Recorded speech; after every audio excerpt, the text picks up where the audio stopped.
Do you know what we're here for? Equal parts. Oh my gosh.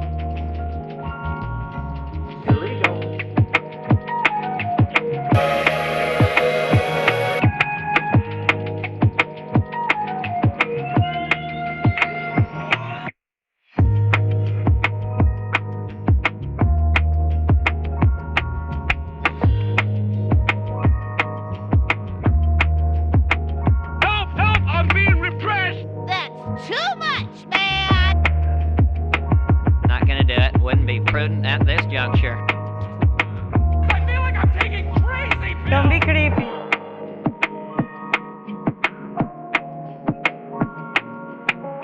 Don't even play. What now?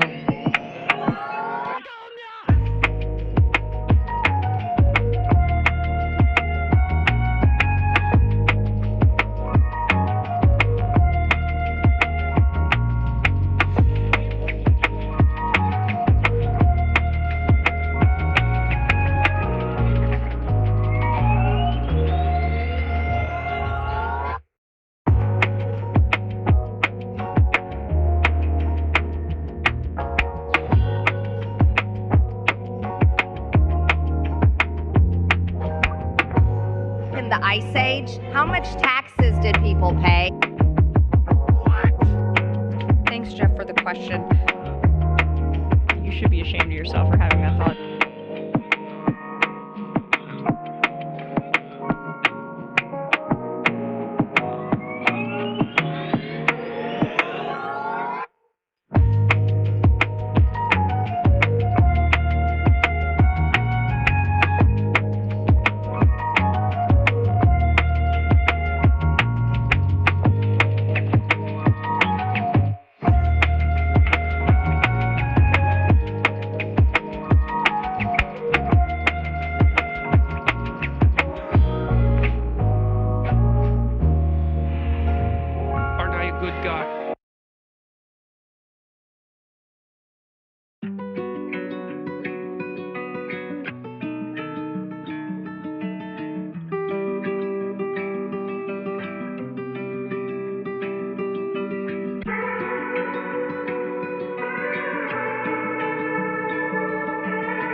Rid of the Second Amendment.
I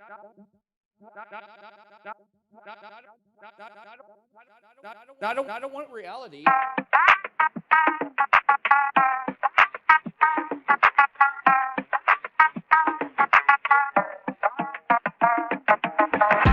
What you talking about?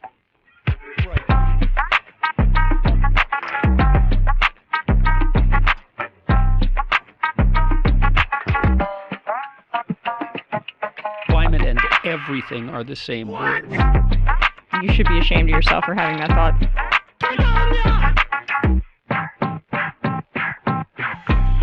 I made a huge tiny mistake. China. I have to have my China.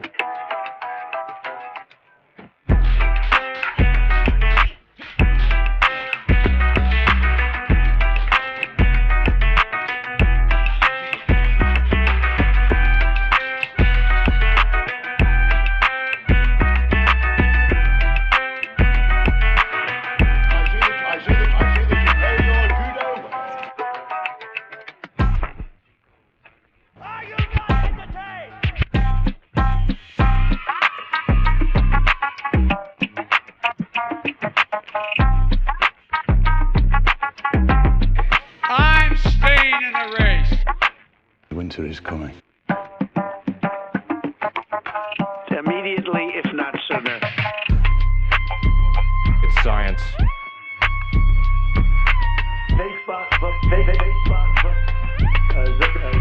Zuckerbucks.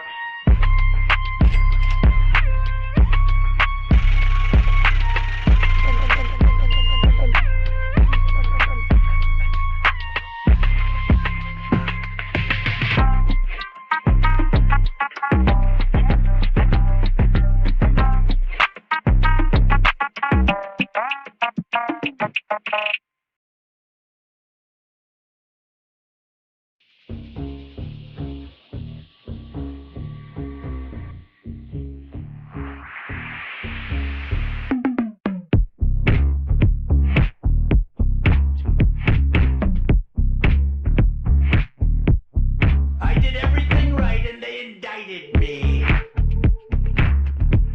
Just like my wife's vagina.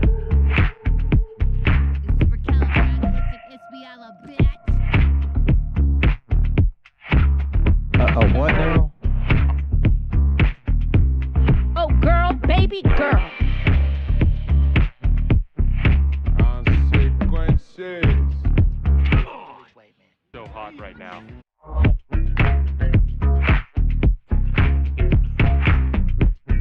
A fucking bitch.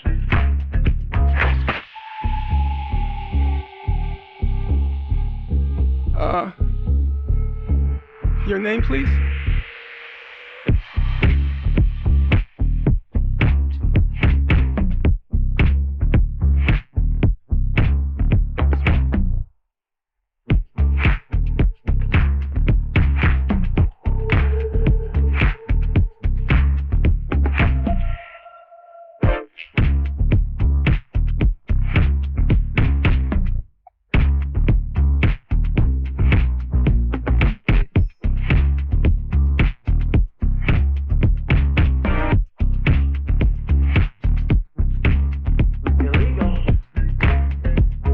Oh, it never occurred to me. Interest. Just crazy enough to work. Yeah.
here again. Floating somewhere between this little ball we call Earth and the never-ending void of space. Weekending report. That's right, people. Weekend is here. Doesn't mean there isn't a hell of a lot to talk about. So I suppose better get right to it. Buckle up those seatbelts, space fans. It's time for us to take a little journey through the abyss.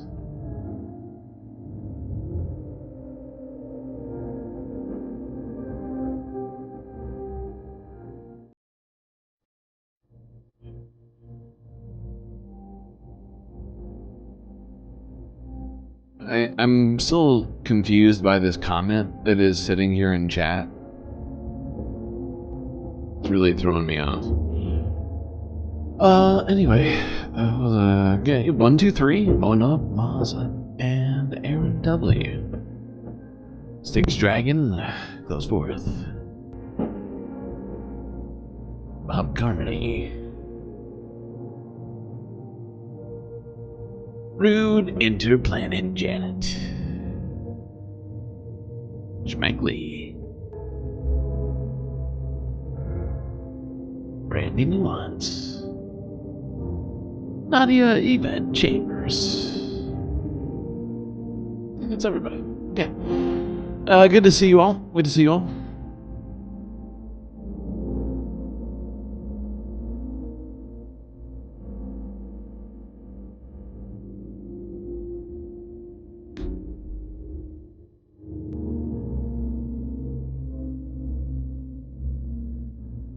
Okay, what do we have on the docket today?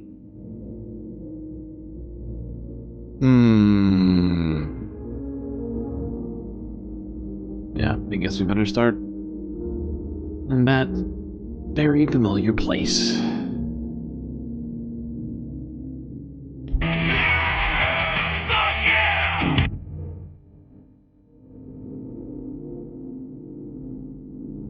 Where things are not only going good, but they're going to be even better, I am sure, super soon.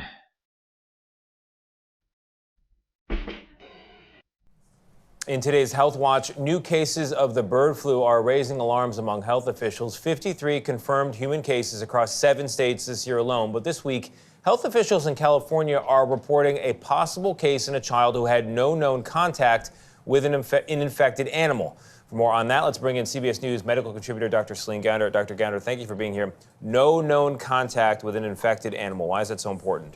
This is important because we are wondering, how did this child get infected? So the other 2 most likely sources would be a wild bird or a human. If it's a human, that means that there is human-to-human transmission going under the radar, and that is one of the signs of something that a virus that could be on the verge of becoming pandemic when you have human-to-human transmission. So there's also a teen in Canada hospitalized with bird flu, also wasn't known to have had contact with infected animals. So is there a relationship here between bird flu, cattle-related illnesses, and then the human transmission?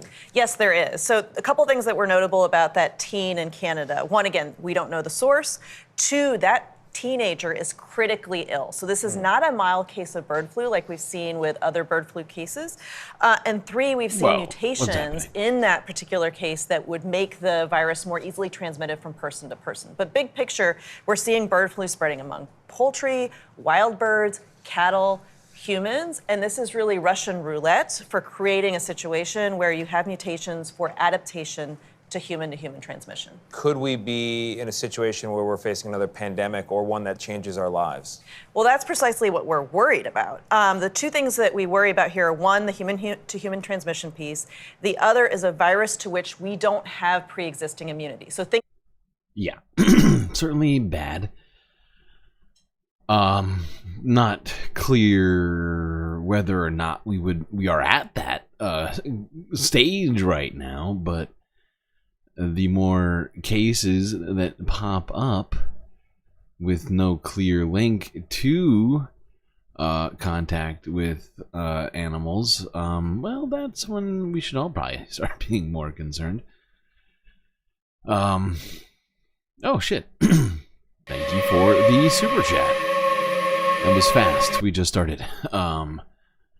Some lunatics think Christo-fascist doomsday cultists, especially trying to start nuclear war, turn Earth into Venus with. I assume the point of the comment is that what you're saying is insane. It is insane. That does sound crazy.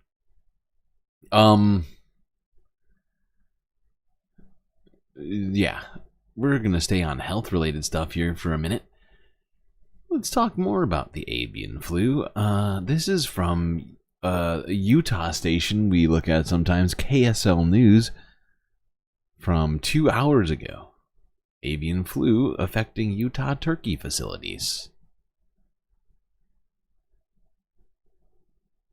The Utah Department of Agriculture and Food is monitoring a bird flu outbreak among turkeys. The department says that it confirmed 4 cases this month in a backyard flock in Salt Lake County and 3 turkey farms in Piute County. Now, as a result, the department oversaw the killing of more than 108,000 birds. The UDAF and DEQ says that they're disposing of the animals to make sure there is no more spread or threat to the public. Those departments say that 5 poultry farms are under quarantine. That's festive. That's festive. There's a new concern over E. coli now. More than 160,000 pounds of fresh and frozen ground beef products shipped to restaurants nationwide are now being recalled due to a potential contamination. And it's the same strain linked to the E. coli scare at McDonald's. Except this time it's in beef. The last time it was in lettuce. And you know what? I'm just thinking I might just not eat ever again. It seems like. NBC senior business correspondent Christine Roman's here with a little bit more on this. Feels like we've been talking about E. coli for months now, Christine. What can you tell us about this latest recall? Important information for consumers about their food safety. We're talking about 165,000 pounds of ground beef, 15 cases in Minnesota, and investigators there linked it back to a distributor in Detroit. Symptoms began between November 2nd and the 10th, and this is the same strain linked to that McDonald's onion case. Wolverine Packing is the name of the company that distributed this meat, and this is what they say. They've notified all customers that receive the product. They're going to conduct an intensive internal review to fully figure out where it went and make sure that they have the highest standards of production there. So these were the highest standards. Yeah, they sound high. They sound high. Not gonna. Sound really good.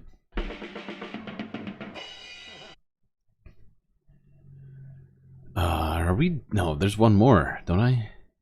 Yeah, and actually, technically, there's a follow-up to all of this because we got to segue somehow into politics. But before we do that, let's go here to CBS News from an hour ago. Why they think a growing number of parents are apparently hesitant to get their children vaccinated. Oh, how great. That's what we need. Just further... I forgot to upload this, actually. No, first let's go really quickly to this report. The first known case of a more severe strain of Mpox has been detected in the United States, and the patient, right here in the Bay Area. Good. NBC Bay Area's Natalie Vera spoke to an infectious disease specialist. And it's not like there's a lot of people living in the Bay Area or anything. Doctors say there's no reason to be alarmed. The risk to the general public remains low. Now, the new strain is called Clade 1, and the disease is usually transmitted with close skin-to-skin contact. A more aggressive strain of the Mpox virus made its way to the United States, and patient 0 is in the Bay Area. It's already not good. But it's more aggressive.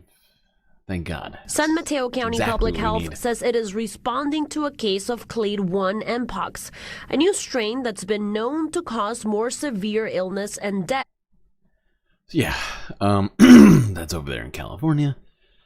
And, so as you can see, we're dealing with multiple potential, what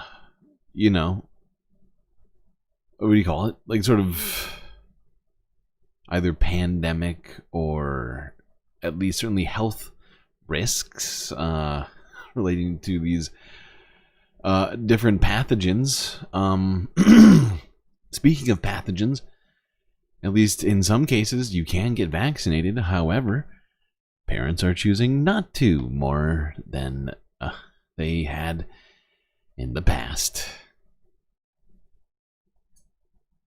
Robert Kennedy Jr. has been an outspoken critic of vaccines, despite overwhelming evidence that vaccines are safe and effective at preventing disease.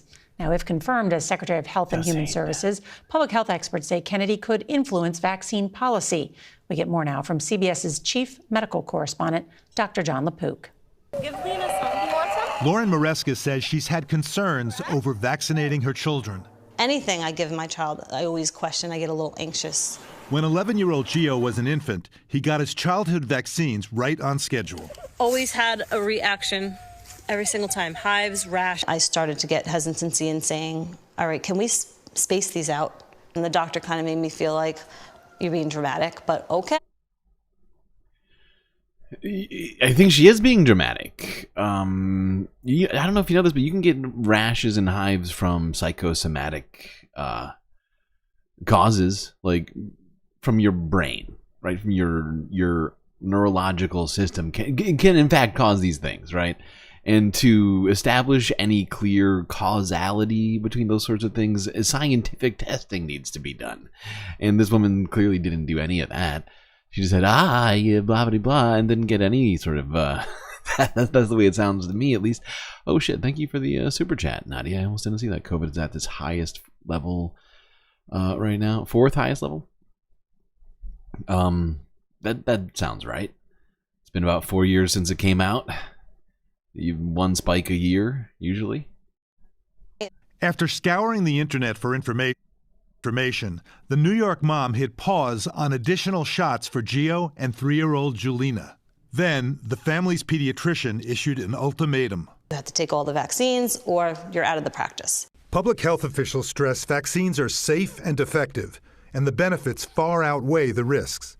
But a recent survey found at least 12% of children have a vaccine-hesitant parent. I think it's important to, kind of understand the thought process of why a patient is refusing a vaccination. New York City pediatrician Dr. Ayala Wegman says in recent years she's been navigating. That statistic should be incredibly concerning to everybody. 12% of children have a vaccine-hesitant parent.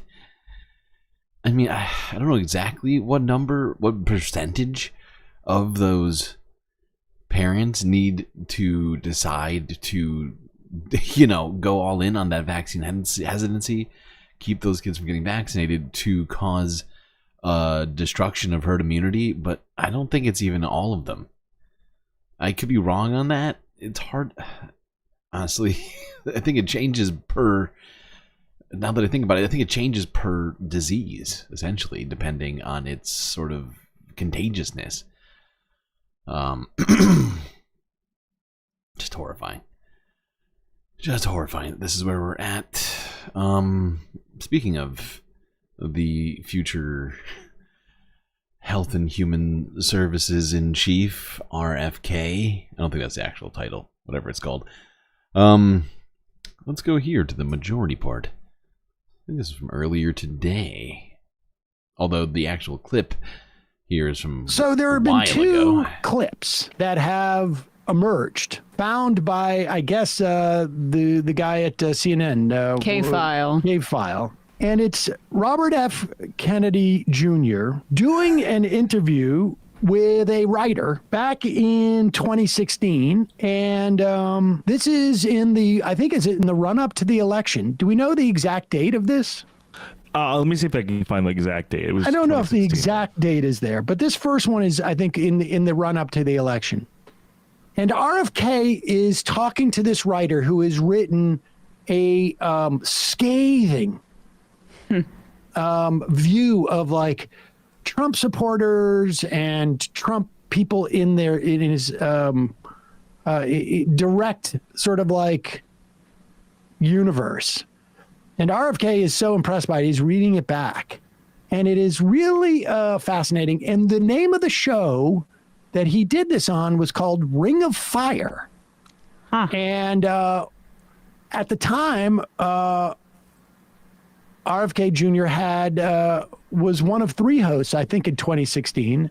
The other was Mike Papantonio, who is the lawyer that I sometimes interview when I go down to Las Vegas for the Tort Conference. And then the third co-host was someone who was of middling talent, wasn't necessarily the greatest broadcaster, and his name was Sam Cedar. I was not involved in this interview. A lot of times what would happen is Kennedy would do an interview, and then I would do an interview asynchronistic. We weren't there together. Here is Robert F. Kennedy quoting Matt Taibbi back to him back in 2016. You know, one of the things that you write so beautifully, and your stuff is so fun to read, but you write about Trump.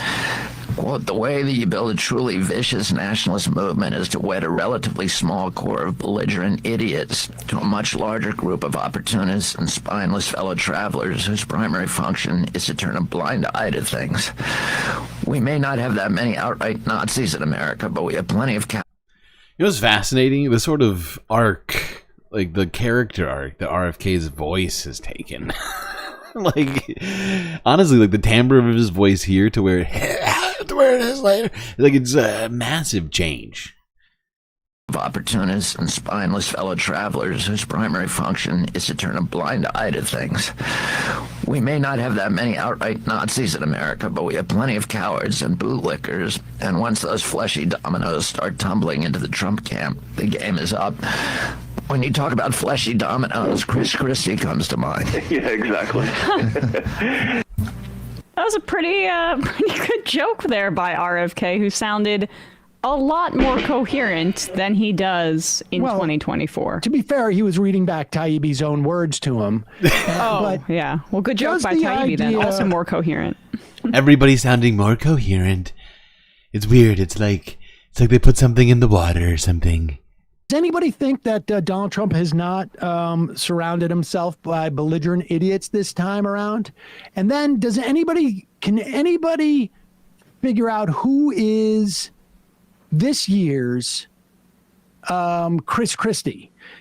An opportunist, spineless fellow traveler turning a blind eye to all of it. We know that RFK went to Harris and offered his services. She wasn't interested. And so despite the fact that RFK had this to say at that time about Donald Trump and his universe, and this notion of like a hateful nationalist movement, he turned a blind eye and became an opportunist. According to way Matt Taibbi wrote it at the time. And here is RFK, I think a little bit later in 2016, talking about Donald Trump and the statements he made at that time. And it's not like he said anything different, right? I mean, now he's talking about actually deporting 11 million people on day one of his administration. Here is Kennedy, and at the end, you can hear his middling talented co-host. The easiest thing for a politician to do is to appeal to fear. And you can see that every statement that Donald Trump makes is fear-based. Every statement he makes. You know, we have to be fear of the Muslims. We have to be fear of the black people, and particularly the big black guy, Obama, who's destroying this country, who's making everybody miserable, and only one person has the genius and the capacity to solve these things. I'm not going to tell you how I'm going to do it. Ooh, it's a secret. Just trust in me, vote for me, and everything will be great again. And of course, that is a really, that whole thing is like a carnival barker. But carnival barkers make a lot of money. And, as the most famous carnival barker of all time said, P.T. Barnum, you can fool, let me paraphrase. Sometimes you just gotta join. Sorry, I should stop doing the Donald Trump voice. It doesn't make sense in this case. Sometimes you just gotta join. Sometimes you just gotta join the circus because it makes more money. A lot of the people, a lot of the time, and I think that's and the way. And there's a strict, easy formula for doing that, and that is to blend fear with these hyperbolic promises about what you're going to deliver. Well, it's a terrifying. Yes, that was all the clip that was pulled, but I just also. If the circus is the most profitable business in town, well, you just gotta learn how to tame a lion or two, or maybe claim that vaccines are ineffective, even though they're clearly very effective, according to science. It's science. Or maybe, I don't know. Sometimes you just gotta eat a hamburger, even though you've spent the last decade talking about how all those chemicals in food are bad. Just sacrifice. You just sometimes gotta make a sacrifice in life. You know who else has made tons of sacrifices in all sorts of ways? Both, I can't actually think of any reasons or any things that this guy's actually had to sacrifice. Let's go here. I've held you off long enough. It's on the thumbnail. And, well, this is going to take a little bit to get through. Let's go to Piers Morgan Uncensored. Remember, Piers Morgan is not a conservative. He's just having a very serious heart-to-heart with the whole Jordan Peterson here. Oh, wait. A number of times. This new Trump administration. They're calling it the Avengers. You're a fool if you're going to predict the outcome of that. He has Musk. He has RFK, Ramaswamy. These are formidable people. These aren't people immediately, if not sooner. Those are the people you surround yourself with if you're out on a quest. Putin will hold himself Did you say in quest? check until Trump takes power, and that the war will come to a rapid end. I'm strapped in for the ride. You shall not My father, he died recently. Man with very high standards. My deepest condolences. I think I remember mostly reading with you. That was so much fun. I thought so. I can see how moved you are. They say he could be fearsome. Piers, you always make me cry when you interview me. Do you believe in God? Do you think there is a heaven? The problem is there's a whole literature that... Non-conservative Piers Morgan always just, gets to Jordan Peterson's heart on such a deep level that he's just brought to tears. Oh boy, I'm excited for this. Dawkins knows nothing about. Go to hell. It's gonna be good. You're not stopping me. Well, the last time I interviewed the world's most famous psychologist, he unpacked with incisive clarity the reasons why Americans should trust Donald Trump over Kamala Harris.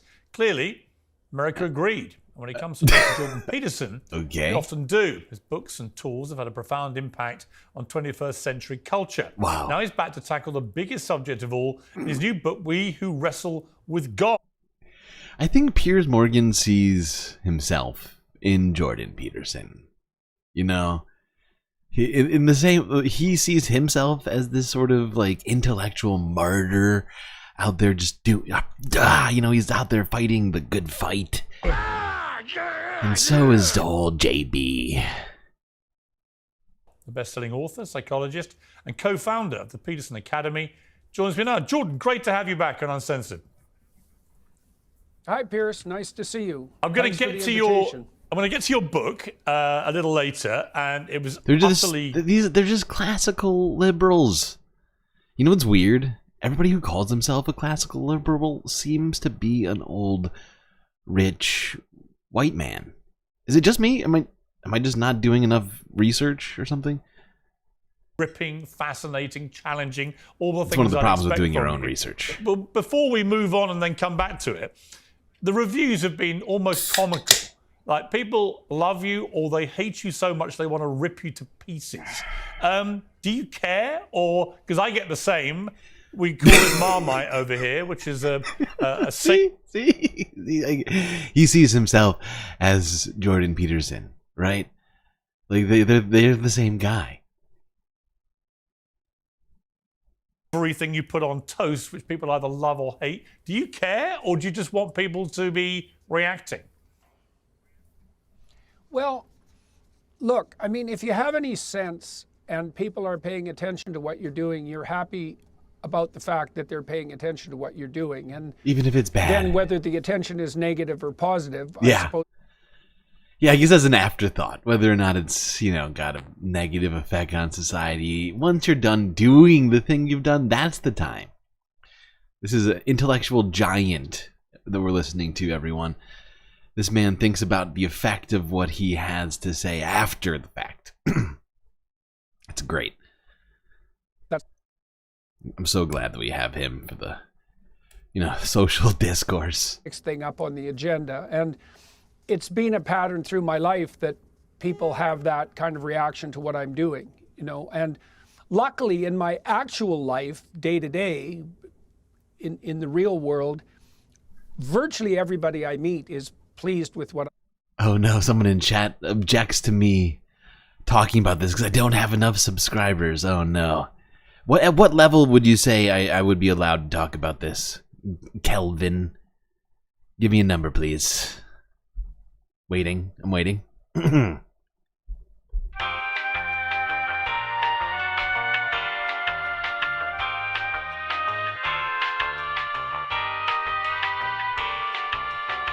Just a number. Any number.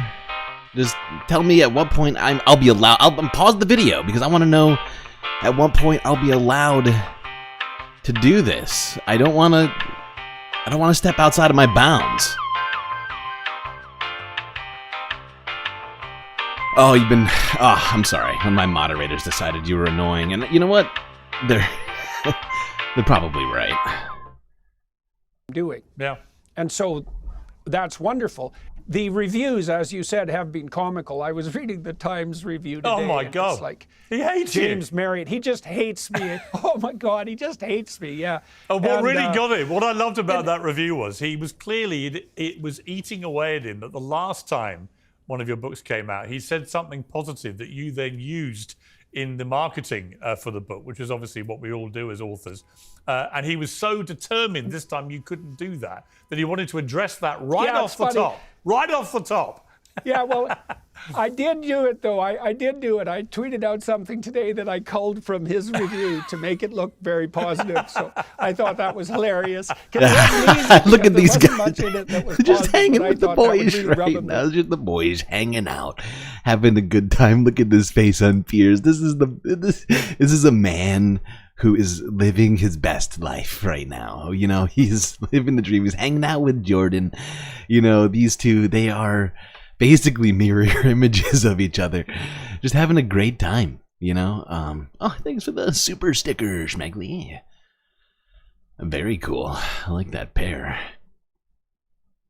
Because it wasn't easy, because there wasn't much in it that was positive, so hard. But I thought that would really rub him the wrong way. Oh, it would enrage him. Well, we'll come back to the book. It's fascinating, the book, and I really want to get into that with you a little later. But I want to talk to you, just first of all, I want to play you a clip. This is from when you and I did an interview just after the start of the Russia invasion. Time to reminisce. Let's take a look at this.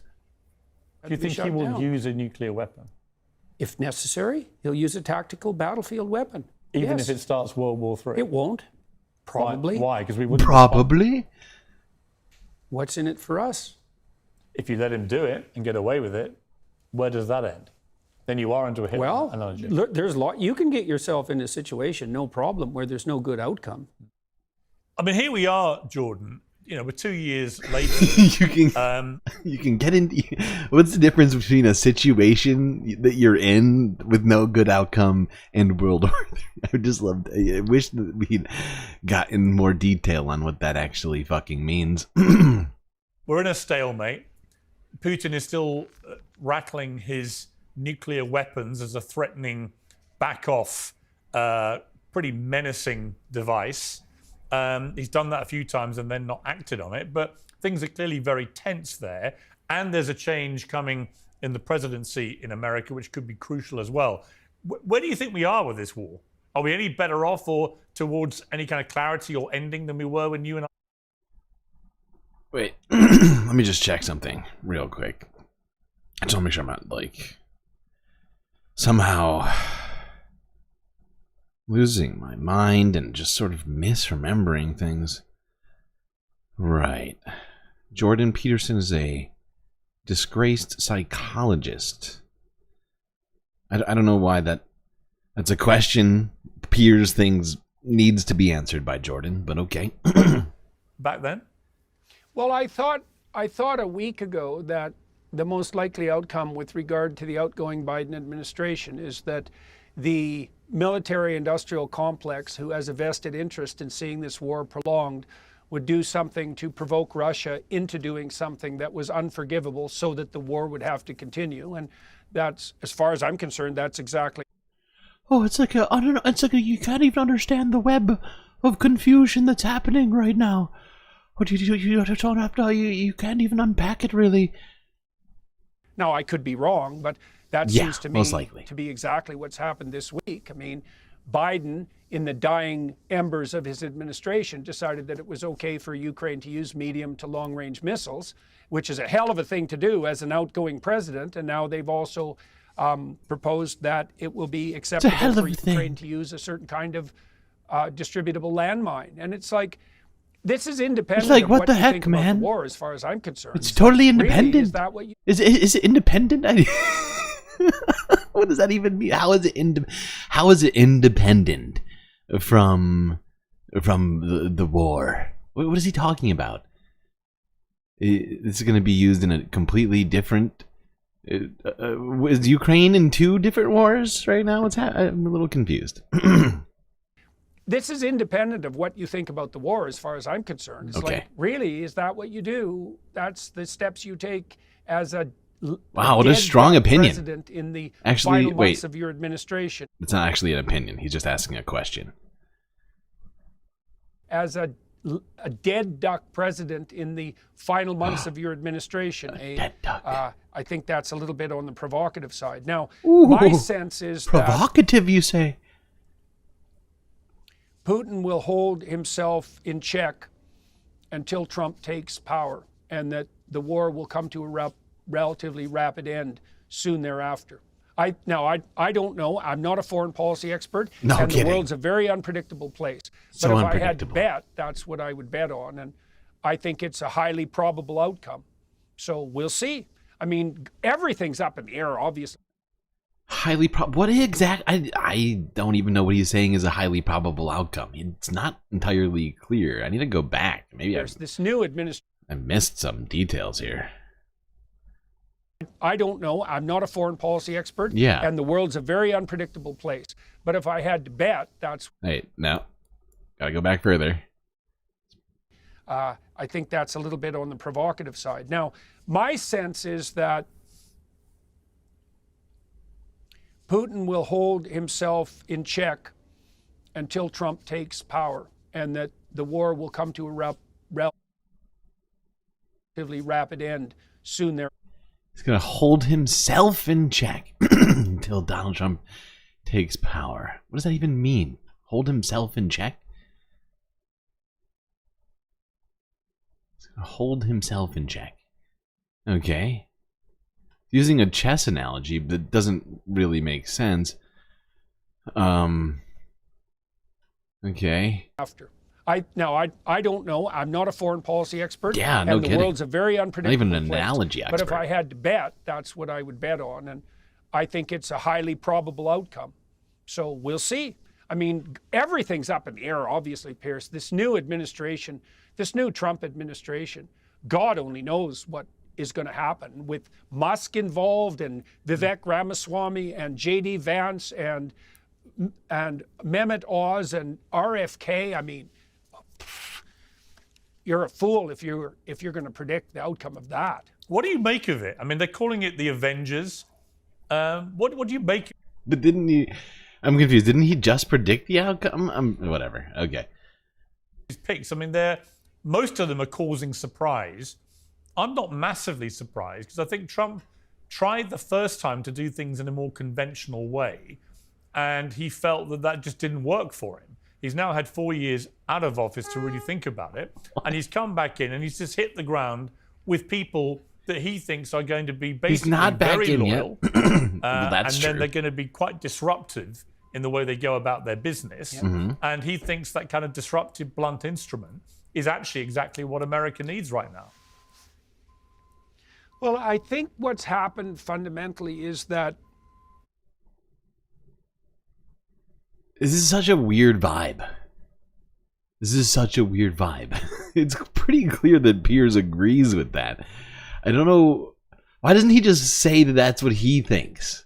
Right? Like, it's such a weird, like, it's like, oh my God. What's the point of this conversation? Well, I think what's happened fundamentally is that these remarkable people that have aggregated themselves around Trump understand very thoroughly that we're in a time of unprecedented rate of change.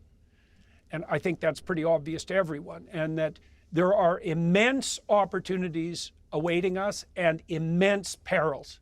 And they're sufficiently concerned about the perils and sufficiently compelled by the opportunities. This is maybe one of the vaguest statements I've ever heard. I mean, Jordan Peterson is a master of vagaries, but what in the fuck is he saying? What are we even listening to right now?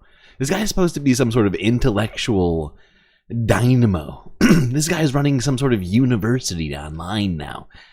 He can't even make he can't even put two words together and make an actual declarative statement. Awaiting us and perils, immense perils and opportunities. And they're sufficiently concerned about the perils and sufficiently compelled by the opportunities to stake themselves politically and to take the risk of doing so. You know, people like Musk in particular, but Ramaswamy's in the same boat essentially.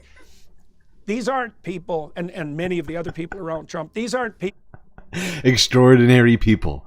Extraordinary. Extraordinarily fucked. Essentially.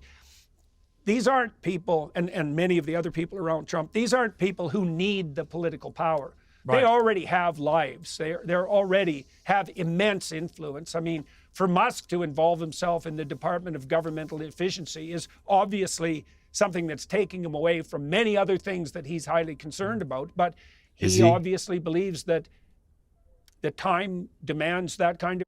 What is he highly concerned about? Getting out his latest tweet? I mean, the dude, what does he even do at, like, Tesla or whatever else, aside from, like, dancing around at shareholder meetings? Response. And I think he's right. And, you know, more power to them. I'm strapped in for the ride as far as I'm concerned. Oh, right. I have heard some other stuff about how he treats some of the female employees there. So I guess he's got some stuff he's focused on. You know, more power to them. I'm strapped in for the ride as far as I'm concerned. More power to he thinks that we need to give them more power. All these people that he just listed and more, basically all the Trump stooges that exist, I guess Trump included, should get as much power as possible. And Jordan here is all aboard for the ride. Thought that what happened around Trump in the last 2 months of the election was absolutely remarkable, that these people aggregated themselves around him. It was remarkable. We're in for his favorite part of the election, the last 2 months, when Donald Trump and people around him were saying the worst possible stuff, the most racist possible stuff. That's what Jordan is excited about. Those last 2 months, man, those were just great months. Unprecedented times, and like the Americans are remarkable people, and you're always a fool to bet against them. And I think we have a good chance of seeing a revival of the American spirit that is unprecedented in our times. Yeah, you know, there was a moment yesterday. Thank you so much, you weirdly speaking Canadian man. Okay. An American revival. Thanks, Jordan. So glad we have you here to tell us that we're going to have an American revival.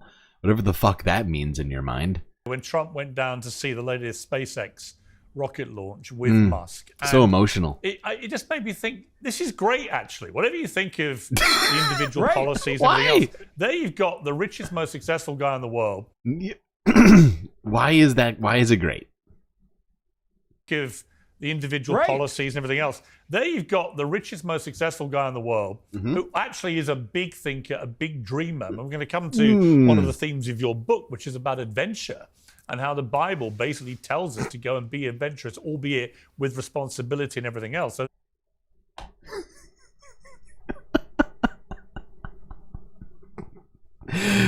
Man, am I losing my mind? Because I feel like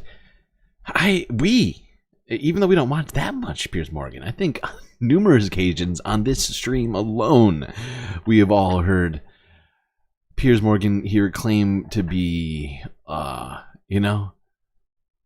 like sort of unbiased individual.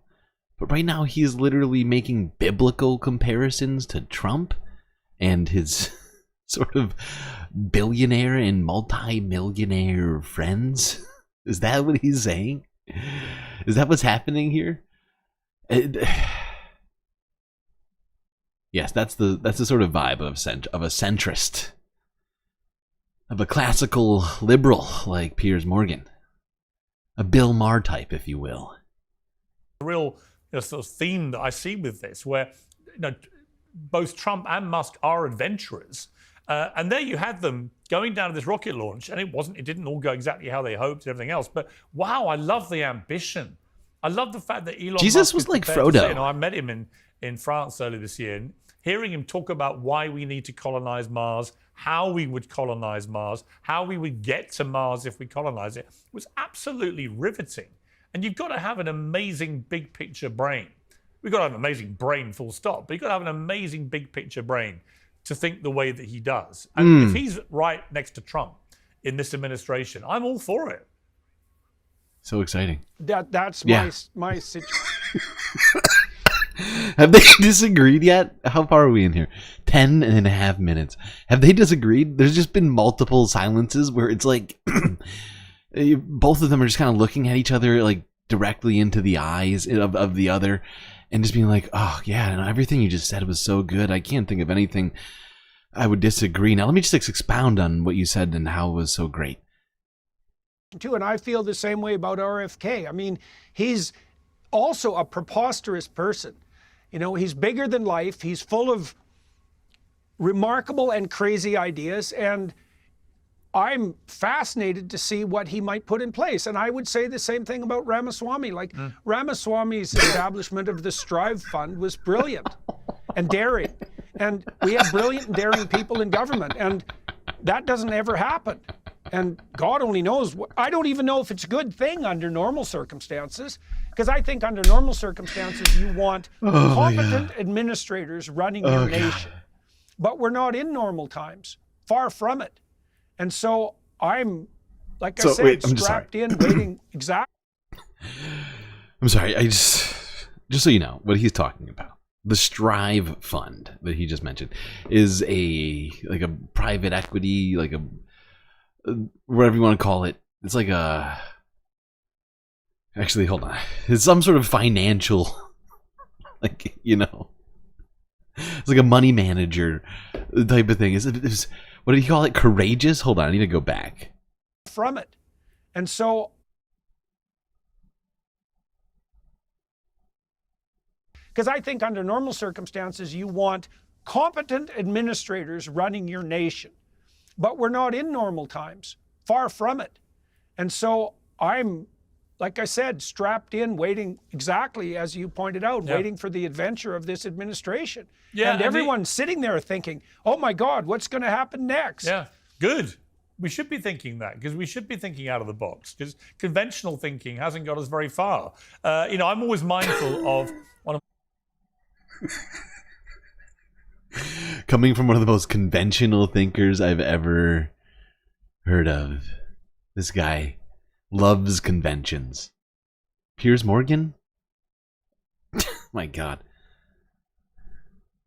Most homogenous guy ever.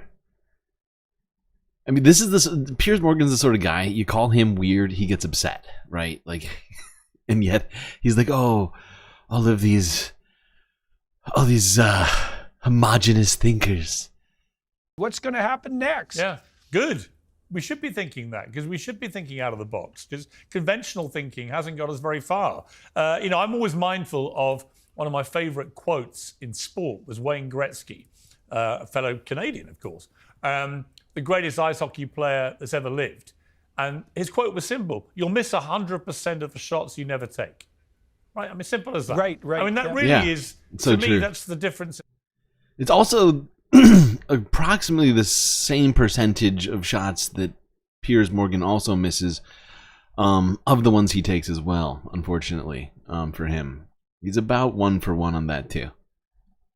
Life between a certain type of person and another is that certain people in life, they just take the shots and they don't mind failure.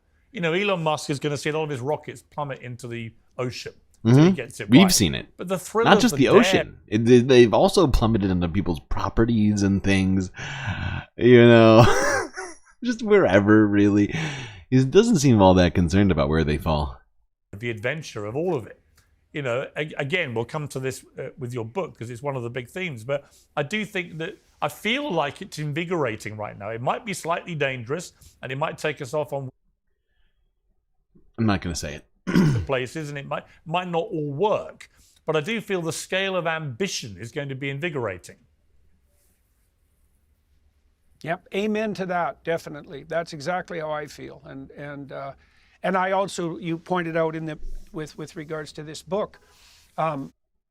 This conversation that we're listening to makes me actually pro space junk, or at least in the moment, praying for space junk. That one of the definitions of God in the biblical library, in the story of Abraham in particular, is that God is in fact the voice of adventure. I mean, whenever people are discussing religious matters, one of the first questions that arises obviously is, well, what exactly is it that you're speaking of? What's your conceptualization of God? What constitutes the divine? And you could say the divine is the pinnacle of ambition or the foundation of reality. Those are both good ways of looking at it. And one of the answers in the biblical text is that God is the This is the dumbest conversation. We're moving on. We're moving on from this conversation about God. These two are so dumb. The other part of this, which is fascinating for me, involving you subliminally, is that you've become this kind of heroic figure for millions of young men who felt totally... I love how this guy... Not a conservative, Piers Morgan. You are heroic, Jordan Peterson. Can we... How do we reconcile these statements?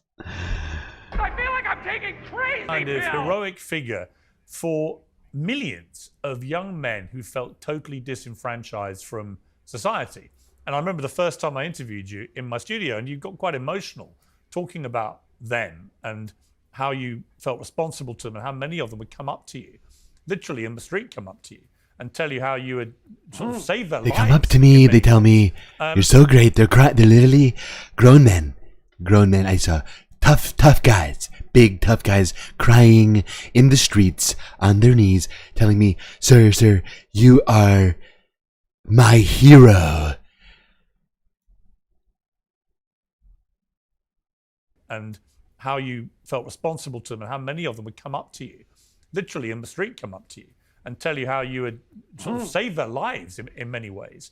And what we've seen here is, I think, in what they're calling the broligarchy, which I love, which is the bros, Elon Musk, Donald Trump, Joe Rogan, RFK, Vivek, they're all bros, and they're the broligarchy. Is that you saw so many young men, whether they were white young men, black young men, Latino young men, but millions of them gravitating to vote for Trump. All the men. Because they bought into this general sense that finally there were a group of people here who were going to make you not feel ashamed of being a man. Piers Morgan makes me ashamed to be a man. Not gonna lie. When I look at him, I'm like, geez.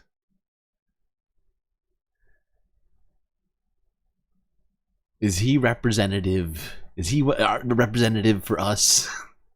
Can we disown him? Who are going to say that there's something great about being masculine. Not Would you like to be, trade, ladies? To be shirking away from, because apparently it's all toxic. That these are men in the old-fashioned sense. I'm very curious how you feel about that, because you've been... I'll trade you Piers Morgan for, let's think. Try to think. I'll get back to you on that. Such a vanguard of this. How do you feel about the broligarchy and the impact it clearly had? I mean, may well have won Trump the election. Well, I don't think that the care that I've taken, let's say, with regards to young men is any different in its essence than the care I take with my son. He's teary. He's welling up right now.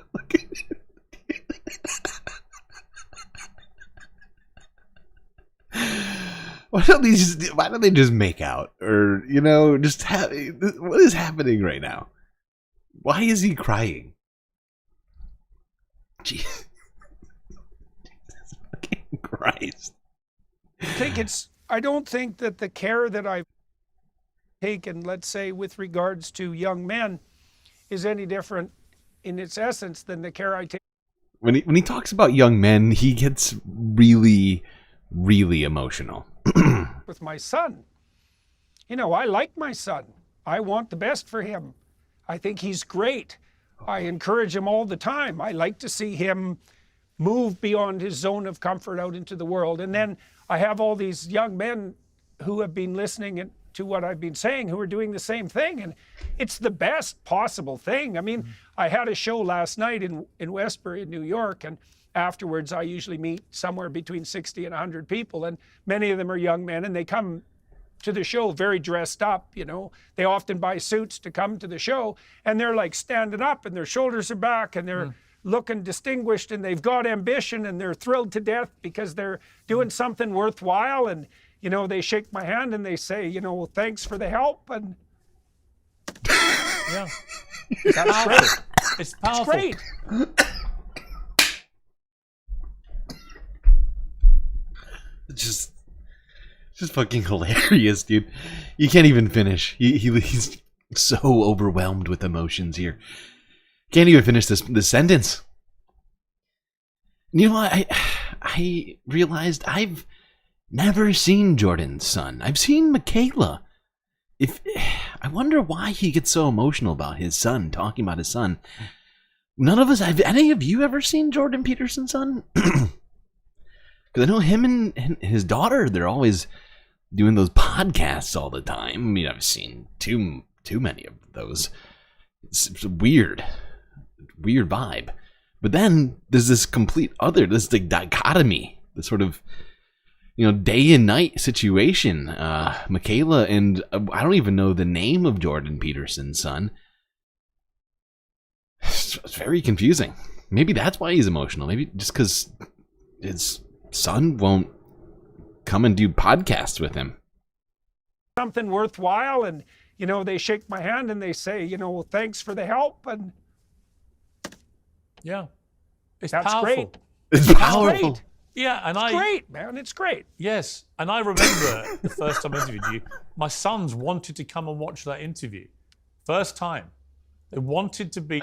I am shocked to hear that Piers Morgan's sons wanted to come watch his interview with Jordan Peterson. Oh, yeah, that is a shocker. What? In the room with you because you had that impact on them. And that I found remarkable, too, that you have this real, visceral impact on young men who've been really, in the last 10 years, floundering for their identity and what is acceptable. Such imagery that Piers Morgan is drawing here with his word choice. Visceral. Floundering. My God. Not acceptable. And what it means to be a man, what it means to be masculine. Yeah, well, I had a good father, Pearson. My father, he died recently. He died about 3 weeks ago, and he was a very tough man, very. Hunter, a trapper, a deadly shot, and man with very high standards. And I hate to laugh at somebody. I'm trying not to laugh at him for talking about his dead father right now, but the way that he does it makes it tough. He was really good at that, really good with little kids. Mm-hmm. And, you know, it's a privilege to play that role. Was he really good with little kids? I don't want to disparage his dead father so short after his passing, but Exhibit A? For as many people as possible. There isn't anything better than that. Mm. And, you know, I think you're right about the fact that that spirit has been kindled around Trump. And you know what's so cool to see with Trump is that he's accepted that. He's proved himself willing to share the stage.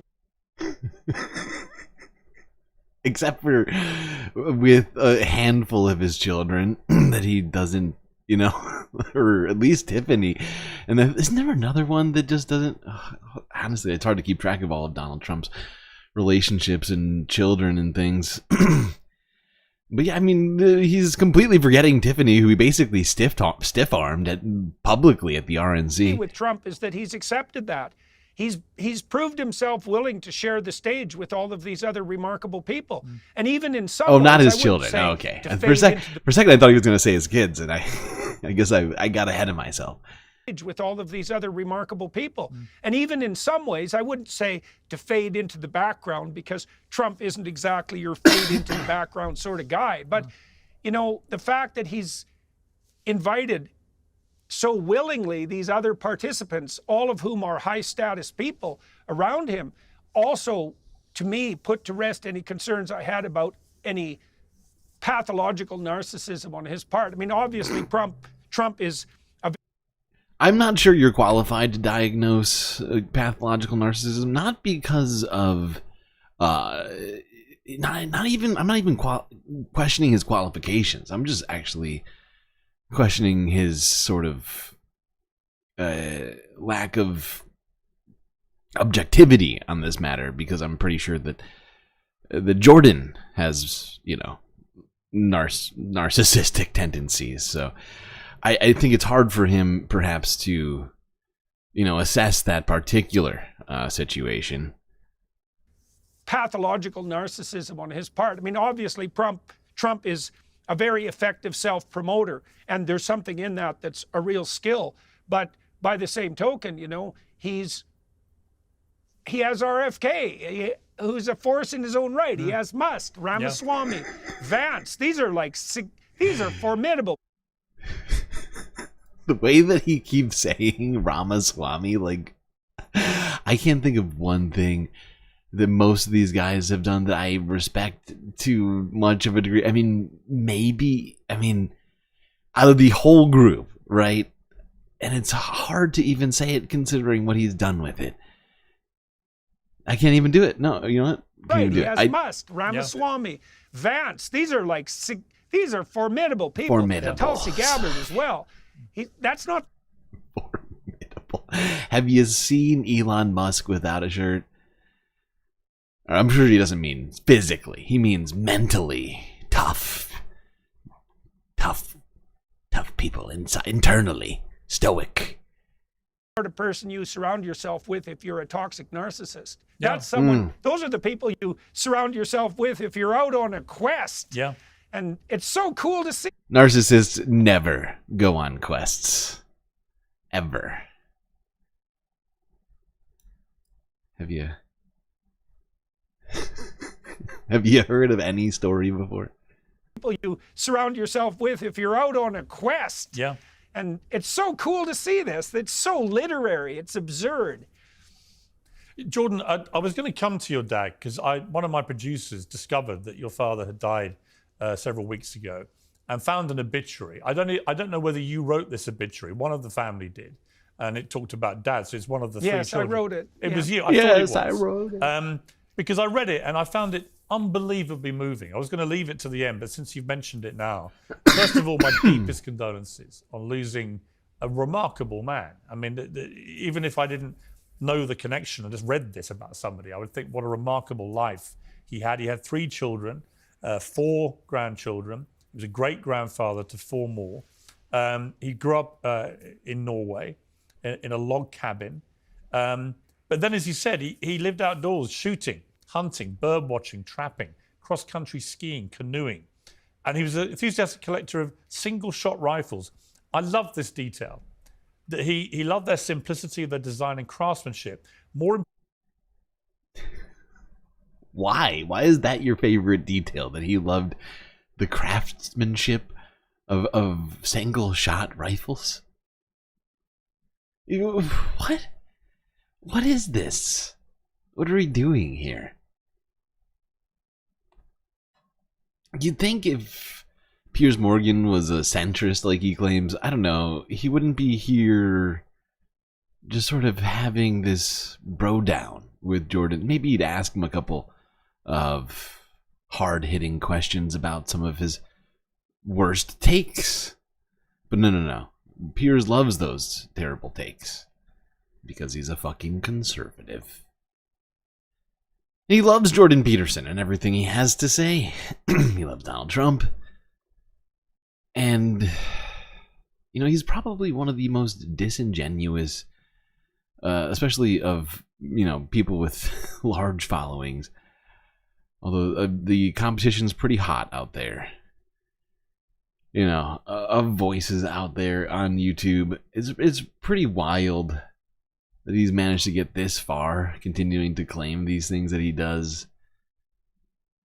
It frustrates me that we even have to even do any of this. I'm pretty sure I'm going to go on strike soon. Not with the stream, but on watching any Piers Morgan videos. Importantly, it's going to be a thing of the past. Precision of these rifles. And he liked the fact that a single-shot rifle only allowed for 1 bullet as a hunter, dead center. And that epitomized to you the care and attention that he put into his work. And he was a beautiful gunsmith and craftsman, all of these things. And then became a teacher and was quite a tough disciplinarian. You say he could be fearsome. You know, acting up in Wally's class was not the world's best idea. And as a result, there wasn't much trouble No, that there. was definitely true. But he loved kids too, and he was great with them. And as I was reading all this, I was just thinking, wow, okay, I get it now. I get where Jordan has got all this from. There are so many parts of your dad's character in you, clearly. I mean, do you feel that? Did you, when you wrote this obituary, did you feel that really quite intensely? Well, you think with Jordan Peterson here, 20 minutes in, Piers would have asked him at least one difficult question right now, at this point.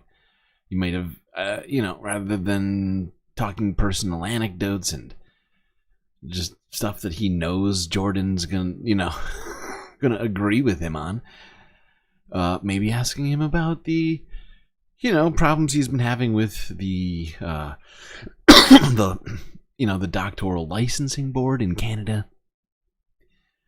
You know, maybe some of the difficulties he's been having with that, or this sham university that he's starting, this for-profit university that he's starting with zero actual accreditation online, but he's calling it, I think, was he calling it again? He's calling it an academy, right? It's like a Peterson Academy or something like that. But no, nothing like that. You pointed to that detail with regards to these rifles. Like, my father had 300 rifles. This was a real Wait. I'm very confused.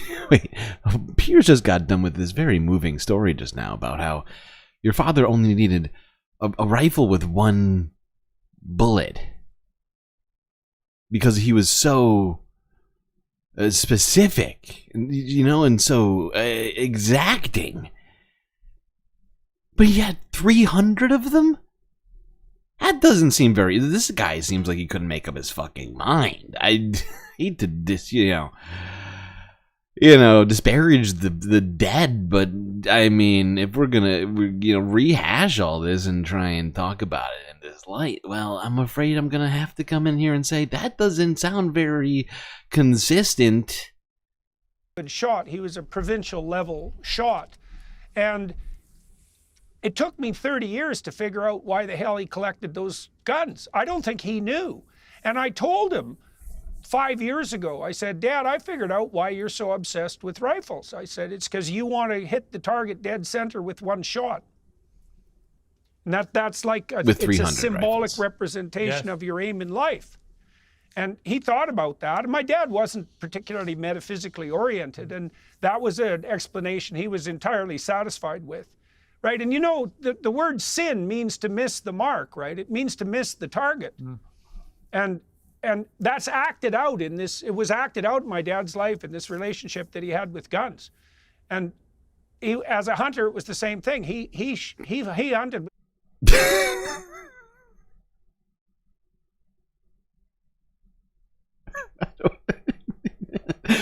Jordan Peterson is a supposed academic. I am sorry to tell you now, but that's not the definition of sin. Do take a moment to Google that for yourself. Oxford Dictionary should probably be the place to go. And he, as a hunter, it was the same thing. He hunted with a single shot rifle. You got one. Keep saying single shot rifle too many times. All conservatives are Nazis. Some hide it better.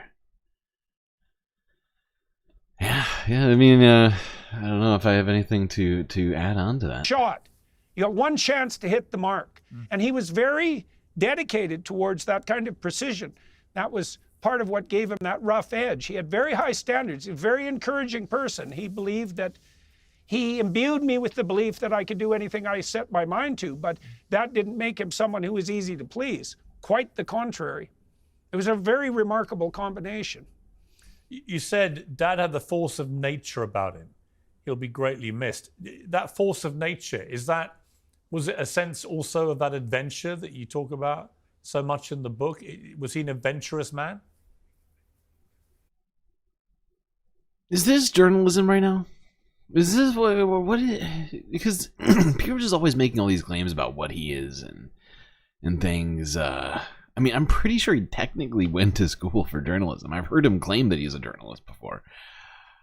Is that what this is? You've got a guy here who has said some incredibly inflammatory and insane things. But you know, instead, let's talk about a bunch of random crap. Honestly, I'm sorry. I know the Jordan thinks is all important and stuff, but I mean, my God, this is just so boring. I think we're gonna have to end it. I'm so tired of this Jordan Peterson crap. I didn't even get to watch the whole thing yet, and I'm sorry. I think that's just gonna be it for me. I can't keep going. It's too much. It's too much.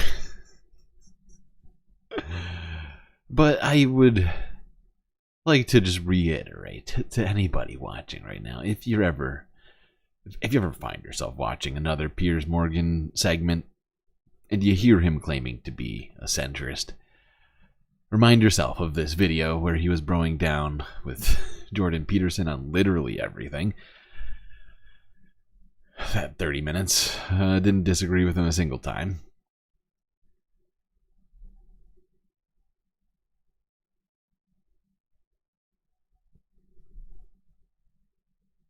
Now, we got some other problems with people like Jordan Peterson who love all this God stuff. People like, Piers Morgan who wants to help launder that for, the outwardly conservative. And earlier, was it yesterday, I think? Yeah, I think yesterday we talked about what's going on with fucking Oklahoma, where the top educator in Oklahoma is mandating that classrooms now be forced to watch him pray to Trump, I guess? I don't know. It's unclear. I guess God and Trump? I'm pretty sure that's against the word of the Lord, but I digress. And, you know, it's optional, according to him, supposedly, but it will be supposedly enforced in Oklahoma schools upcoming very soon for us, perhaps by as soon as, I think, Monday. And, you know, it's unfortunately not the only state getting into stuff like this. And, yeah, I guess we'll just go here to Texas, where an education board is approving biblical teachings in elementary school curriculum.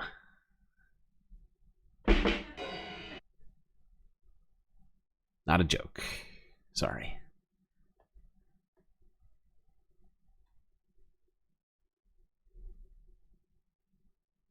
And we can add more to the approved Right. list.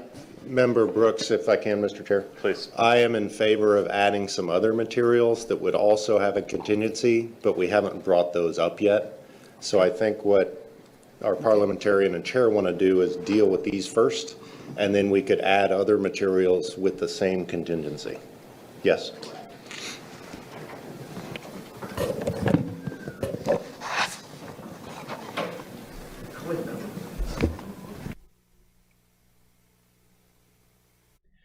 You know, I forgot. This is the full video. We are not going through this right now. Let's just go right over here to NBC. They had the story more succinctly than I have prepared. Well, right now, Texas is at the center of the battle over religion in public schools. Minutes ago, the state's Board of Education approved a new and controversial curriculum for elementary schools that includes teachings from the Bible. This is all part of a larger trend of Republican-led states making moves to incorporate the Bible in public. This is a statement that should not exist outside of church schools. This should be an Onion story, not a CBS one. This is a Bible-infused curriculum. That's a nonsense statement. For public schools, come the fuck on. Oh. Oh boy.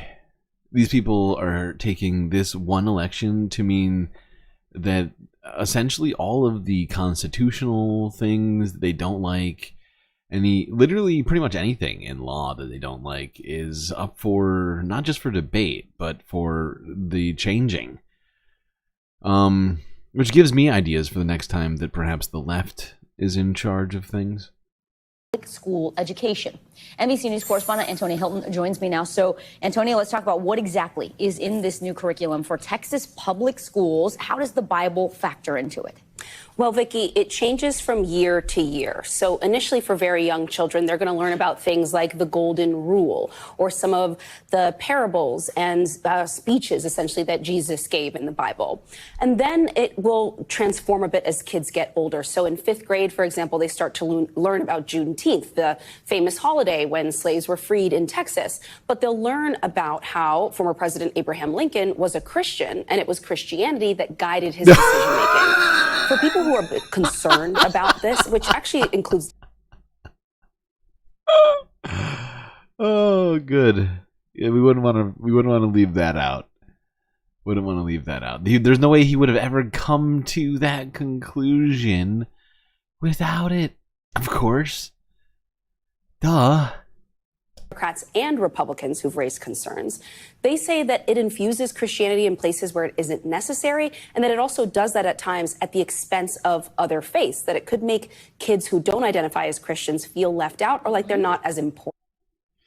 Yeah, no kidding. I wonder if it'll also point at the fact out that the United States was one of the last, at least at the time, modern nations to outlaw slavery.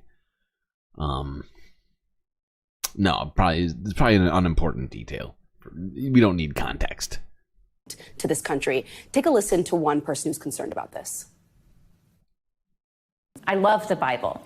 I think that the Bible should be read and studied, but it's not the job of public schools to be indoctrinating young children through the teaching of Bible stories when they should be teaching reading and language arts. And that's a lot of the concern that we heard from both sides.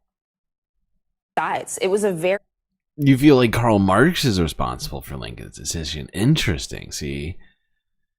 Yes, I feel like this is up for debate. Can we make such a thing? Can we make that curriculum? Oh, right. No, I forgot. We're using the Bible infused curriculum. So no. We don't need to do anything weird like that. Is Karl Marx in the Bible? Narrow majority that passed this, Vicky. What do supporters say about that very concern about excluding? It's one thing to teach, just... For that matter, is Abraham Lincoln even in the Bible? Why even teach history? Might as well just do Bible. Just Bible every period of the day. You can just learn to add to 12. Because you don't need to know more than 12 apostles.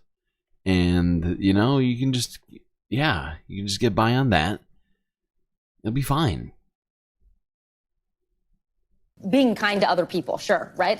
And can they do that on top of teaching reading, writing, math, all the things that they're supposed to be teaching, without making other kids feel excluded? Well, that's going to be the question that essentially is going to be tested in these schools now. But the supporters say that, look, Christianity is important, that many of our leaders are and have been Christians, and so it's only right to learn about this. Take a listen. Yeah, but we also have had many leaders who aren't and weren't Christians. So it's weird that we wouldn't also make that also as equally important. One of them. Seems like it's sort of an ideological. Students have the First Amendment right to learn these Bible lessons or Bible references that are in the... The First Amendment right is about choice of freedom of speech. Not of government, literally like state mandate. This is the exact opposite of the First Amendment. This is the like the epitome of the opposite of like the constant. Like, oh my god, holy shit! This is the most nonsensical, historical. Oh, this is what we're going to be up against for the next 4+ years right now. This is one of the dumbest arguments I've ever heard. Kids have the First Amendment. They make it completely optional. Remove it entirely from the curriculum. If it's a freedom of speech issue, you make a completely separate building. I don't know, maybe call it a church. And send them there. Amendment right to learn these Bible lessons or Bible references that are in the English language arts materials. There's so many required readings that, for high school and college that come from the Bible as well, such as Paradise Lost or Dante's Inferno. Oh my God. Shakespeare quotes the Bible as well. This woman who is here to tout this idiocy knows how dumb what she's saying is right now. She can hear the list that she's referencing right now, and just how, first off, like she went from with like some maybe quasi-religious texts and stuff like that to Shakespeare quoted the Bible sometimes. Is like, okay, you want to talk Shakespeare right now? You want to talk Shakespeare? You want to talk about how none of his plays had female characters, women played by women, right? Like, let's talk Shakespeare. Let's you want to talk about that? Let's get into that. Let's make a day when all boys in school have to dress up as women and come in and do Shakespeare. And look, this is happening in Texas now, but we are very likely going to see other movements like this come to other states very soon. And likely to see lawsuits. You know, if Shakespeare is that important, I mean, Shakespeare is not relevant to U.S. history. I'd point out Shakespeare was British. But if she's going to bring that up as somehow important to American history, I'll also point out, I'm pretty sure Inferno was written by a European as well. But, you know, we might as well use it as American stuff. You know, it's all interchangeable. History doesn't matter when it happened or who did it or when or where. It's all just sort of, you know, it's all ethereal, especially if you don't know it. Jesus Christ. This is where we're heading to, folks. It's just literal idiocracy. I'm sorry to report, but that's genuinely where I'm starting to feel like the world is going. For multiple reasons. So. Oh, God. Is Dante's Inferno the prequel to Devil May Cry? Yep. Might as well. Write that down.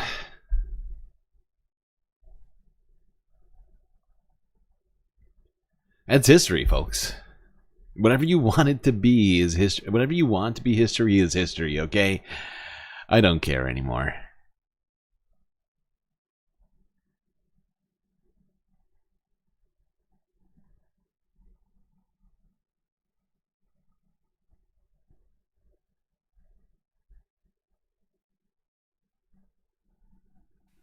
The Texas School Board has voted to approve an optional curriculum for public schools that includes Bible lessons.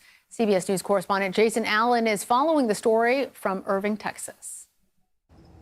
Elementary schools in Texas could begin using this new curriculum as soon as the next school year. This is after the Texas State Board of Education added the curriculum to an approved list today. Of course, much of the debate about it has been that it includes Bible lessons in stories in some of its lessons on history and art. It was a very close 8-7 vote, and it survived despite an attempt at the last minute to even separate some of these portions that include the Bible stories away from some of the math portions. Proponents of this curriculum have said it's really necessary to have stories from the Bible because it relates.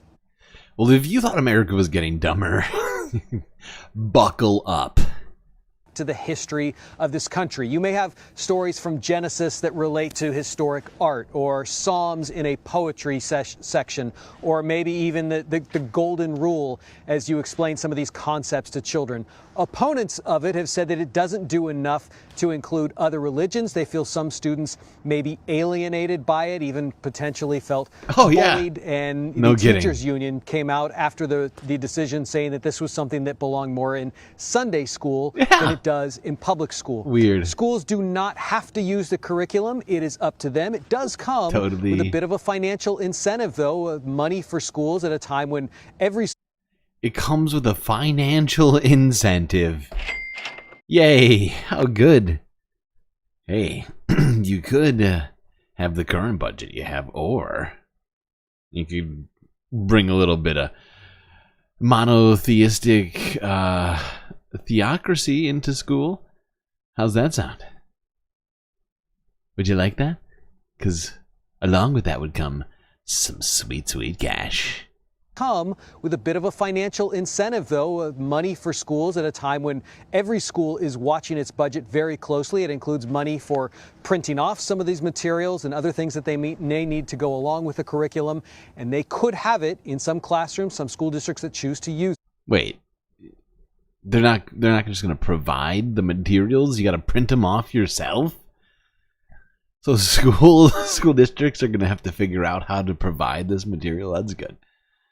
And so I'm sure that this won't take funding. I'm sure that, school administrators will be intelligent. They won't even print it off, right? They won't, I don't know, cut funding to the arts or something to make sure that we get more Bible verses in math class. I'm sure that won't happen. I don't want reality.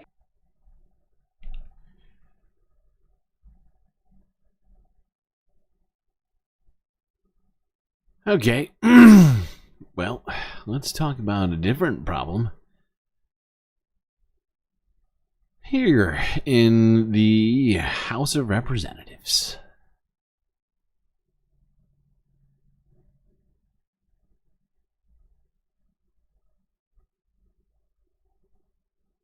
This is Democracy Now!, democracynow.org. We're broadcasting from the UN Climate Summit in Baku, Azerbaijan. But we're looking at a bill that was passed in the House of Representatives Thursday. It was approved. It would empower the Treasury Department to revoke the tax-exempt status of any nonprofit it deems to have provided material support to a terrorist organization without any evidence needed. If the bill becomes law, it could apply to a range of nonprofits, including unions, membership organizations, foundations, and media organizations. A broad coalition of civil society groups have opposed the so-called nonprofit killer. H.R. 9495 passed the House 219 to 184, with 15 Democrats supporting the Republican majority. Earlier versions of the bill received broad bipartisan support, but following Donald Trump's election, most Democrats withdrew their support.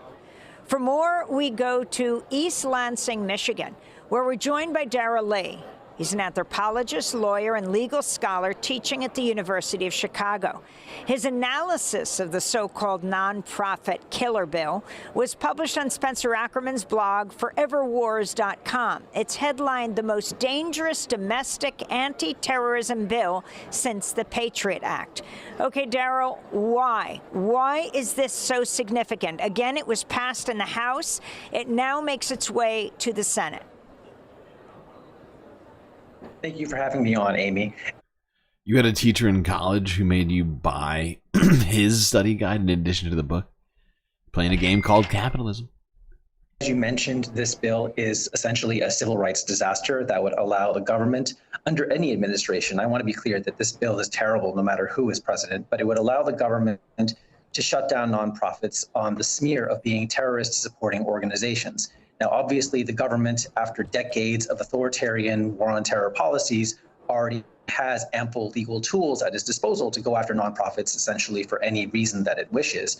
What this bill would do, in addition, the thing that it would add, and the thing that makes it so dangerous, and actually the most dangerous domestic terrorism law in a generation, is that it would essentially smuggle in through the back door a domestic terrorist group list for the first time. This is something that the United States to this day still doesn't have. We have many, many lists of so-called foreign terrorist organizations that are overwhelmingly Muslim and or based in the global South. This law requires an accusation with no evidence, but a tie-in. It's an accusation that nonprofits are supporting a group on one of the existing international terrorism lists. This is important to understand because it explains why so many people on the right in Congress are comfortable signing on, because the bill is essentially discriminatory by design. Right-wingers and white supremacists in Congress can support this bill with the assurance that their allies, right-wing extremist groups, are highly, highly... Now, one thing I found fascinating about this, in the way that this all wound up going down, is that it had broad bipartisan support not before Joe Biden. I think it was actually crafted after Joe Biden dropped out, but before the election was over, and after the election happened, and when it finally passed, it passed without any Democratic votes. So I just figured that was interesting little tidbit there. Or at least I think it passed with almost 0 Democratic votes, although it originally had a great deal of support from Democrats. I wonder why. Perhaps because of that backdoor terrorist watch list and, the potential for that misuse suddenly in the hands of a different administration than people were either expecting or hoping for. Maybe you shouldn't wishcast with stuff like that. Just gonna say. Maybe we should just avoid adding dangerous legislation to the docket in the first place. I don't know. Does it matter? I'm sorry, Chad. It matters. It matters. It matters. It's gonna be fine. It's gonna be fine. I'm just looking at the list of people that we have to talk about in front of me. Because we're about to get into the thick of the Donald Trump shadow cabinet stuff. We have to talk about, start here, talk about Howard Lutnick, who is going to be the next Commerce Secretary. This guy's a CEO. Well, it's time for a look at what's making news in the world of business. For that, I'm And joined also, on set by Charles if I'm not Pellegrin. mistaken- Hello, Charles. Hi, Karis. A continuation of the trend we've been seeing of people who donated millions of dollars to Donald Trump's campaign and then got a job. Not saying there's a one-to-one link here, but there seems to be quite a deal of pay for job going with on. Donald Trump's pick for Commerce Secretary. The president-elect of the United States has chosen the CEO of Wall Street firm Cantor Fitzgerald as the head of the Commerce Department when he takes office in January. Howard Lutnick is a longtime friend. Here's a question, though. I keep wondering, right, to myself, because it's hard to understand, because we've heard so much about clearing the swamp. So maybe I just don't understand the swamp, and maybe someone in chat understands it better than I do. Is paying for government jobs like the sort of thing you'd expect to see in a swamp, or is that like a different sort of climate? I'm not an expert in like different sort of ecologies, biomes. Perhaps I'm somehow just not understanding how swamps work.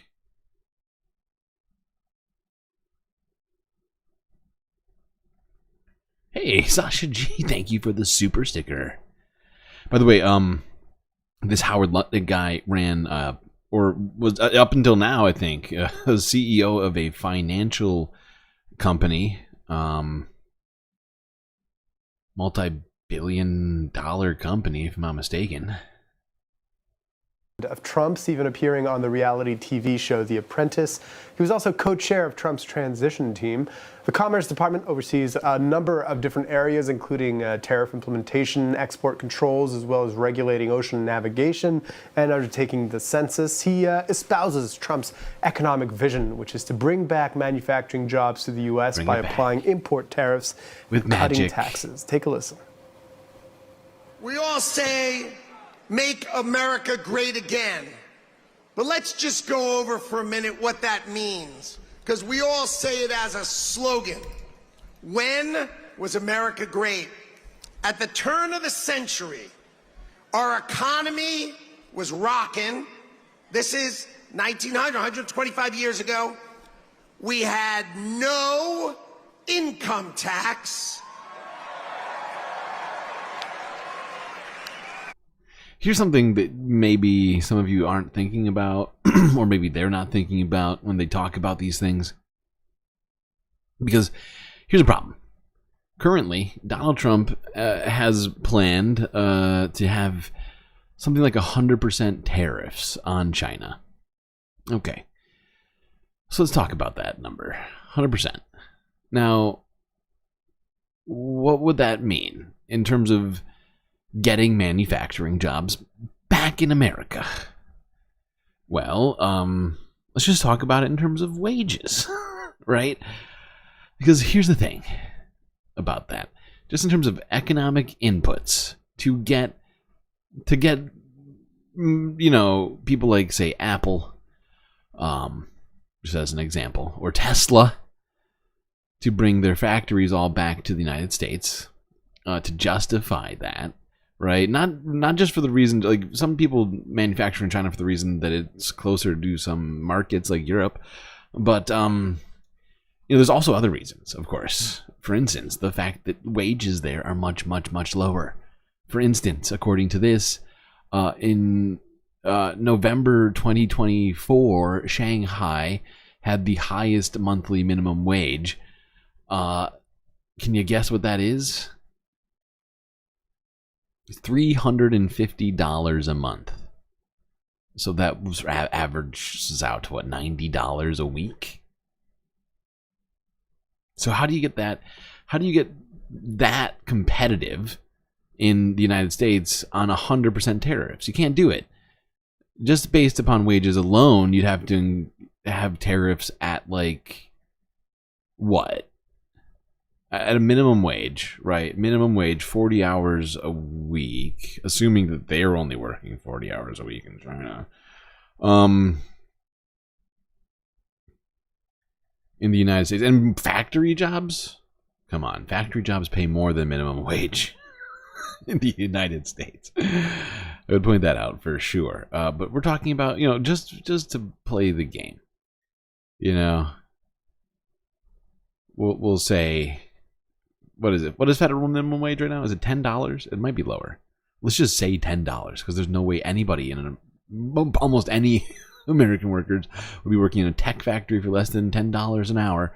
We're going to say $10 an hour, 40 hours a week, $400 a week, right? Times 4 is $1,600 a month. So it is $725. Thank you. I knew it was lower than 10. But at $10 an hour, right? Which, once again, if you look up factory job wages in the United States, it's much higher than that. I don't even have to Google it. Like, I just know. Talking about 1,600 to 350. That's around almost five times just on wages, just to get even close to being competitive on that one input. Forgetting the fact that there's a bunch of other factories currently in China that make it easier to get access to different sorts of goods, making the cost of manufacturing cheaper, right? The vertical manufacturing system that they have in China is much different than places in the United States where we have to import all sorts of stuff here to get it done. So there's no way the tariffs, like this fucking idiot here is saying, is gonna solve that. And all we had was tariffs. So what are Trump's plans when it comes to tariffs, Charles? Well, he's promised to apply a whole range of tariffs on imports to the U.S. while on the campaign trail as a means to extract funds from competing countries. By the way, this fucking Howard Lutnick guy, this financial services company, I'm looking into it. It's just a market maker. It's just all they do is facilitate. These people are leeches. All they do is facilitate stock market transactions. This guy doesn't know how to fix the fucking economy for regular people. Are you kidding me? This guy's a fucking leech. Boost local manufacturing and protect U.S. consumers. This could translate into a 10 to 20% blanket tariff on all imports to the U.S. and extra tariffs ranging from 60 to 100% for goods coming from China specifically. He's started a trade war with Beijing in his first term, citing as his reason for this the large trade deficit the U.S. has with China. Yeah, this 60 to 100%, in order to get what he's talking about done, I would estimate need to be at least 700%, right? If you include all the other sorts of inputs that we didn't talk about, right? Yeah, there's no way that's happening, ever.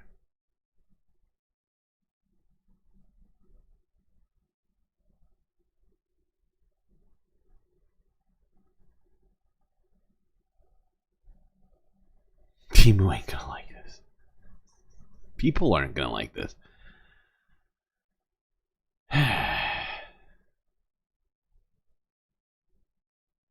There's one way we could combat the inflationary effects of these sorts of things. Just stop buying. We just stop buying things. I don't know if anybody needs things in their life. But no, but seriously, that may be the only option, is to literally just stop buying all non-essential goods. It's not like we're going to be able to affect policy here, people. I mean, I don't see how we're going to. Maybe somebody has ideas that I'm not seeing. All right, let's go here, see how things are going internally at the Trump team right now. Got a couple of problems with that. Elon Musk, meantime, tonight, is in a battle over Trump with Jeff Bezos. Two of the world's richest men are now publicly feuding for Trump's favor. Musk posting on X, quote, I just learned tonight at Mar-a-Lago that Jeff Bezos was telling everyone that real Donald Trump would lose for sure, so they should sell all their Tesla and SpaceX stock. Bezos responding, How could he? Nope, 100% not true. Musk fired back. Well, then I stand corrected, following by a crying emoji and ROF.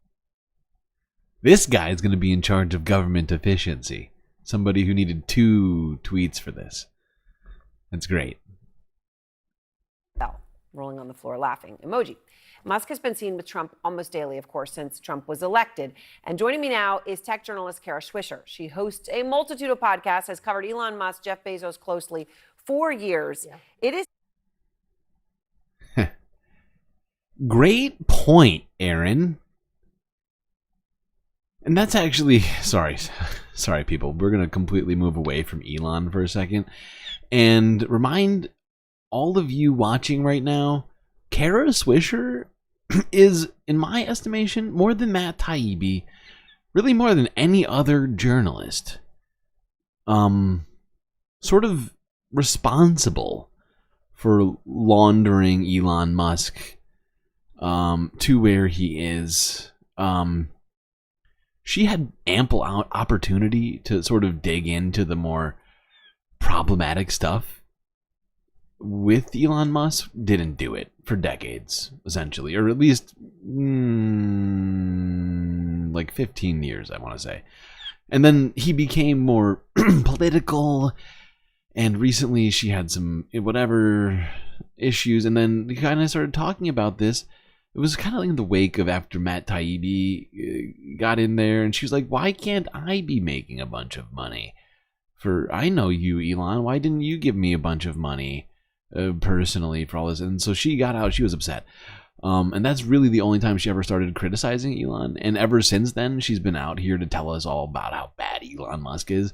But let's not forget that she had plenty of opportunity to help us, fight against billionaires. She's never really cared about that.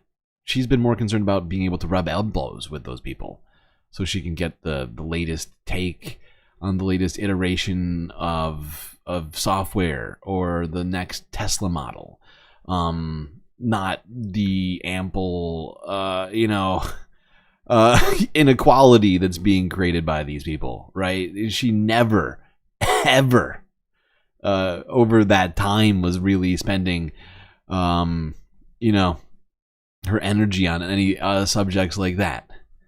Hey, thanks for the super sticker there, Narwhal. So many cute stickers in chat today.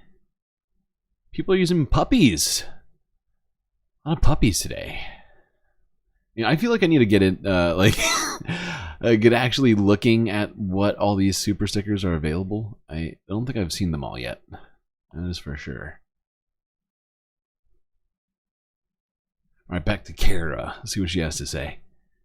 To say you know more about both of them than anyone, and yeah. So no kidding. What is behind this feud that's going on between the two of them? Well, they don't like each other. They never have. This is sort of the great fight in tech before this happened. They're both in space. Yeah. And so that's where it started. Yeah, you see the way she talks about it? It's the great fight in tech. She sees them as two titans just battling it out in this just war of genius and just vast tracts of money. This competition between SpaceX and Jeff Bezos' Blue Origin.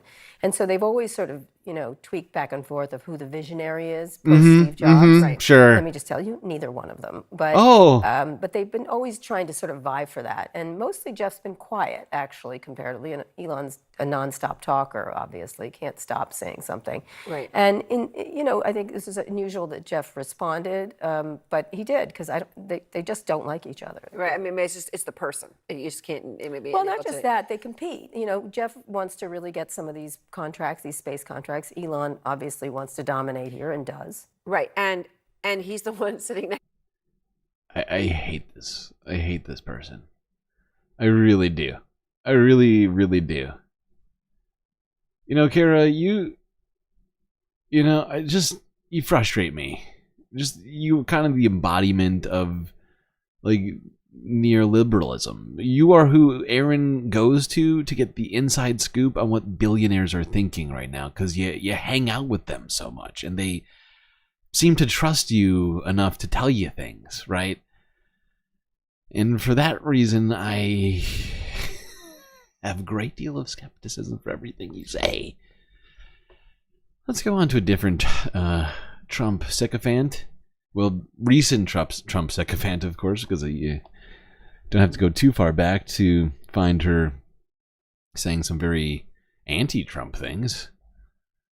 President-elect Trump's pick for Director of National Intelligence is facing criticism from prominent Republicans. Former UN Ambassador Nikki Haley says she has major issues with Tulsi Gabbard's candidacy.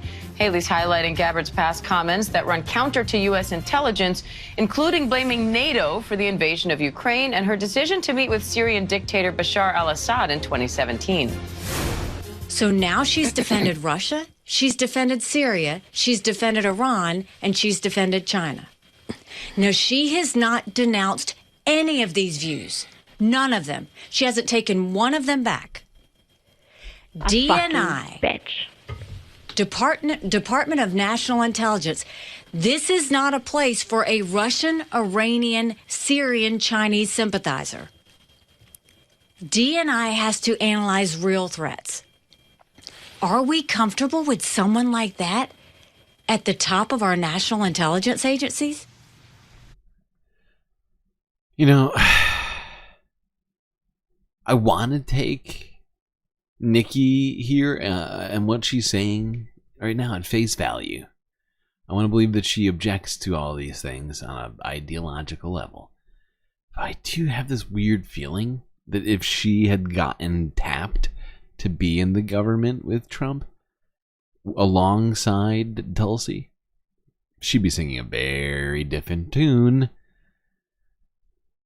Meanwhile, Trump's former national security advisor John Bolton says Gabbard's judgment is non-existent, saying her nomination should give our adversaries in Moscow and Beijing a lot of relief. Let's bring in State Department reporter Shannon Kingston. By the way, I just want to point this out. It's just funny how these networks keep going to Republicans for stuff just constantly. ABC, CNN. It's like I feel like I see more Republicans on ABC, CNN, MSNBC than I do veritable Democrats or, certainly not leftists. I mean, the last time I saw a leftist on one of these networks. Along with ABC News contributor and former senior CIA field operative Darrell Blocker for more. Shannon, where does Gabbard stand on foreign policy issues, and why are her past comments drawing so much scrutiny? Well, Diane, Gabbard says she's under attack now because she's a pacifist, but her critics on both sides of the aisle, they say there's a big difference between...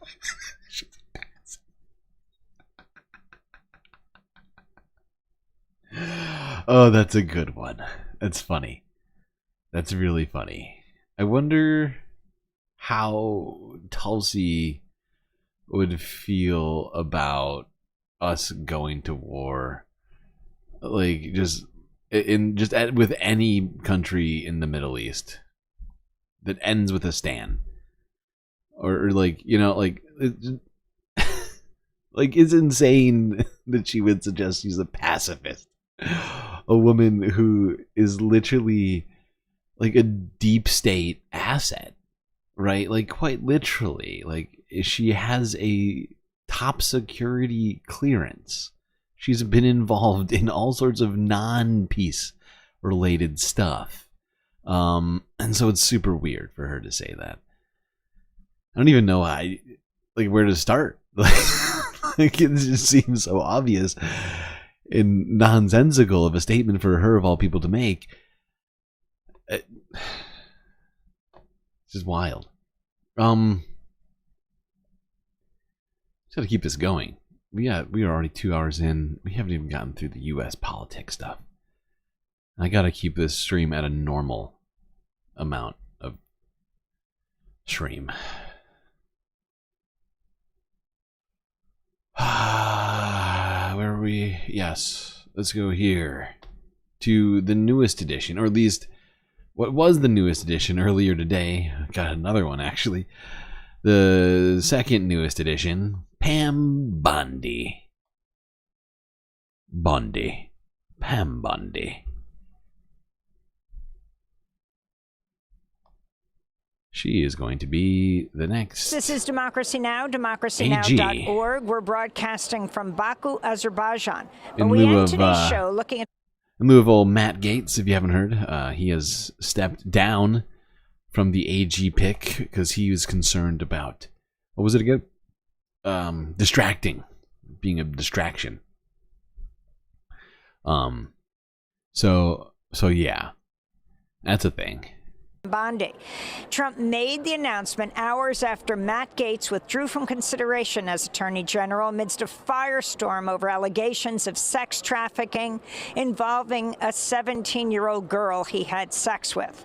Pam Bondi served as Florida's Attorney General from 2011 to 2019. She served on Trump's defense team during his first impeachment trial, now works at the Trump-aligned America First Policy Institute.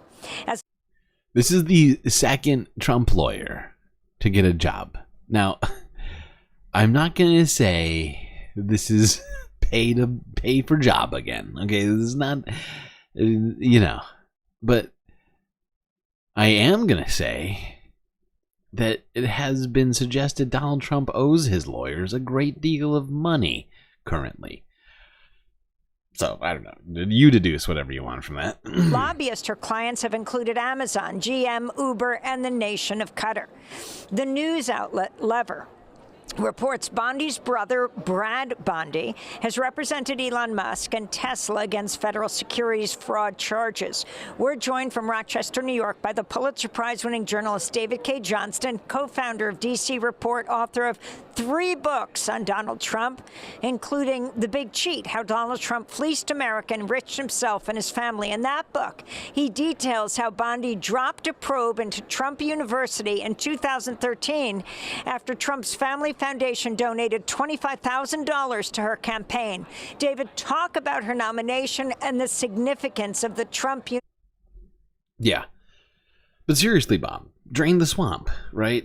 So draining the swamp means to put into government the biggest Trump donors and his lawyers that he owes money to. That's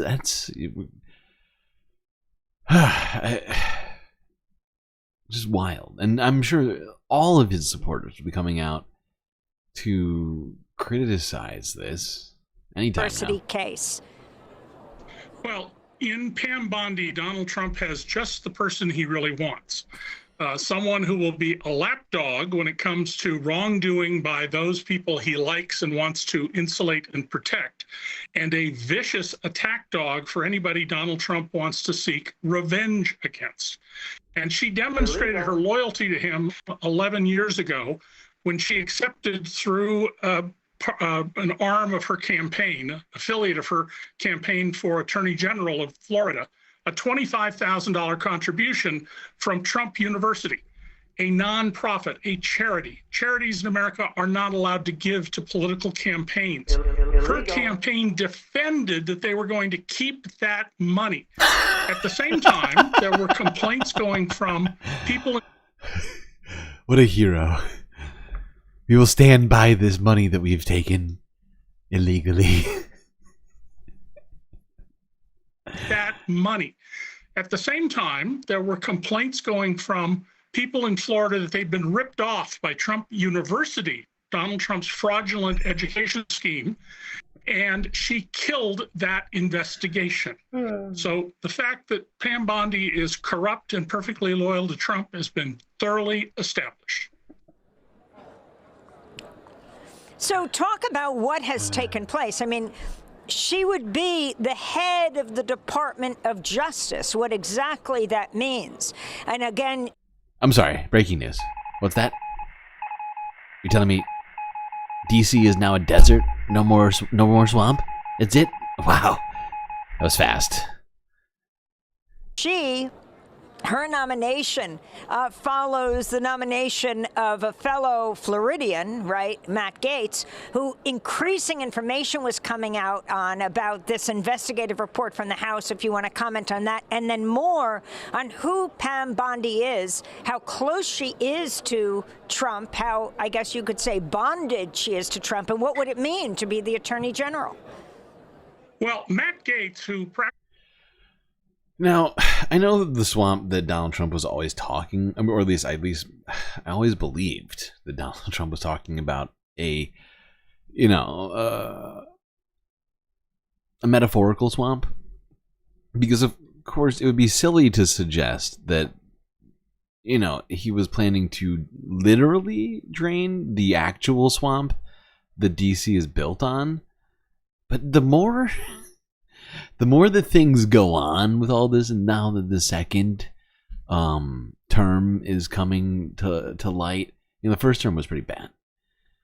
But I was taking him still at his word. It was a metaphorical swamp. But I'm starting to think it genuinely this whole time was just about literally draining all of the excess swamp water from the region, and just literally drying DC geographically somehow. I don't know exactly what that would take. Law long enough to have a cup of coffee was a totally unfit candidate, and I believe Donald Trump put him forward as a test of loyalty and obedience by United States senators who are Republicans. He asked them to arrange what's called a recess appointment, which would have allowed Matt Gaetz to serve as Attorney General for 2 years without the advice and consent of the Senate, which is required under the American Constitution. What he was really doing was finding out what is the Constitution anymore exactly? Get rid of the Second Amendment? Seriously. I mean, we're gonna play games. We're gonna put Bible studies into public schools. Maybe we should talk about some of the other amendments. U.S. senators bow down to him and ignore their constitutional duties to further his efforts to become our dictator, something I have warned about for 9 years. Now, in Bondi, he has someone who represented him on the floor of the House during his first impeachment, and I think to call her fumbling and not very good would be perfectly reasonable, arguably not competent. But that doesn't matter to Donald. What matters to Donald is total loyalty. If you want to create a dictatorship in the United States, there are 2 things Donald has to do to fulfill his statement that he's going to be dictator, though he claims for 1 day. You have to control the enforcement of the law. The laws. And there are more than 100,000 people at the Justice Department. The FBI is under the Attorney General, for example. And then yeah, the new Attorney General. Who is it again? Bondi? James Bondi? Pam Bondi? Pam.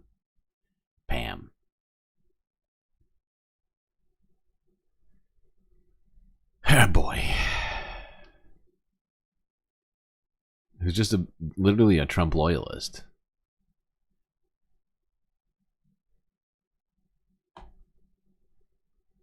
It's insane.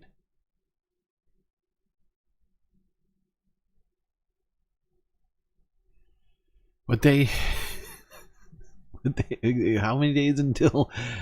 Oh my God. We have less than 2 months, people, until January 20th. It's coming in hot. All right, we're going to have to take a break because we're over 2 hours in. Sorry, people. We're going to have to get back to American politics in the second half. I know usually we try and split up the halves, but we've gone too far. We have to get back to these goddamn appointments. What's next after this one? Actually, do we have more appointments? Actually, we're done with the... Okay, no, wait. We do have one more appointment. Actually, we'll do the appointments. And then we'll move on. Is that it? Yeah, let's do this one. So Donald Trump has made up his mind on who he wants to be Treasury Secretary. I wonder what sort of qualifications this guy has. Scott Bessent. President-elect Trump's pick. Whoops. Scott Bessent will be the next Treasury Secretary if he is confirmed by the Senate. Go to Fox Business. And we have President Trump's pick for Treasury Secretary. And you know him if you watch this show. It is Scott Bessent. This is the latest in his cabinet selections.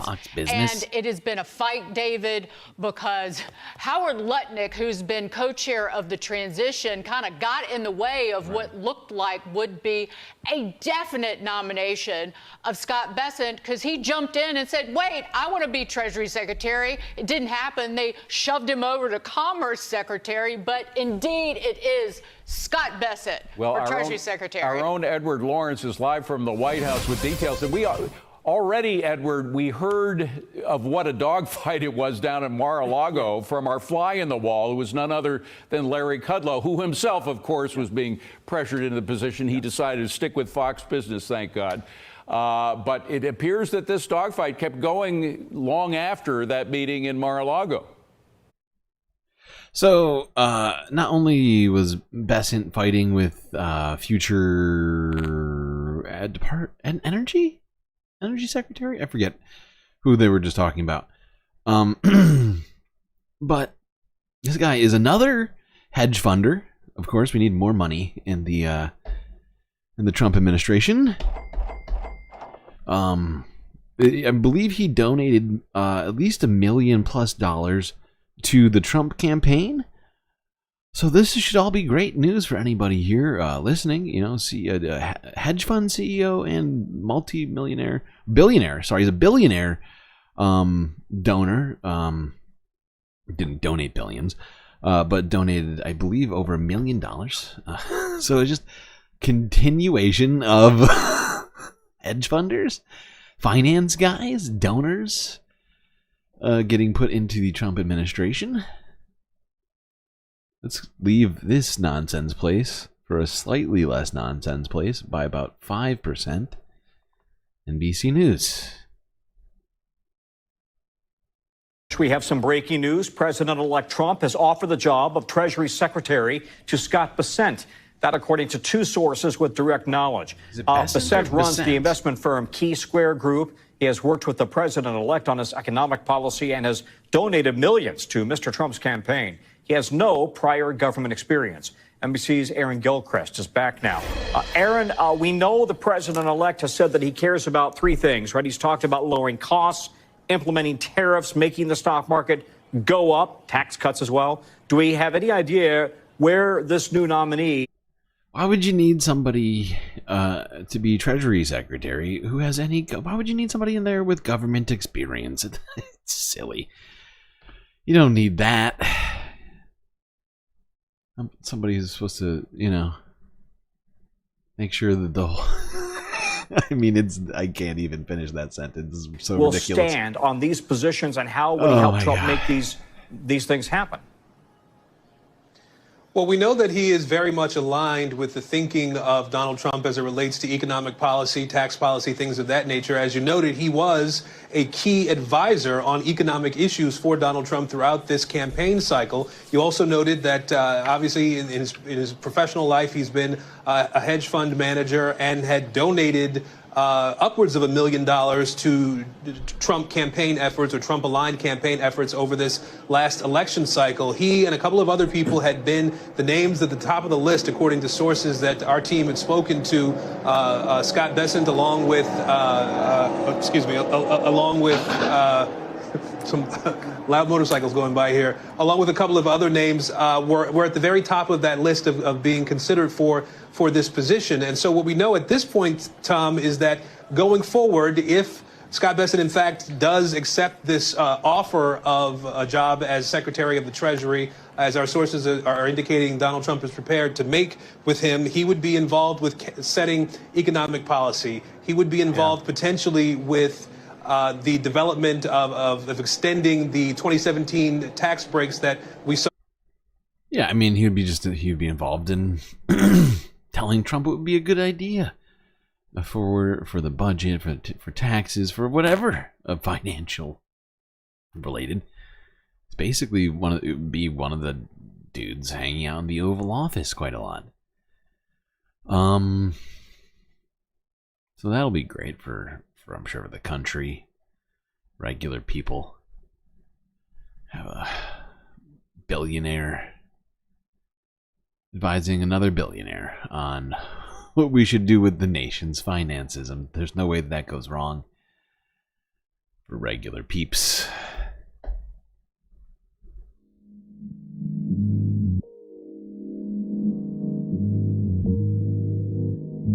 Well, I hope you're enjoying the show so far. If you haven't already, hit the like button. Don't forget to subscribe while you're at it. And once you get done doing those two things, I would highly recommend considering becoming a Galactic News Network contributor, as we are completely funded by viewers like you. And in fact, we are on the wire right now financially, with the December month coming in close. A bunch of bills galactically pending right now, so do consider utilizing one of our many ways in which to donate. Of course, I know times are tough, and we are looking at a potentially even more tough time, so I don't know. Do what you can. Might just float off into space. ITs, chat, ITs. Let's pretend everything's gonna be fine. Anyway, enjoy this short space break. Perhaps grab yourselves a snack. I'll be right back.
time's up for you to get back to your seats because we got a whole bunch of galactic content to get to.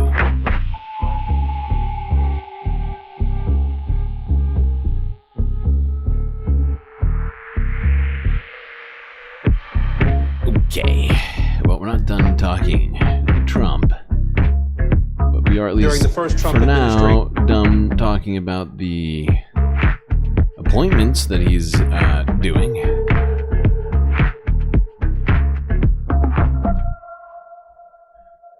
However, there are some other developments somehow, even though he's not in office.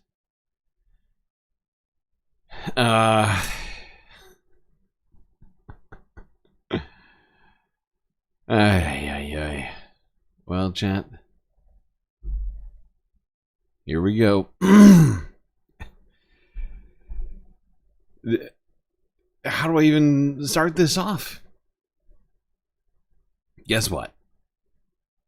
Donald Trump has 1,400 pristine acres of Texas land ready to go for deportation facilities. Thanks to Texas Land Commissioner. I actually don't know her name, but seems like a real piece of work, if you ask me. More buoy barriers are being put into place in the Rio Grande to block migrants from crossing. Governor Greg Abbott posting video, and he has a caption with it that says, despite the Biden-Harris administration's attempts to shut down our border security efforts, the buoys are here to stay. Now, in June of 2023, the state spent $1 million to deploy a string of buoys near the Eagle Pass crossing. Well, that raised legal challenges along with humanitarian and environmental concerns as well. And all this coming shortly after the state's land commissioner offered more than 1,400 acres to Trump's incoming administration to build potential deportation facilities. Generous. So I want to bring in ABC News' Maria Villarreal, who's in Rio Grande City, Texas. So Maria, look, it's my understanding you recently spoke to this Texas land commissioner about the land that's being offered up to the Trump administration. What more are they telling you? And is it possible that more swaths of land in Texas are offered up like this? You know, Kayna, a lot of news, right, coming from the border here in South Texas. We're not far from that piece of land that the commissioner has offered up to the incoming administration. It's right here in Starr County, Texas. That is. Now, you might be asking yourself, was this state land that she offered up? Well, no. As it turns out, no. A plot of land that's about 1,400 acres roughly. But when we were speaking with her earlier today and I asked her, listen, obviously you've offered this piece of land up, but if this goes as planned, as what Trump is looking to do and really, overhaul the entire immigration system, they could be looking for more land. And she said, I have it. I have 13 million acres that we are willing to work with him on. So they're not shying away from this conversation piece. Now, I did follow up and ask her, Kayna, if they had similar conversations with the current Biden administration. She said she tried and it just didn't work out. Interesting. I know she was sort of describing the land as well. Hold on. Let me check something.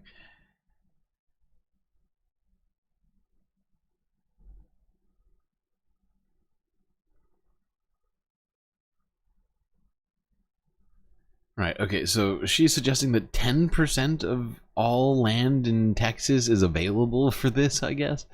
But the land in question, even though with 13 million acres available, the land, the 1,400 acres that's been chosen, had to be essentially taken from a private citizen. I mean, they were paid, but I think they used federal law, which allows them to, what's it called?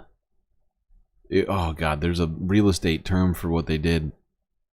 But essentially they just came in and said, no, the government needs this land. Paid them the market rate, and seized it for this use.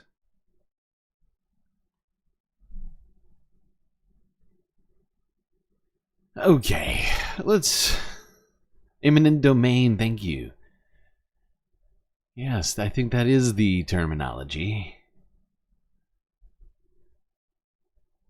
was evading me. Let's have a little fun, or try to. All of this has been a little tough so far, I feel, in terms of content. Let's see how this goes. Stavros Halkias, I mean, I just call him Stavi, and I listen to his podcast on occasion. I regret not listening to Cometown, but forgive me, Stavi. I was put off by the name and just chose not to listen at all. I thought... Yeah, and I mean, Emma is totally right for this. There's nothing wrong for... not even just as a person being perhaps put off by that name. It's certainly unorthodox, to say the least. It'd be gross, but turns out I've become such a big fan of his comedy. I loved his Netflix special, Fat Rascal. I've recommended it to so many people, and I've started listening to his new show, Stavi's World, and he is just like... He's a great comedian. He's the rare cis white male, or he would say he's Greek, but cis male comedian. Let's just put it out there. Yeah, Greeks aren't white in the same way Irish Americans aren't white. No, in one of his bits, he's like, "I'm white." You know, in the sense that, you know, many years ago, it was less convenient for Greek people to be white, but that time is long gone. But someone said, you're not, whatever. Cis male comics who never punches down. And so, like, a lot of liberals are learning about him recently because he went on Theo Von, and turns out he's not a right-winger, a rare comedian who isn't one of Joe Rogan's. Honestly, Stavi is hilarious. I don't know if anybody here has seen Stavros Halkias. I would recommend his content. Generally speaking, I don't think his podcasts are as funny as his stand-up. I think his stand-up is where he shines. Like, his crowd work is immaculate. Not only his timing, but like his insightfulness and ability to like do this weird. It's like this. He's like this Greek, unlicensed therapist, just going from person to person, sort of trying to break people down. Not like in a mean way, but just sort of, and in fact, not break people down. In some cases, he's like trying to build. It's like, you should just check him out. I'm not gonna, whatever. He is funny though. Endangered species of comics who just care about like vaccine mandates and you want to put on a dress and call yourself a woman? Wow, we need more of that on our airwaves. Anyway, Stavros went on Theo Von's show and just talked about progressive values in a common sense way. We need more of this for sure. And watch how he redirects some of the right-wing slash sort of insensitive remarks from Theo Von, which, of all these guys, I think Theo Von might mean the best, but I don't think that's a low bar. But I think the ecosystem doesn't allow anyone who means well to even learn anything. It's clear that like the Roganverse is actively a place that means you're just mired in stupidity, and so you don't learn. And kind of like innuendo and conspiracy theory, or sort of like half-baked ideas. So I think I think Stav does a good job here of misdirecting some of the potential for, bigotry / misinformation, or whatever you want to call it, that Theo would maybe espouse with a less credulous guest to push back on him. Right. Yeah, I mean, let's not forget. And like, the fact is, I don't know exactly how old Theo is, but I'm pretty sure he's like mid 40s, right? Maybe, yeah, I think he's got to be somewhere around his mid 40s. And this guy became famous by being the dumbest guy on VH1, or was it MTV? One of those channels, which is, I mean, to begin with, already a feat, right, of stupidity. At the time, it was, first off, it was a different time, but also not a different time in many ways as well. But, like on TV, specifically VH1 and MTV were pushing the envelope on stupidity. Not that I wasn't enjoying it at the time as a teenager, or a galactic teenager, of course, which is different than Earth years. But, you know, like, he's now decided, I feel like, to try and make sure that that same reputation gets sort of spread across the entire internet with his just wildly dumb takes. Like, I don't understand why this guy decided to do podcasts. I felt like he must have made some money. Was it Road Rules that I think it was Road Rules that he became famous on, right? He must have gotten a good chunk of change from that. I don't know what he spent it all on, but my God. Like, did he need to do this? What are people truly scared of, do you think, when they talk about Trump? But what is it? I kind of start to wonder, what do people be scared of? I can tell you right away. I mean, so for me, you know, I didn't love either candidate here. I really didn't understand being enthusiastic about either candidate. I think, you know, I'm not a Trump guy, obviously. I think he is dangerous, and the things that I'm scared of the most, and the thing that made me lean towards Kamala was, more than anything, was the Supreme Court, and that it would be, if it's put under like far control for the next however long. We've already seen, you know. I'm in my late 30s. I'm not in my late 30s. I'm approaching my late 30s. Okay, let's settle down. Let's not get ahead of ourselves. Women's right to, you know, over their bodies, the abortion. I might be misremembering when it was that Theo Von first thrust himself onto the scene, if you will. So don't go trying to put together StreamLord over here.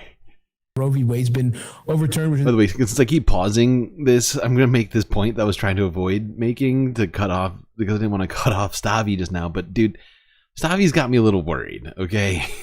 He's got me a little worried. I love this guy. He's hilarious. I don't want to see him go too soon. And, you know, portly, if you will, comedians have had a bad time. And he is, from what I can tell, he is packing on some LBs right now. Since the first special I ever saw of his was right out of the pandemic, and like the first joke he did was about how he had lost some weight over the pandemic, and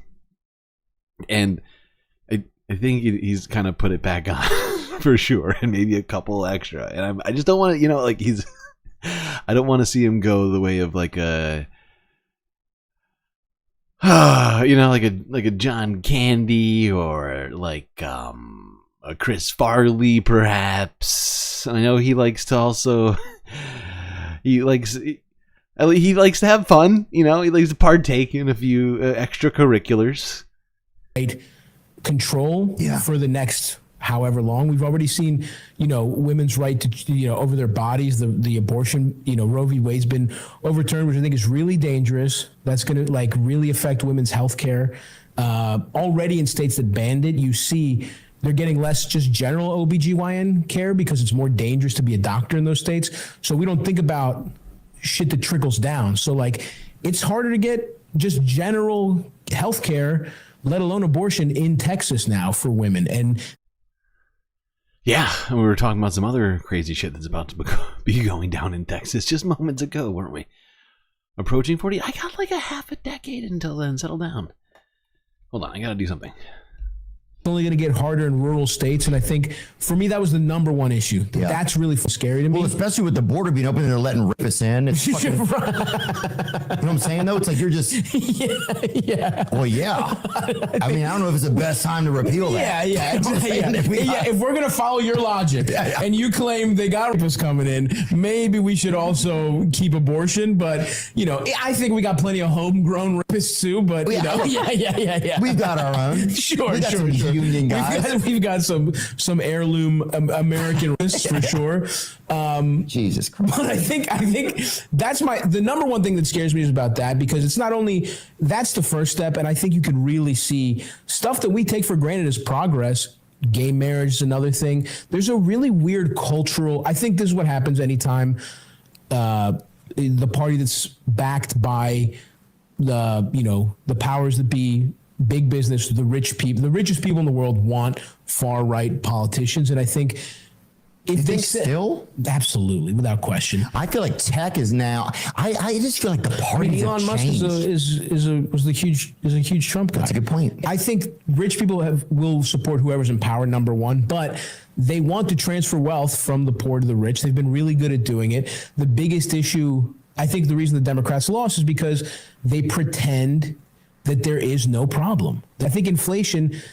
I think a big part of inflation is that companies realize they can just charge you more and say it's somebody else's fault. A lot of it's price gouging. That's true. And everything gets so much more expensive. And companies are, some of it is just real inflation, but some of it is companies are hiding behind inflation. And like Democrats did nothing to stop price gouging, right? They didn't even say they were going to do it.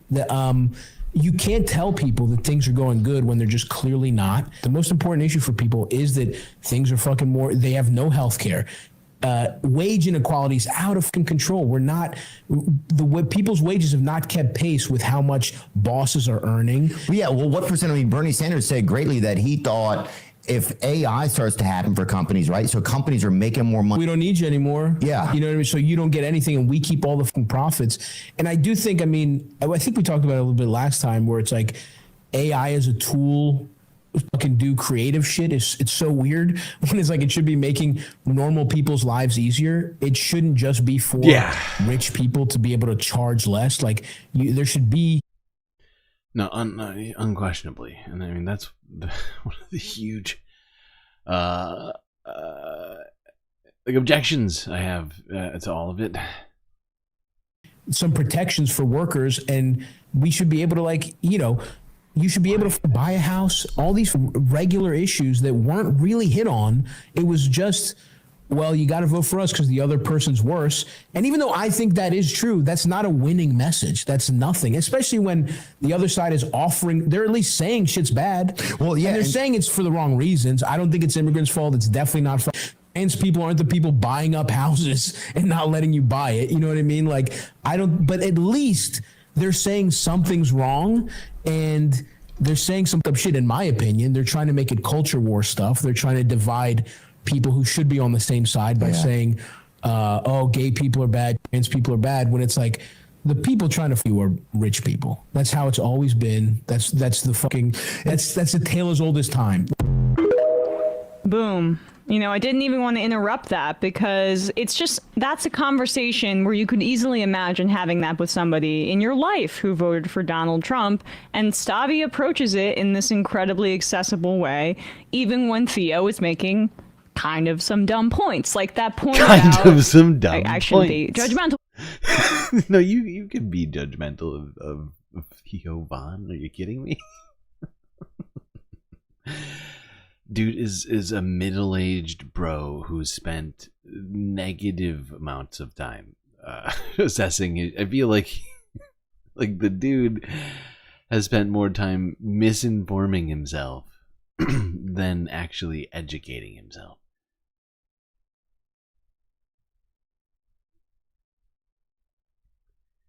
All right.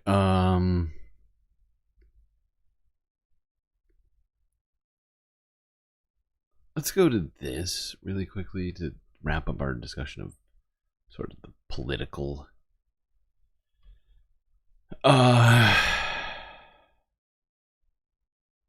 This is sort of disturbing.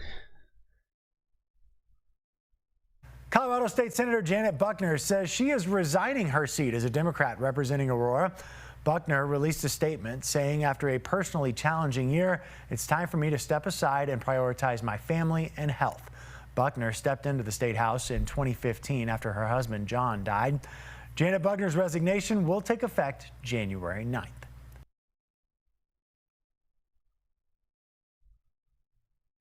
So if you're not putting pieces together there, that was for a company that says a Colorado Aurora, the Aurora mayor, right? The the town that was supposedly plagued, but of course the allegations of these supposed gang members were being disseminated by a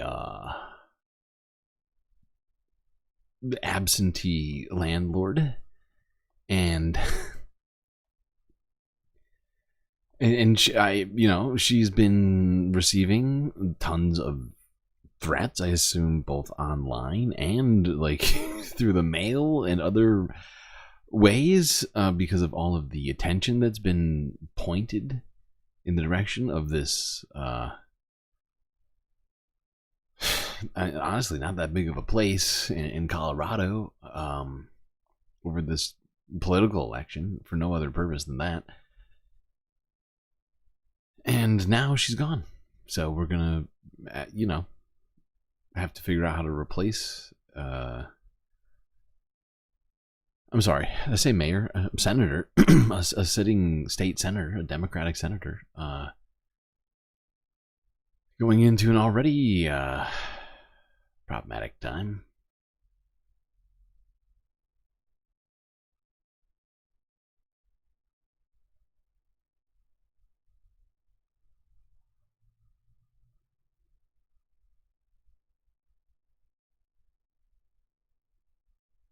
All right, hold on. We're back.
Okay, what's up with all the middle-aged jokes in in chat? I am still vibrant and young man. I don't appreciate these suggestions that I am some sort of elderly individual. Too much of that in this building anymore. Although IKEA made a net profit of $2.37 billion this year, the company continues to shortchange the very workers who power its global success. All you want to do is get back to work. They're wanting us to take our years of service and ball it up and throw it in a trash can. 300 workers with the Machinists Union are striking at IKEA's Perryville, Maryland distribution center, which ships furniture to about 40 IKEA stores across North America. I get here at 5 a.m., clock in. I work out in the yard, so I'm out there all day moving trucks, parking the pool, and sealing trailers. The strike centers on seniority rights, a union benefit that allows workers to choose their job function after 3 years of work, and IKEA is now trying to take those rights away from their newest contract. Somebody that's been here 2 months shouldn't be able to take a job from me that I've been doing for 10 years. And that's the way I think that they want to run this operation. I have worked almost 18 years to be where I'm at now. Don't take my department from me. I just want to come in and do my job, and I want them to leave me alone. Seniority is the most important thing here. It keeps favoritism at bay. If they don't care for you, or you're not maybe one of their quote-unquote favorites, they can give you less likable jobs. They can move you from one job to another without really any concern about your ability. As far as I know, we're one of the most productive IKEA distribution centers in North America, and I think we've done a great job, and we deserve our seniority. It's not just a matter of satisfying workers' preferences. The change could put the health and safety of older workers at risk. What happens if I say something management doesn't like? All of a sudden I'm put to a more physical job, and I've been here 20 years. I'm more of the older side. My back don't work like it used to. My knees don't bend like they used to. I think a lot of us are tired of it. We're really tired of it. Another issue in That's capitalism, baby. That's, you know, and what's funny is that I could have sworn IKEA was from one of those dirty socialist countries, so this just doesn't make any sense. Why are they doing capitalism to people? strike is pay, which workers believe hasn't kept up with the rising cost of living. A big chunk of us live paycheck to paycheck. I mean, look how much a gallon of milk and a dozen eggs are. They'll stand up front and praise us at startup meetings, but then when it comes time to get an increase and at least bring us up to par, and they don't even want to bring us up into a decent living wage. As IKEA resists meaningful change, workers are looking to the union to continue improving their conditions and protecting their hard-fought wins. Take care of the people in Perryville in this building that have worked here for years, giving us our dignity and respect back. Perryville was the first IKEA distribution center in America to unionize, kicking off a wave of unionization efforts in distribution centers across the country. Retail workers have been slow to join the movement, and only one retail IKEA store in the U.S. has a union. I started back in 2008. I was making about $11.25 an hour. Now I make about $29 an hour. With every contract, you get more pay, more benefits. Can you tell me, before the union, what was that experience like? Gosh, you were scared to death. You never knew what they were going to do to you. I'd come in one day and it'd be like, you're going to crawl up in the trailer, lay on top of the products. You're going to pull the carpets out one by one and put them on a pallet. You come in, you never knew what you were going to do. You never knew what kind of nightmare it was going to be. I do think more stores should unionize. I never thought I'd ever see this here with our union, but this made my years as a steward, with the stress and the headaches, it was well worth it to me now. When I seen this unity happen, this is history in our local here at IKEA. Living wage is minimum $50 an hour. I think living wage completely changes depending on where you live. Honestly, it's you know, it's a sliding scale. The fact is we shouldn't be talking. I wish we could stop talking about living wages. If we would just decommodify a few things, I feel like we could be talking about a completely different vibe, right? If we could decommodify healthcare and housing and food, you know, we could have very different conversations. Much more enjoyable ones, you might say. Now let's talk about some of the people who are causing some of these problems. And let's talk about specifically one of those problems I was just talking about, that being housing. And we're going to stay with More Perfect Union. Wow, back-to-back More Perfect Union videos? That's crazy. A lot of the people here that live in the campers, urban campers as they call us, you know, a lot of us got jobs. The prices in Bozeman, or Bose Angeles as they call it, everything's expensive here. Welcome to Montana, a state with gorgeous landscapes, sprawling wilderness, and natural resources that have attracted settlers, prospectors, and vacationers for centuries. But what happens to local residents when the government caters exclusively to those outsiders, tourists, and the ultra-rich? It means that some of the wealthiest people in the country are buying multi-million-dollar vacation homes, and private equity is betting on luxury resorts and high-end development. Yeah, I guess this is as close as we're gonna get. So the Yellowstone Club is the only private ski resort in the world. And meanwhile, just miles away in towns like Bozeman, housing is now some of the least affordable in the country. It's harder for a Montanan to buy a home than a Californian or a New Yorker.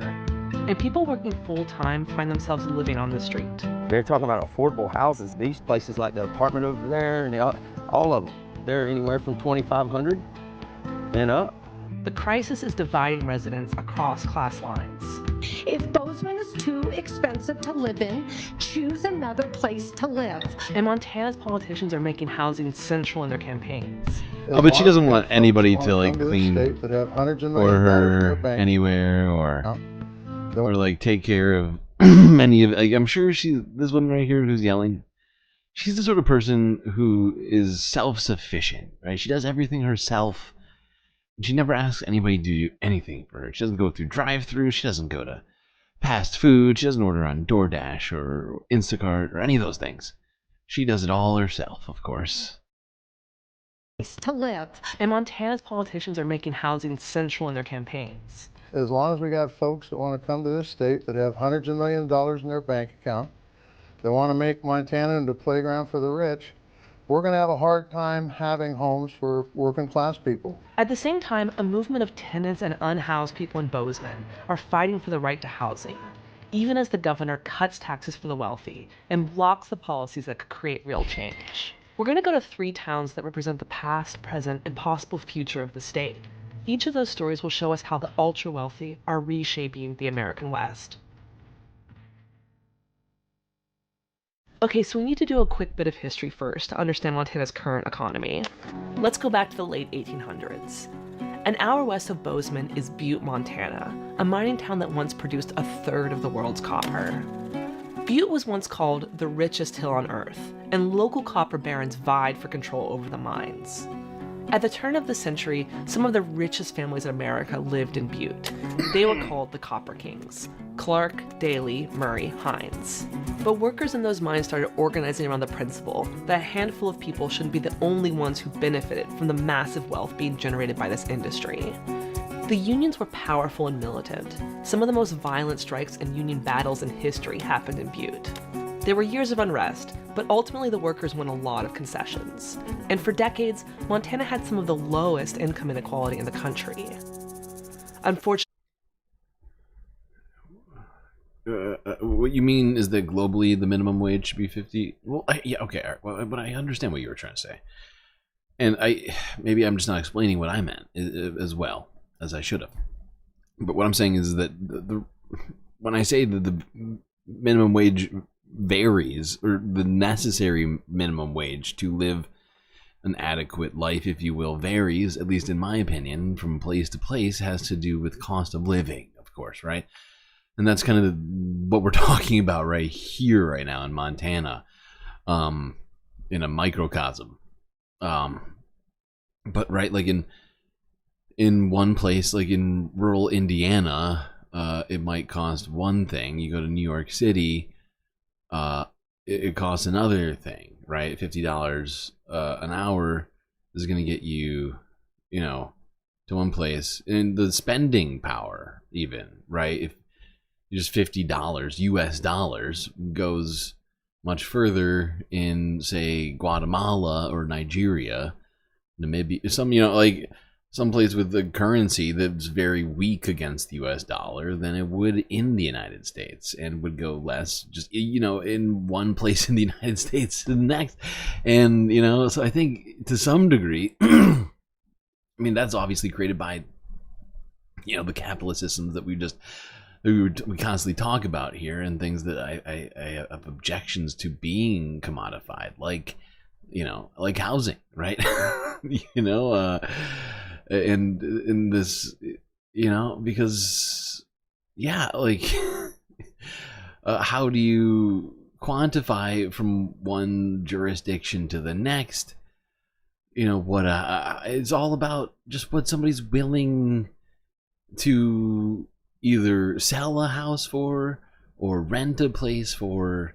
It's all arbitrary, right? And it's hella frustrating. That's why, why if we have no rent controls or anything like that, we wind up in these insane circumstances.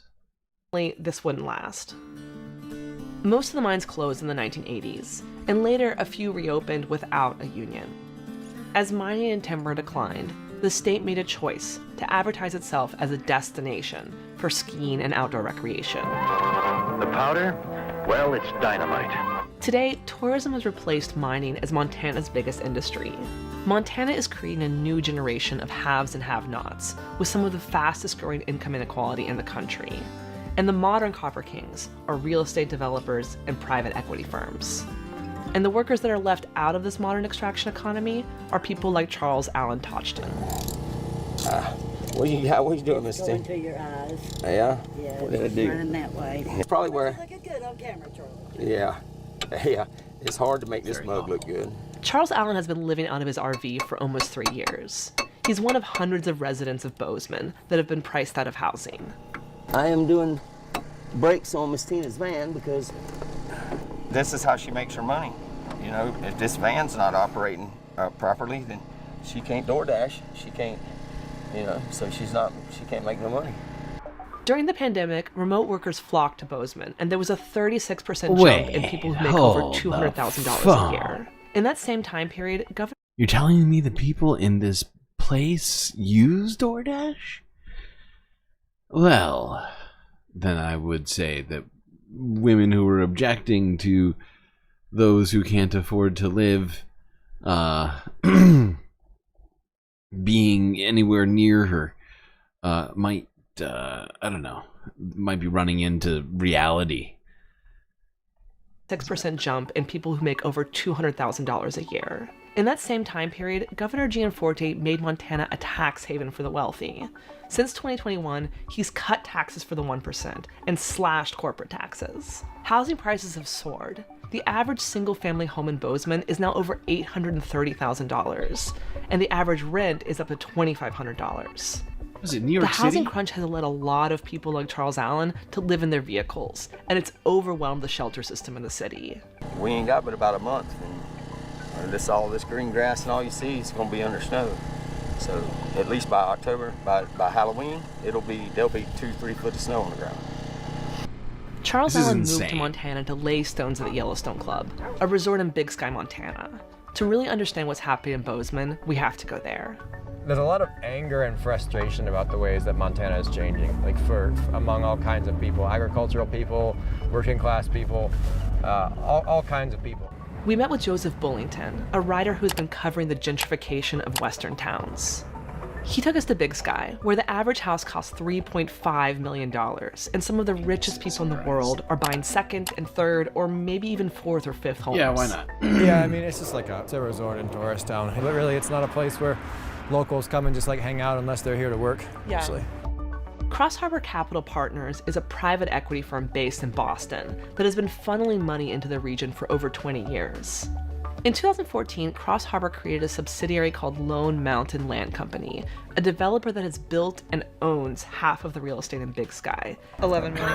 11.9. Cross Harbor... Makes sense. Funneling money into the region for over 20 years. In 2014, Cross Harbor created a subsidiary called Lone Mountain Land Company, a developer that has built and owns half of the real estate in Big Sky. 11 million. 11.9. Nothing wrong with that. Cross Harbor Capital also owns the Yellowstone Club, built in the 1990s as one of the most exclusive and well-guarded private resorts in the country. The Yellowstone Club was first built by timber baron and ski enthusiast Tim Blixeth, who bought and traded thousands of acres of land from the Forest Service. The club went bankrupt after a series of financial blunders and fraud in 2008. Real estate developer who founded the high-end Yellowstone resort near Big Sky has been accused of illicitly pocketing hundreds of millions of members' dollars. And that's when Cross Harbor Capital stepped in to scoop it up for a bargain price of $115 million. How's that it? Oh yeah, so here we are. There's the gate. We're not going to be going in there. It looks like they have it closed off, so we might have to turn back around here. I mean, yeah, I guess this is as close as we're going to get. But yeah, you can kind of look up in there a little bit. And there's a golf course out there somewhere, clubhouse, membership. $150 million for an entire valley and mountain, huh? That's a deal. Costs the price of one of their multi-million-dollar homes, plus some annual dues. Some of the members include Justin Timberlake and Tom Brady, as well as some very rich people who you've maybe never heard of. Waffle House chairman Joe Rogers Jr., Blackstone CEO Steven Schwartzman's son Teddy, the guy who founded Slack. Recent reporting from Forbes showed membership Cool was up guys, to is what you're $78,000 a saying. year and a one-time payment of $500,000. And like Joseph said, Good God. Well, it gets worse. Please hold. Can't watch this whole thing. I don't have time.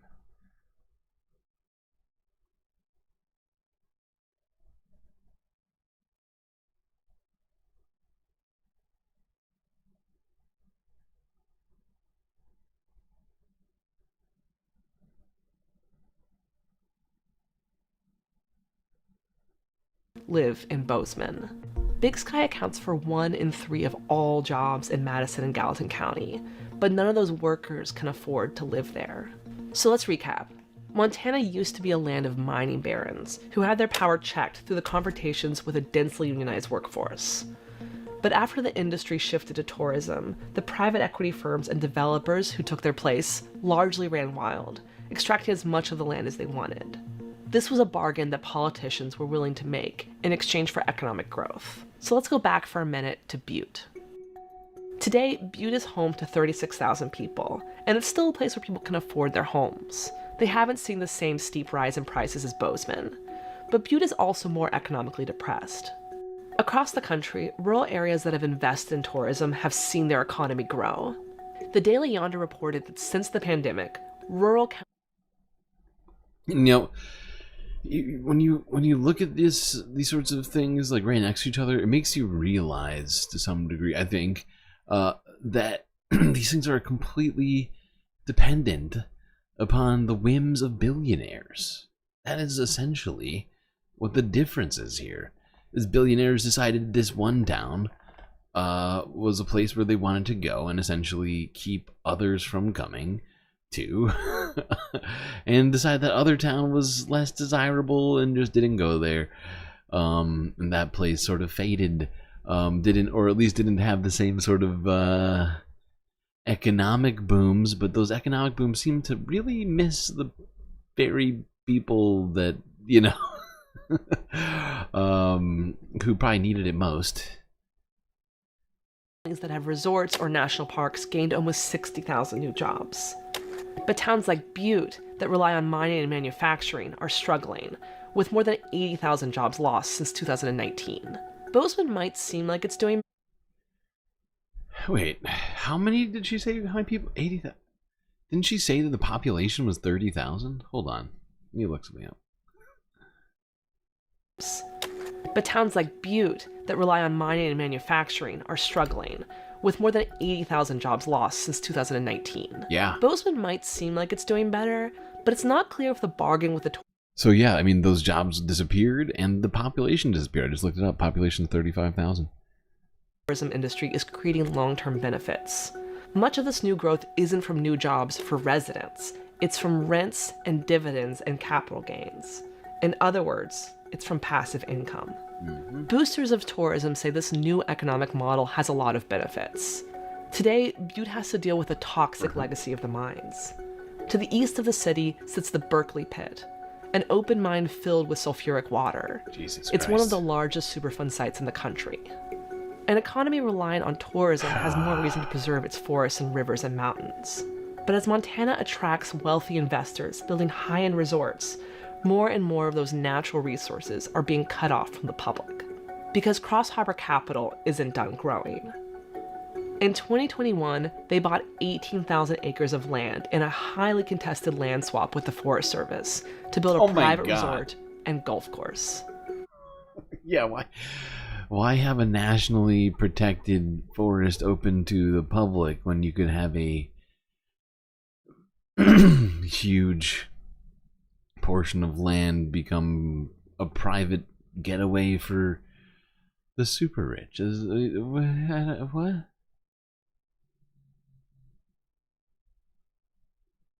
Land value, the only people who are happy about it are developers and lenders. Addressing the rising housing costs is crucial, but what can we do to directly tackle the wealth that is trickling down off the mountain, the billionaires in Big Sky? Well, it's not just the beautiful landscape that's luring them to the state. It's also the governor's generous tax breaks. It didn't start with Gianforte. Montana restructured its tax codes in a major way in 2003, when it lowered taxes for the richest, as well as the tax on capital gains like stocks and real estate.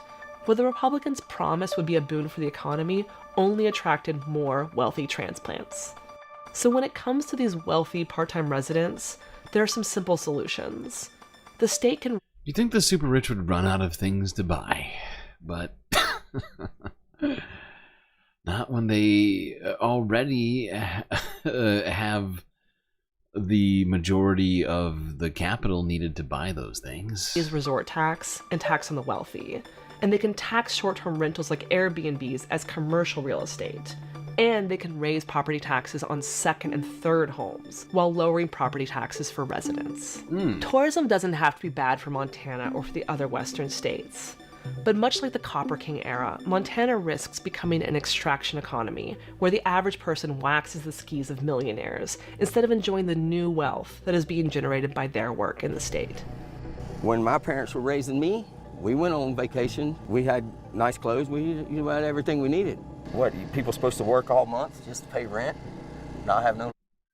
Oh, that's absolutely what they want. I mean, they don't want it. Themselves do, but they need you to work all month.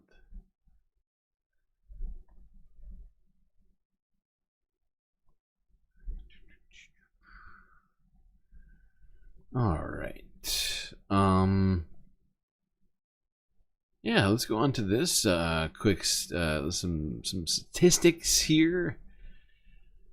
From CBC News. Now, this might not be directly related to what's happening in Montana, but it's certainly sort of a parallel circumstance happening here.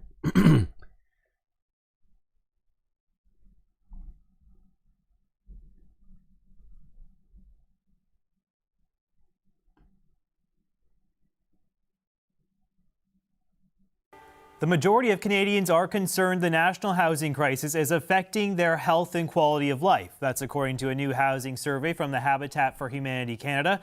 It reports 59% of Canadians say they worry about sacrificing other basic needs to pay their rent or mortgage, with 41% saying the stress of not being able to purchase a home is difficult to manage. The majority of Canadians say buying a house feels like a luxury.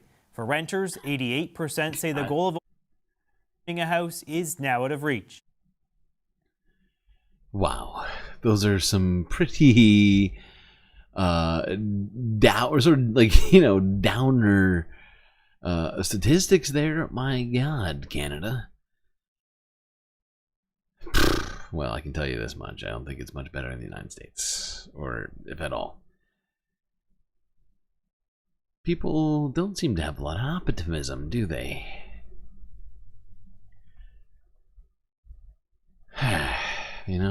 Maybe we just need to go back to the old days. You remember back in the day when you could buy a railroad for $10? You don't, me either.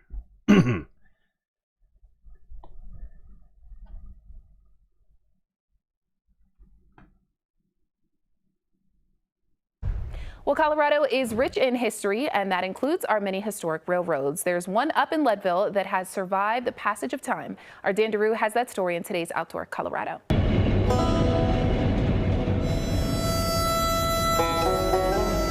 It was a stretch of steel ribbon that no longer held a train. Only a memory.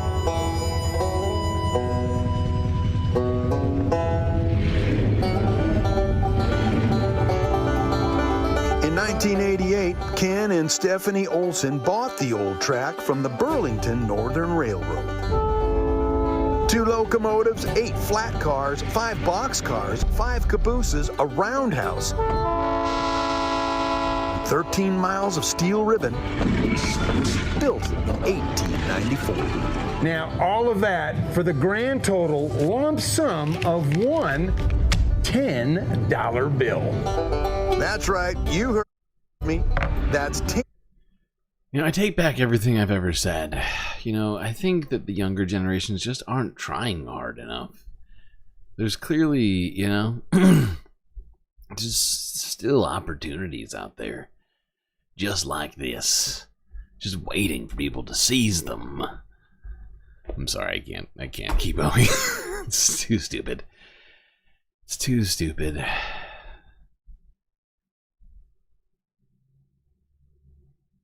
just gotta get out there, okay, people? It's railroads waiting to be bought for $10.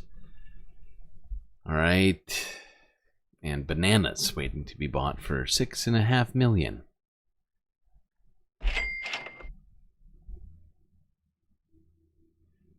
Totally normal. Everything's fine. These are words I never thought I'd say. $5 million for a banana. A piece of conceptual art consisting simply of a banana duct taped to a wall sold for $6.2 million at an auction in New York. The winning bid came from a prominent cryptocurrency entrepreneur. We are looking at an ordinary banana and an ordinary piece of duct tape. However, what makes the ordinary extraordinary is the intention of the artist who put this together. Maurizio Catalan's Comedian became a phenomenon when it debuted in 2019 as people tried to figure out whether the fruit taped to a wall was a joke or commentary on questionable standards among art collectors. This version of the Comedian won't last long though, because the crypto entrepreneur plans to eat the banana in the coming days.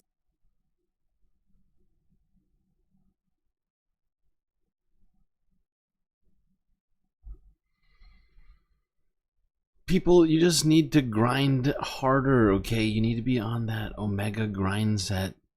This is the problem, okay? That's what you need. You just need to be a crypto entrepreneur and have millions of dollars so that you can eat a banana. All right? That's the world we live in right now. Yep. Still totally. Everything's fine. All right. Let's talk about the environment a little bit. As the West Coast is getting slammed by a, what's it called? Not a super typhoon, a bomb cyclone. East Coast is being hit by snowstorms. Let's start on the West Coast in Seattle. Folks here still don't know the full extent of the damage here. Now, we do know that here at this private campsite, about 50 campers and RVs have been seriously damaged, and the situation is still so dangerous that camp managers are not allowing folks back on the property, and that's frustrating folks who are desperate to know if their homes are still intact. After surviving the storm, Karen Foley's been living in her car and with friends for the past 3 days. Well, it was horrible. I mean, I heard probably 6 trees fall around me. Now, all she wants to do is go home, but she can't. I can't get in. I just stopped over there and asked if I could walk in, and they said no. The Lake Connor Park RV campground, where she and about 1,500 others live on and off, remains shut down. This is why. It's like a war zone. Video taken by a member of the private park shows just a fraction of the destruction. Oh man, this is my cousin's. He just bought it like not even 6 months ago. At least 50 RVs and campers crushed by more than 200 trees, some of them 200 feet tall and 5 feet across.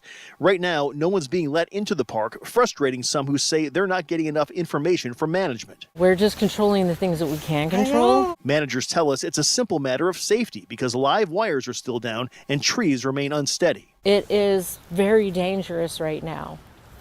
So that's why we're not letting people go in. Some living here say diseased trees should have been cut down to avoid such devastation. But a park forestry team member says 120 trees have been taken down since April. We have probably another 100 tagged, but we got to the ones that we were most concerned about.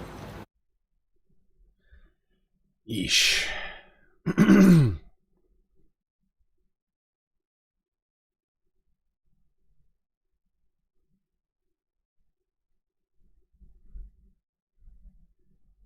All right, let's go a little south here to, what is this, San Francisco? Bay Area, let's say. The North Bay now, where the risk of flooding along the Russian River is growing. Our team coverage continues with Crown 4's Charles Clifford, who's live there in Guerneville. What's the situation like? Well, you know, as we head into the later afternoon hours, the rain has actually let up a little bit. It's been raining hard for 3 days now, but we're getting a little bit of a break. You know, all of the moisture from these storms that falls pretty much across northern Sonoma County drains into the Russian River, which comes to right here. This is a bottleneck near Guerneville before it heads out to the ocean. As you can see behind me here, the water is high. It's not quite flooding yet. They're expecting that to happen a little later this afternoon, but it is still a danger. Friday morning, the Russian River near Guerneville was running deep and muddy. So far, the river is mostly staying within its banks, but there has already been some flooding. Friday morning, multiple vehicles and buildings were submerged in several feet of water at this construction site on the north side of the river. Crews were on hand trying to clear the debris and save their equipment. Along the river, a few neighbors were checking out the water. This man says he's lived in Guerneville for 43 years, and he's concerned that the river is this high so early in the rainy season. Winter's just starting, and everything's pretty saturated now. So, you know, I mean, as long as we get breaks in the weather, in the rain, if we get the breaks, that's what we want. So it's good. The National Weather Service is predicting that the Russian River will hit the minor flooding stage around 6 Friday evening. Neighbors here worry about those who live near the water.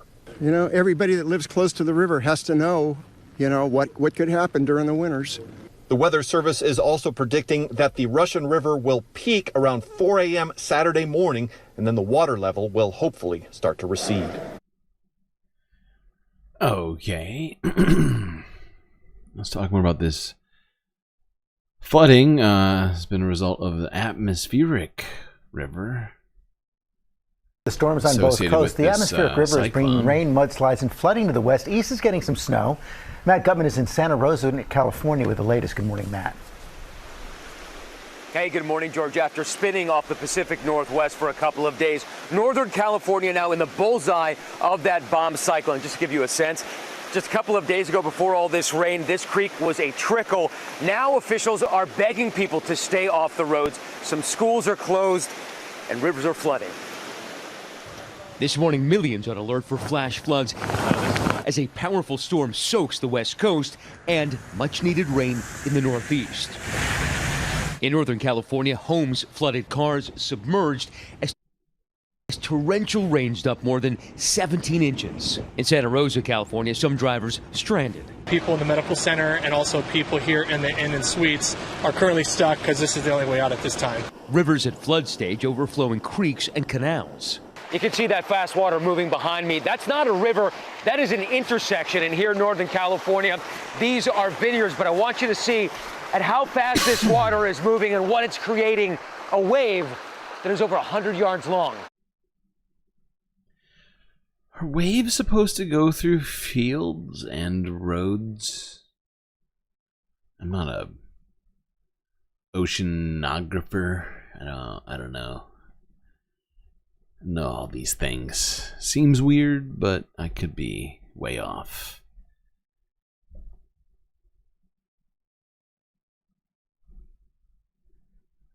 All right, let's go over to the northeast.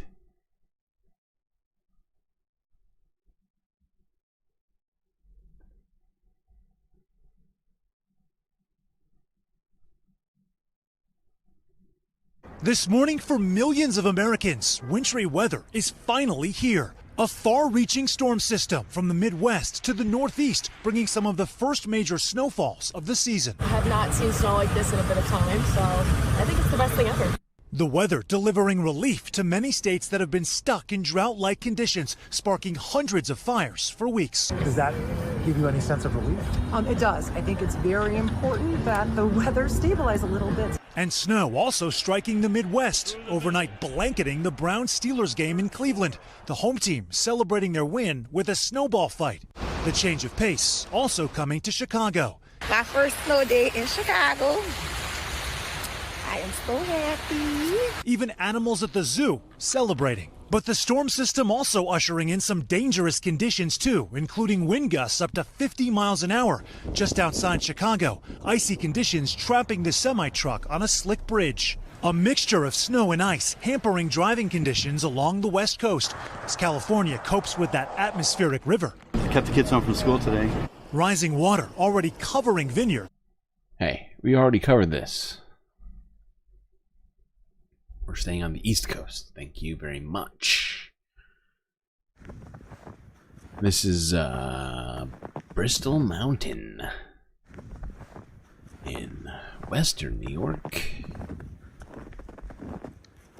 That's quite a lot of snow there.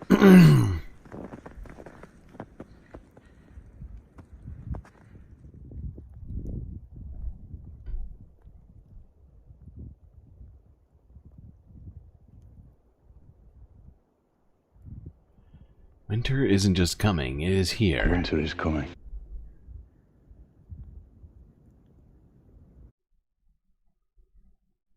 Yeah,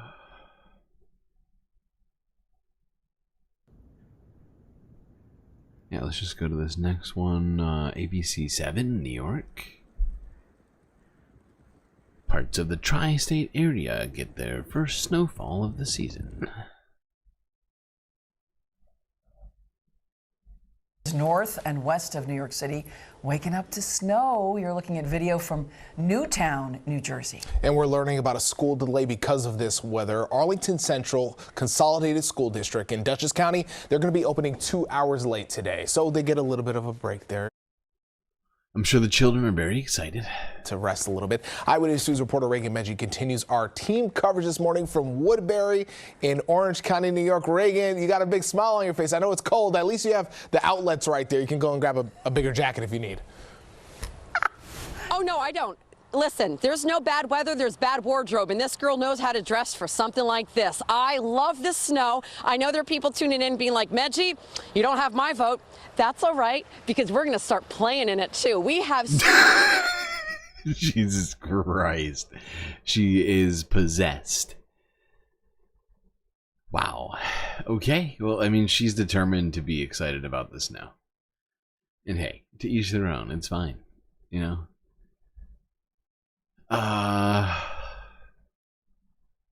See some more snow footage.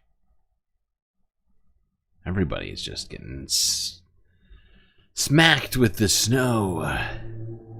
Now let's send it out to Marcus Solis, who is in Warwick, where that snow has led to some power outages. Marcus?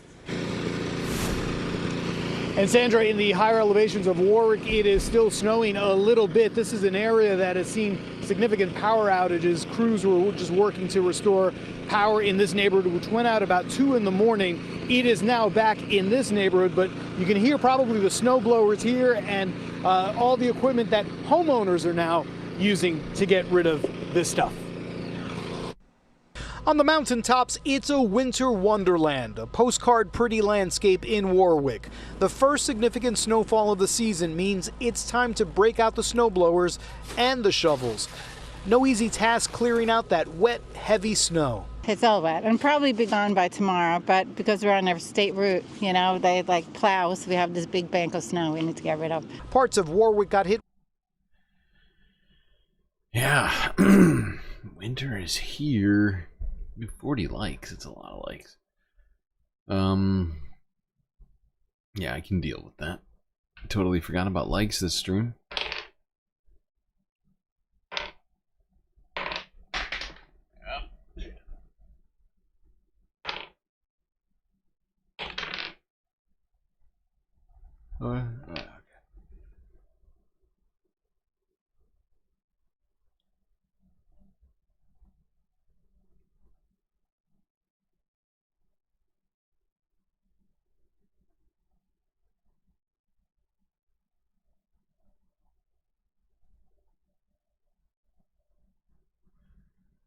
Okay, there you go.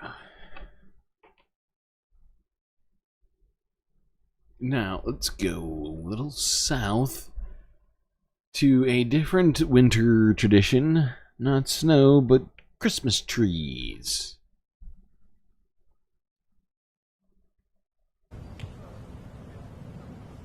Now, this is the very important procession.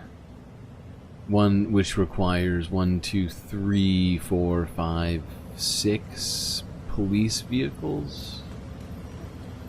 7 police vehicles. Now, this is the tree for the White House. I believe it's going to be outside the White House. I don't understand why it's being escorted by an entire team of people and police. Seemingly, it doesn't make a lot of sense. I don't see why the tree needs security. I'm just confused. But also, this fucking tree got driven here from Alaska, of all places. Seems incredibly wasteful. Didn't we just get done hearing Biden go to the Amazon? He was like down the Amazon telling us about how nobody can undo all the work that he did. Well, I feel like he's single-handedly trying right now. Could have gotten a tree from, I don't know, Virginia or something. But no. No, had to get one from literally as far away as you possibly could without actually being outside of the United States. Although, I'm pretty sure that tree had to go through Canada to get here. Well, I guess, is there a way to get to Alaska without going through Canada? Either way, it's a nonsensical thing to do. The tree must be secured. It's Alaskan. You think that's what it is? It poses some greater threat due to its Alaskan heritage for some reason as a tree. It's very strange. Doesn't make a ton of sense.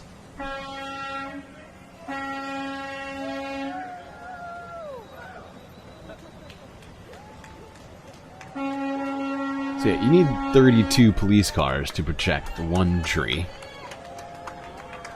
That's just science. It's science.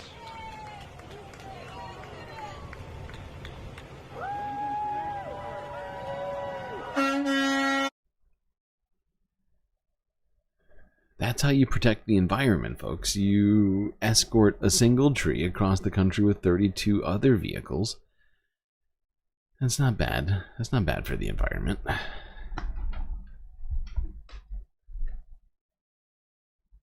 I'm sure these vehicles didn't go all the way across the country. Probably met up in Chicago or something. Let's go. We take a break right now. How are we doing on time? Ooh, Hawaii's further away. Ah, ha, ha. Well played. Well played. Could have been Hawaii, although I don't know. I guess you would have. Couldn't have flown it. Well, could you fit this tree? I guess you could probably fit this tree on like a. No, it seems almost too big to fit onto one of those big, troop transport vehicles. I'm trying to think. Maybe the ones they use for tanks? I guess yeah. Could have flown it from Hawaii. Although I don't. Does Hawaii have a lot of, what do you call them? Fir trees? Pine trees over there? I could have sworn they're, sort of like mostly palm trees. Could be wrong.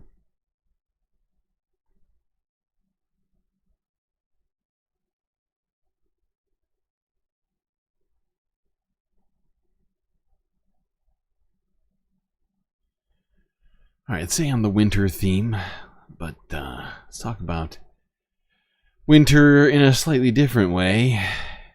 Here's CBS News from 3 hours ago on how they think U.S. winters are permanently changing. From the National Oceanic and Atmospheric Administration, better known as NOAA. Coniferous trees. Oh, sorry for not being scientifically specific enough for you. The latest weather outlook from the National Oceanic and Atmospheric Administration, better known as NOAA, is now in. And this winter, the agency predicts above average temperatures from the southwest all the way up to the northeast. The head of NOAA's Climate Prediction Center says it's because of a, quote, slowly developing La Nina pattern, which tends to cause drier, warmer winters. For more, let's bring in CBS News Sacramento meteorologist Tracy Humphrey. So, Tracy, I mean, it feels like we have had really mild temperatures this fall overall. You've been reporting that this winter is expected to remain above average. overall, it seems like Hawaii has a lot of trees. Sure, I'm sure you do. I guess my point is you're not exactly known. Can we agree that you're not known for your, as Badash put it, coniferous trees? You know, it's not the first tree you think of when you think Hawaii. U.S. winters are changing. Is that true? Oh, I would completely agree with you. Long story short, yeah, they are. Winter is the fastest, warmest warming season for most of the United States. And last year was a record warm winter for the U.S. We had an average temperature of 37.6 degrees. That puts us about 5.5 degrees above average. Now, that also means, Lana, warmer days in winter are now occurring more frequently. Now, there's a big downside to that. It disrupts ecosystems, it alters precipitation patterns, and it can increase the intensity of winter storms, like making sleet and freezing rain more common. And they're also more dangerous. Now, to add insult to injury, NOAA now believes that La Nina will slowly develop and influence weather conditions across the remainder of the country for the winter of 2024 and 2025. How exciting for all of us. Okay.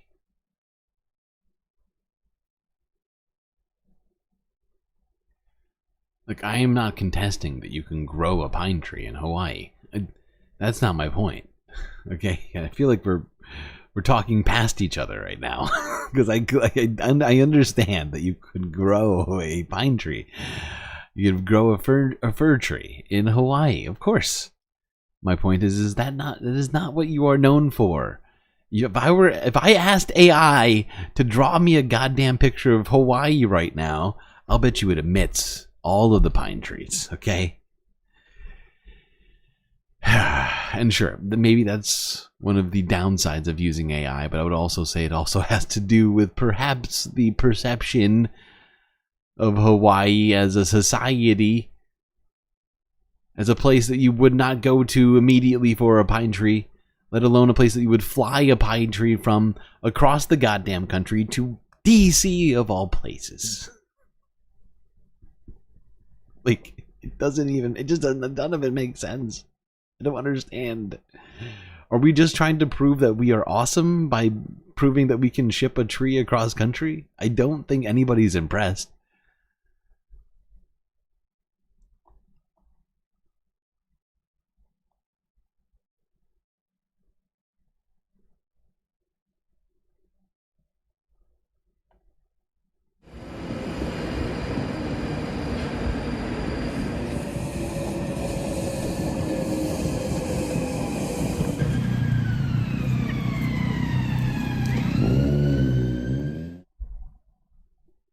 By the way, we've left the United States. We are now in the United Kingdom. Looking at a different place also being hit by snow.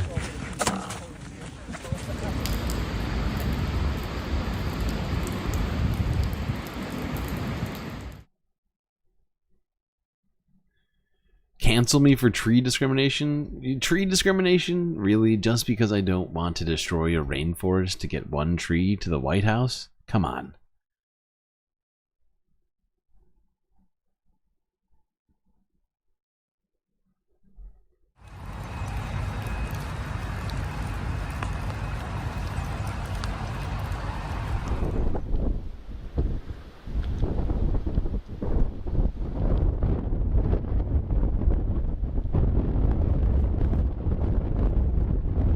I think we looked at this one yesterday, didn't we? We did.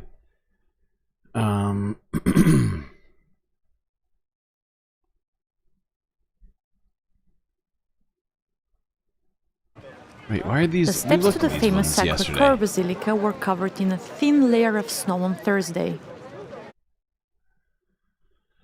Sorry, Joe, we already looked at these videos. We need to look at this again. Looked at this footage in Bosnia yesterday. Let's go here, all the way south. Well, not all the way south, but far further south to Australia, where the resolution of a story, which we talked about earlier this week, as a emperor penguin unexpectedly turned up on an Australian beach, is now coming to an end, as they've decided to take this penguin out to sea. I guess, I don't know if I assume that they know better than I, but I guess they're just you'll see. Okay, whenever you're ready, Gus. You gonna Gus? Off you go, Gus. I mean, penguin seems fine with it, clearly. I didn't name Gus for a couple of days, and I didn't really know what to call him. I really didn't know whether he was going to make it to begin with, because he was so undernourished. And yeah, he showed all those positive signs, so I thought, oh, time for a name. And then I was just thinking of emperors of the past, and thought of Emperor Augustus for some crazy reason, and shortened version of Gus just seemed to suit him. I'll miss Gus. It's been an incredible few weeks, something I wouldn't have missed. It started off with trepidation, but I've been getting more confident as we go along, and it's going to be a good result. Well, I wish that penguin all of the luck. I assume he'll be able to find his way back to wherever he came from. He made it to the beach that he wasn't supposed to be at somehow. You would assume, but no, the way back. All right, gonna take another quick break.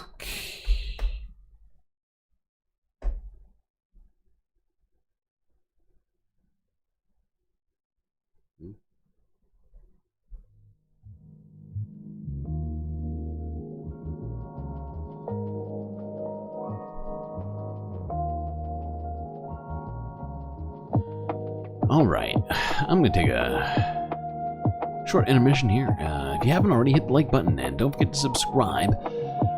While you're doing those things, do consider contributing to the Galactic News Network, as we are completely funded by viewers like you. All sorts of great places to contribute: YouTube, Twitch, Patreon, Cash App, PayPal, and I think that's it. Alright, chat. Enjoy this intermission. I'll be right back.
All right, chat.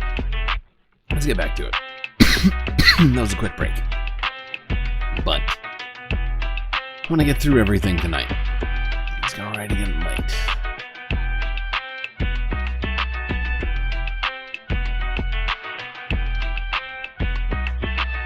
Okay.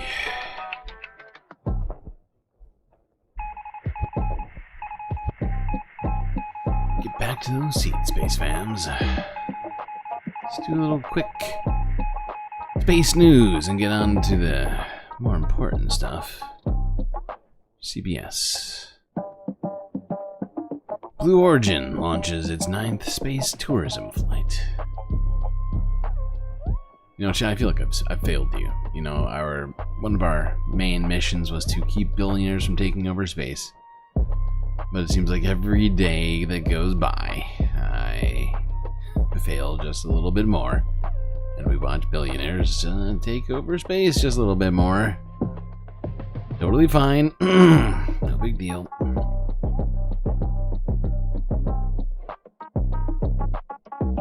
Jeffy Bezos time.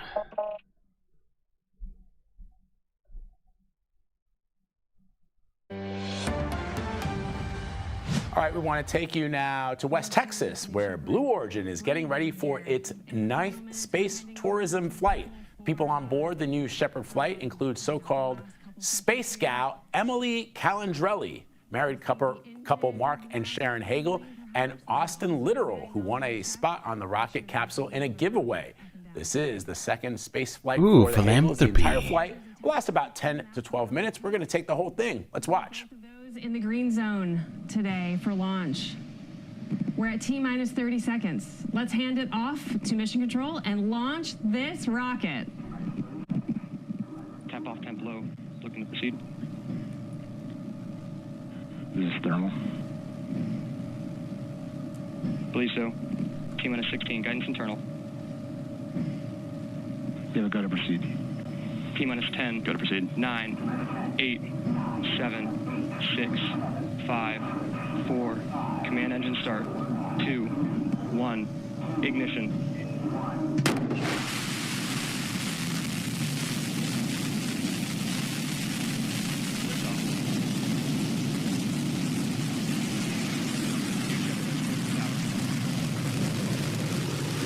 New Shepard has cleared the tower and is heading to space.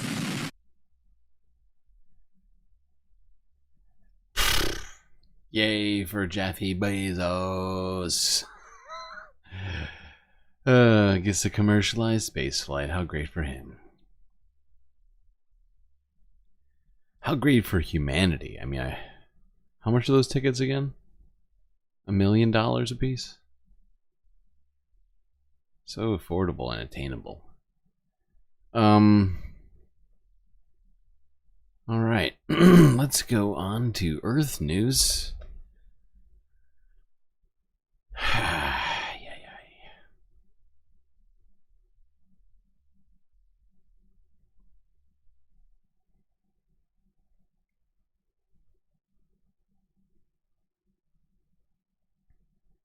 Actually, goddamn, it's late. I am going to skip a couple stories here just because of how late it is. Sorry, chat. We're going to go Russia, Ukraine, and the Israel stuff. We have to talk Israel. We have way too much to talk about. Thankfully, we got through most of the Russia stuff yesterday. Good God, not enough time in the world to cover all these stories.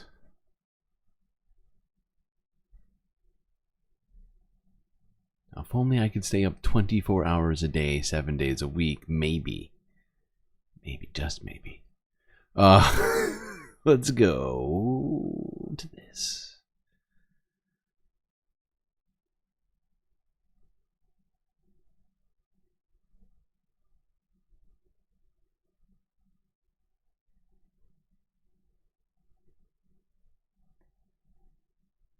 Well, after Russia raised the stakes in the war against Ukraine by firing an experimental ballistic missile The NATO military alliance has said it won't be deterred from supporting Kyiv. NATO will hold an emergency meeting on Tuesday to discuss Russia's launch of the hypersonic intermediate-range missile, but says it will not change the course of the conflict. Ukraine's President Volodymyr Zelensky has said that Russia's use of the weapon is a clear and severe escalation, which the world has to respond to. Ukraine says the missile flew for 15 minutes at Mach 11. It hit the Ukrainian city of Dnipro, and it has a range of 3,000 miles. That means it's a weapon that could be capable of reaching targets across Europe. Well, President Putin, meanwhile, says Russia reserves the right to use missiles against the military installations of any country which has its self-fired weapons into Russian territory. He said he thinks... Now, of course, this statement from Vladimir Putin is fucking insane. If we were to follow the same logic as it relates to Russia, we would be at full-on world war. Because let's see, how many countries have been helping Russia in this fight? North Korea has been literally making weapons for them, sending troops. China's been giving them all sorts of fancy doodads and different sorts of both weapons and technology used for making weapons, as well as buying their oil. India has been involved militarily on multiple different occasions with regards to Russia. And it's like, if you want to play that game, nobody does. The fact that Vladimir Putin is the only one who wants to play that game. Nobody wants that. Nobody wants to open this up to literally all fronts, essentially. And I listed 2-3 countries just now. There's at least 2 or 3 more I can think of that could be potentially, argued into that group, such as, I don't know, Turkey, Belarus, who else? I mean, how far down the rabbit hole can we go? Has got the message. Ukraine is believed to have already used British Storm Shadow missiles to hit targets inside Russia and American Attacker missiles as well. Well, our Russia editor, Steve Rosenberg, has the latest from Moscow. The Kremlin leader has upped the stakes in an escalating conflict. In an address to the nation, his reaction to Ukraine launching US and British long-range missiles. I like how you took that literally. Yeah, Georgia, sure. Iran. I mean, how far do we want to go, really, though? I don't. I personally don't. We could go on, and we shouldn't, because none of those things should ever happen. Because it's a nonsensical argument to make. It's the sort of argument you make if you want World War III to happen, or you want people to think that you want World War III to happen.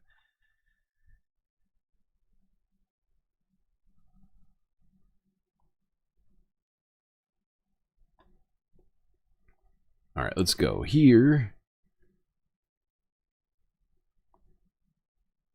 DW News. Quickly talk about this a little bit more. Now, NATO members are to hold an emergency meeting with Ukraine next week after Russia attacked the eastern city of Dnipro with a new type of mid-range missile. Yesterday's strike was initially thought to be an intercontinental ballistic missile, but the US now believes it was an experimental weapon equipped to carry conventional and nuclear warheads. Security footage shows strikes raining down across the city of Dnipro. Russia says it used a new weapon in the attack, calling it an Oreshnik ballistic missile. Damage from the strike was limited, but Russia's claimed weapon of choice appears to send a clear statement.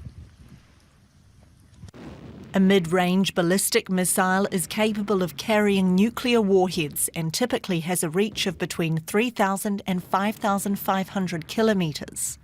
While it's yet to be confirmed if that was what was fired, the attack came after Ukraine was given permission to launch missiles supplied by the UK and US in... Jesus Christ. The situation's just getting out of hand.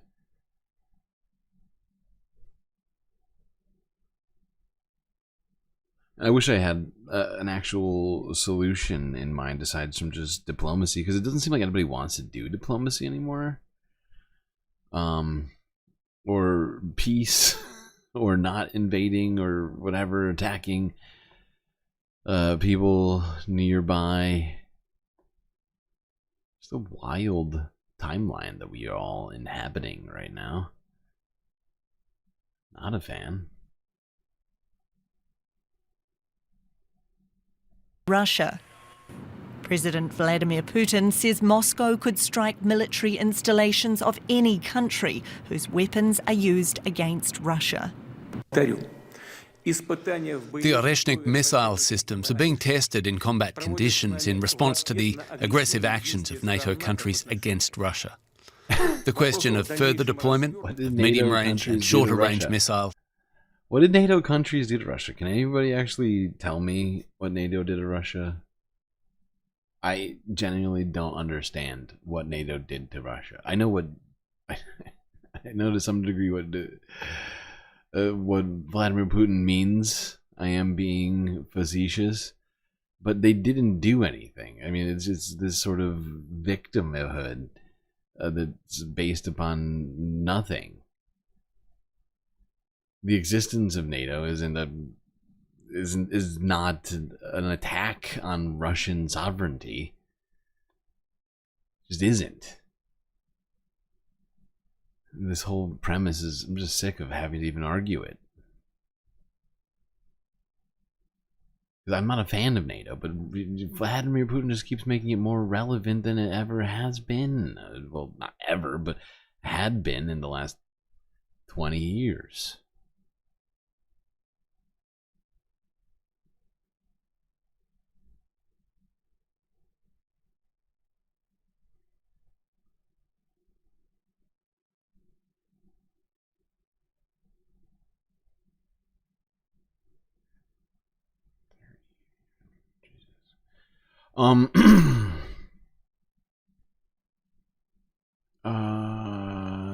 Let's go here.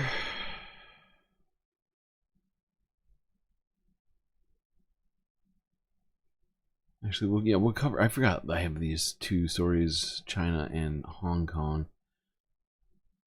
We talked about that recent attack in Hong Kong, the van attack. This happened a few days ago. So hot right now. Shortly after that attack, like I think just a few days after that attack, another attack happened at outside of a school.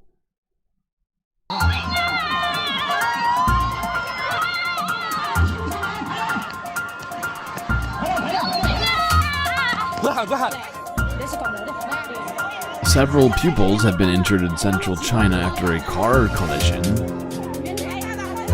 Jesus Christ. An SUV rammed into crowds of students and parents outside a primary school in Chengde.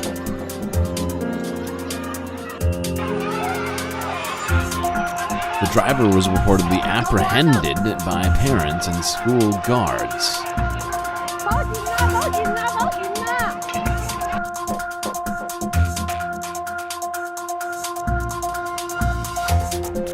The incident came after a series of violent attacks in China. A hit-and-run attack in the southern Chinese city Zhuhai killed 35 people the previous week.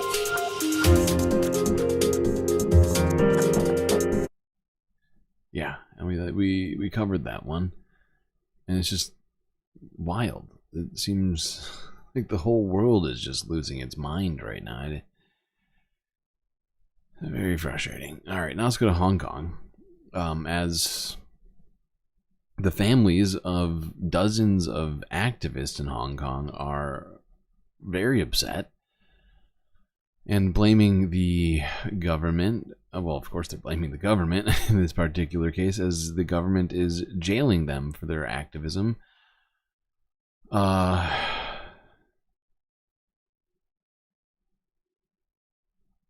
Let's go here from 3 days ago.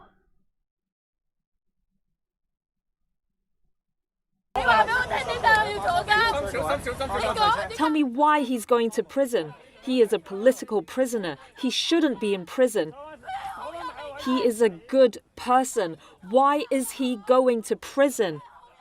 He is a good person. Why is he going to prison? The whole trial is unfair because what they have done is only, to do what the basic law have already laid down, that it is their right to put pressure to the administration to let them respond to the majority of Hong Kong people. So I don't know what is their criminal offense. Yeah, I guess dissent? Or, yeah, something like that. Illegal. Not quite sure. Ah, subversion. Ah, yes.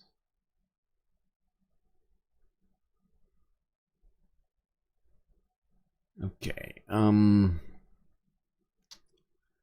go to North Korea real quick. While we're in Asia, a few things to talk about there.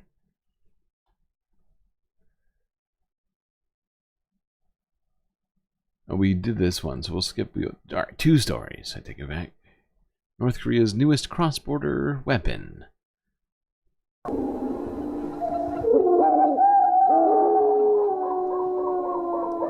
근데 저희는 이게 북한 누가 이거 지시한 사람이 죽을 때까지 날 건지 It's just the sound of wolves? Okay. Interesting. We have no idea if this will go on until the person in North Korea who gave the order dies, or if it will be cut off tomorrow. We just don't know. How loud is that? What are the decibels on that? Hold on. 678. That can't be right. That can't be decibels. What is that reading? I don't know what this is measuring. It can't be decibels. There's no way. 678. I think that's physically impossible. 그런 게 모르니까는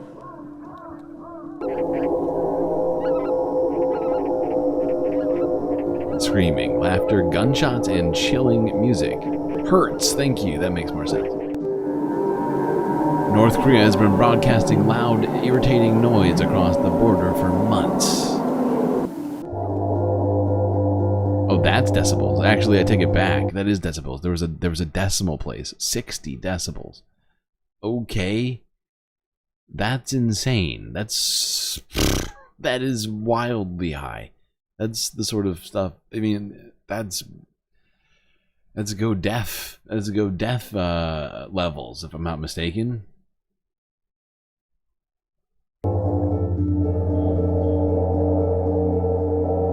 Oh, is it hertz? Maybe it is hertz. No, it's decibels. dBA. Yeah. Blam.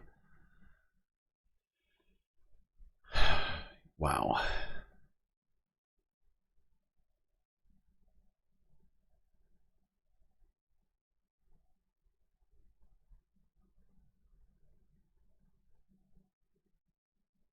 All right, now let's talk about the more conventional North Korean weapons, which have apparently been found across the border in Ukraine, and what they contain are somewhat surprising.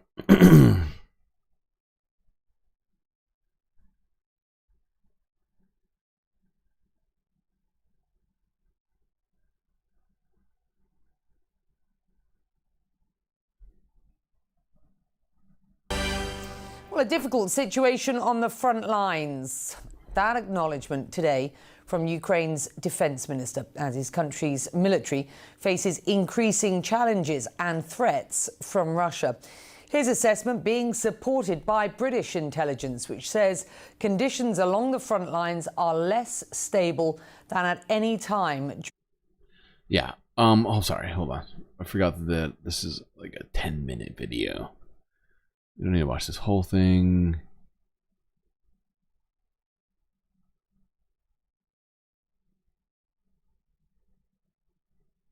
Where's the start? Oh, God. I think it's right around here. It's probably a good enough spot.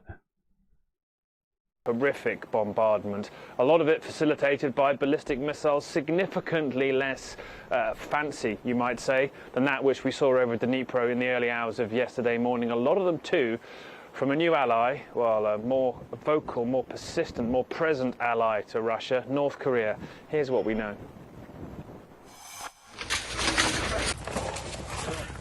The scramble for the dead or the living, horrifically commonplace in Ukraine.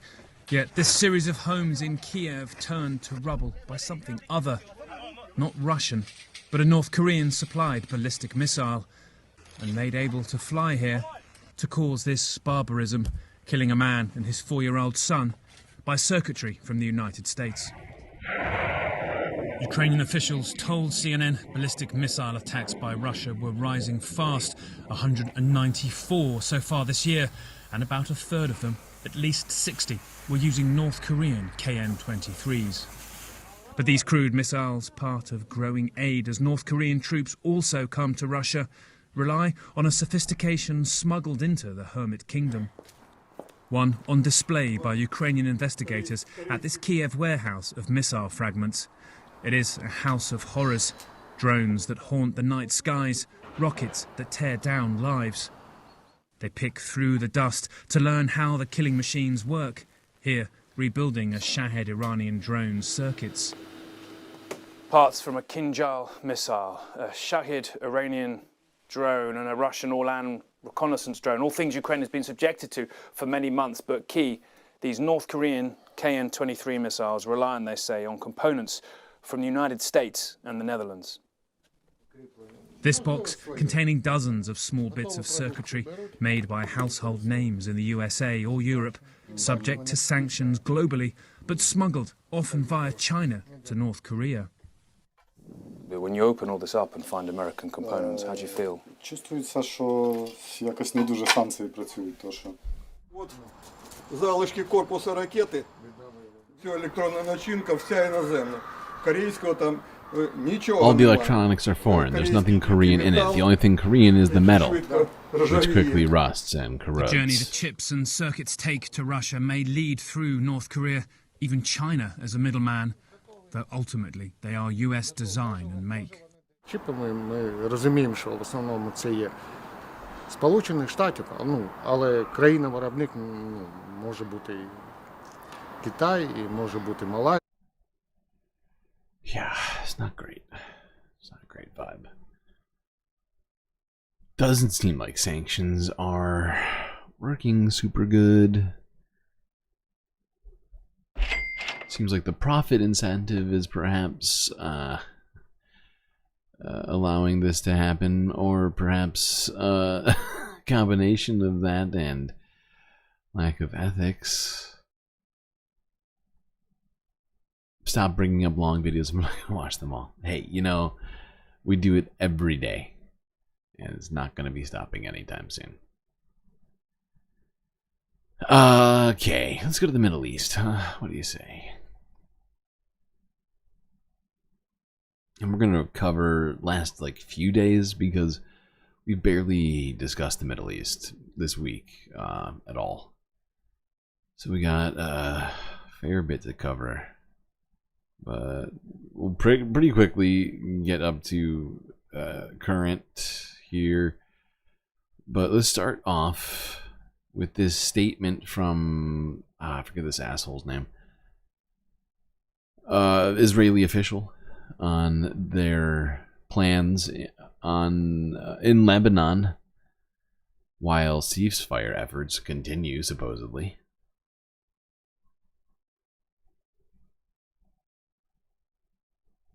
On negotiations for a ceasefire, in Lebanon, the United States and other countries are leading the negotiations to return quiet to the north. But we'll be very straight with you. The military campaign will continue until the immediate threat from Lebanon is removed and our people Our people, Israelis living in their own sovereign territory, in their own homes, can safely return to their homes. That's when the conflict will end in our north, not a moment. You know, I am so sick of all the Jewish like the symbols and things that Israel use. It is so frustrating. You know, you got Star of David, you got, you know, it's just, you know, you got a menorah over in the corner there. It's like, it's so frustrating because it, you know, it makes people conflate Judaism with all of the horrifying war crimes that this government is committing that are no longer can even be ignored by literally anybody. There were some there's been a fair bit of you know, denial from people in the media on all that, but at this point literally cannot be denied anymore with the ICC having issued arrest warrants, which we're going to be talking about very soon. It's just very frustrating, you know, to, you know, have Judaism being essentially associated with genocide in this way, in a way that, you know, previously never was. At least, you know, to my knowledge, historically. But you know, it's just, it's, oh God. Somebody who, you know, believes themselves to be an ardent sort of opponent of anti-Semitism, you know, it's just very frustrating to me. Because at the same time, we have people on the side of all of this also telling us that somehow criticizing all of that is actually the real anti-Semitism, and not the literal Nazis that we've seen in American streets recently, or, you know, people like parties like in like Germany, like the AFP, or the rise of, you know, open, you know, Mussolini praise in Italy, or any of these other sorts of things. These people, these literal fascists who probably, like, you know, like none of that. No, it's nothing to worry about. It's actually people who criticize genocide, specifically this one.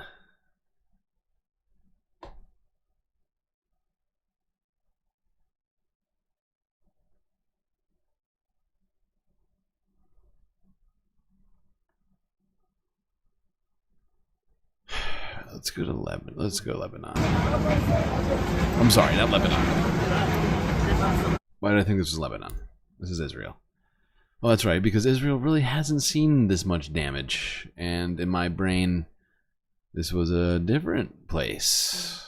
But this is in Shifram, which is... Oh, Shafarim, I think that's actually how you're supposed to say that. This is in northern Israel, and is one of the places that I think recently got hit by Hezbollah strikes. This was from 3 days ago. Wait, 4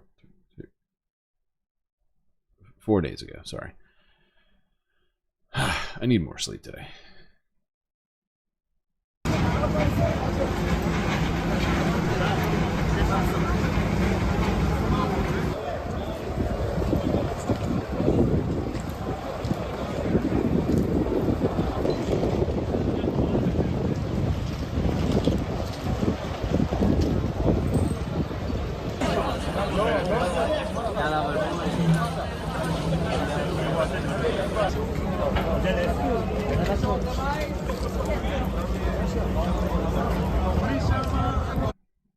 So apparently several people were injured and at least one killed in this strike. You know, I don't know, but am I supposed to be pointing out that this is probably a war crime? I don't know. What, if it's in response to what Israel's been doing, or what is it? I don't know. It's all very annoying to me. And it should be more than annoying, honestly. But it's just this. The fact that this has gone on as long as it has. The fact that I've had to sit here and listen to Israeli talking heads deny their war crimes time and time again on civilian populations, over and over and over again on every one of their neighbors, while they have the resources, funding, and IDF missiles to protect themselves this whole time. It's like, where am I supposed to be at right now in all of this?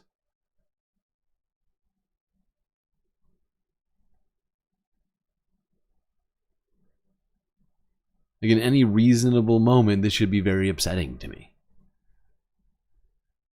Somebody just died in, a missile attack, a rocket attack, in what I assume, I would assume, there might be claims that they are in some sort of military capacity, but without any of that information, I tend to assume that people that die in what appear to be residential buildings are civilians, right? But we also can't forget that all Israeli adults, unless they were somehow covered under the previously existing religious exemption, are enlisted in the IDF. So it doesn't, whatever. Fucking hell. Let's go here. Not to Israel, or Lebanon, or Gaza, or the West Bank. Let's go to Syria. Why, you might ask? Oh, I don't know. Maybe because a few days ago they got hit by Israeli airstrikes. That's why. Why not? I mean...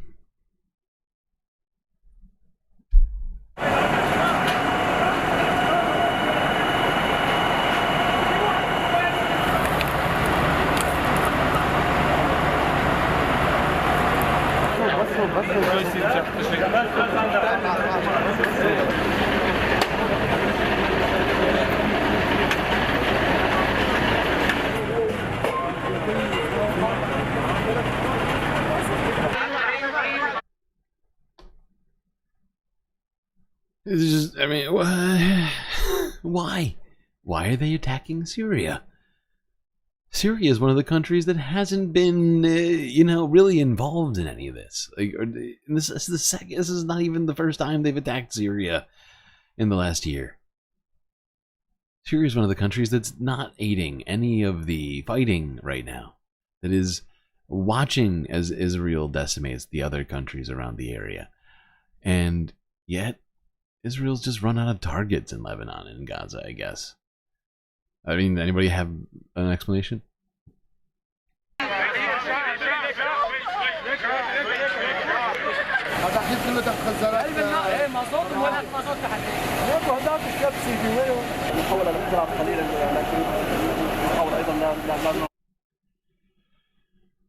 Oh, but don't worry, they haven't actually run out of targets in Lebanon. We'll be getting to that momentarily. But first, let's go here. We gotta do this chronologically. This is from a few days ago as well, where a politician was dragged out of Israeli parliament for daring to criticize King Netanyahu publicly. There are 17,385 babies in Gaza, which your system has killed. Benjamin Netanyahu, what the fuck is your vision? What is your vision? For over 30 years, you've been a serial killer of peace. Benjamin Netanyahu, I want to tell you the story of 32-year-old Mohammed Abu al-Qassam from Gaza. I got married 2 months months before the war, and after that we experienced the pain of deportation. We moved from one place to another, starting from the north until we arrived at Deir al-Balah. On Saturday, August the 10th, my 2 twin children were born, a boy and a girl. Asr and Asil, this was after a difficult C-section operation that my wife, Dr. Jumana Rafa, underwent. Happiness filled our hearts with the birth of our first children. Our excitement is impossible to describe. And on the morning of Tuesday, August 13th, I happily went to the hospital and retrieved the birth certificates of my 2 babies. Overflowing with happiness, I sent pictures of the certificates to my wife on WhatsApp. Yet she did not reply. That was when I received a phone call from one of my neighbors asking me if I was okay. To which I replied, of course I'm okay. He then said, the apartment that you are renting has just been bombed. I hurried over with my heart forcefully beating from fear and worrying about the fate of my family until I got to the reception of the hospital, where some of my neighbors were already there and informed me that there is a cadaver in the fridge. Hardly 10 minutes had passed since I had obtained the birth certificates, and here I am now obtaining their death certificates. I collapsed. There are 17,385 babies in Gaza, which your system has killed. Of those, 825 are under the age of a year. There are 35,055 orphaned babies in Gaza. The blood of all of them will haunt you. And still, in your impudence, you wonder just how you are accused at the ICC. What is your vision? What is your vision? For over 30 years, you've been a serial killer of peace. Of peace. A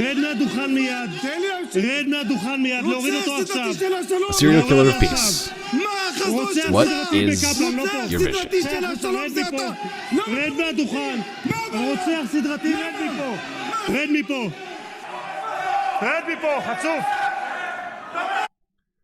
Democracy.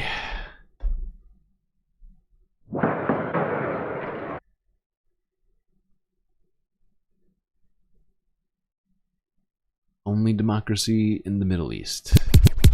I forgot about my resub. You don't know why you forgot about your resub? Well, welcome. Welcome back to the Resub Nation. Donald James. Okie dokie. Let's go here, where Benjamin Netanyahu went to Gaza to make this announcement.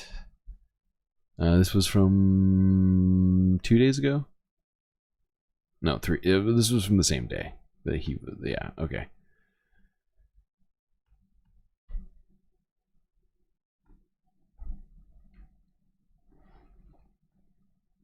I want to say to those who hold our hostages, whoever dares to harm our hostages, his blood will be on his own head. He will chase you, and we will get you. I also say to those who want to get out of this maze, whoever brings us a hostage will find a safe way, he and his family, to get out. We will also give a reward of $5 million for each hostage you choose. The choice is yours. Hey, look at that. Using those American tax dollars, putting those to work, hoping maybe he can bribe some people into giving back hostages, if there's any left at this point.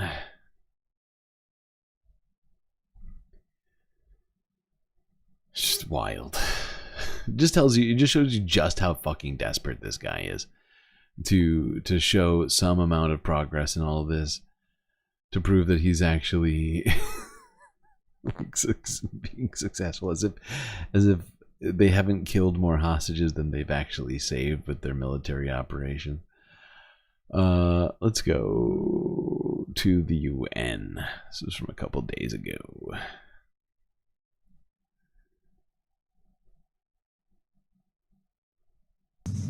Those against?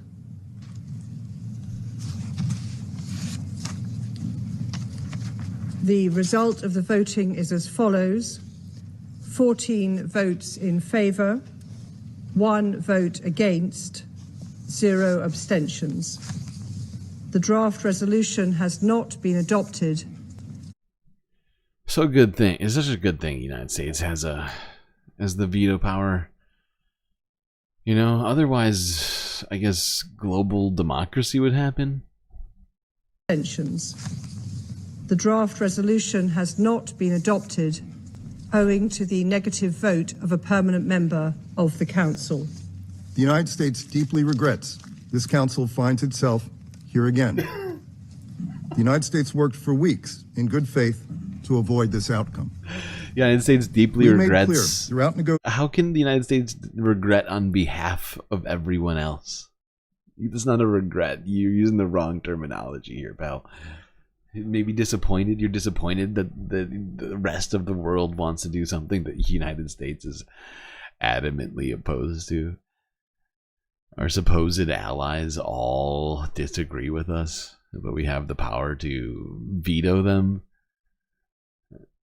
It doesn't. It's weird. It's a weird Council vibe. finds itself here again. The United States worked for weeks in good faith to avoid this outcome.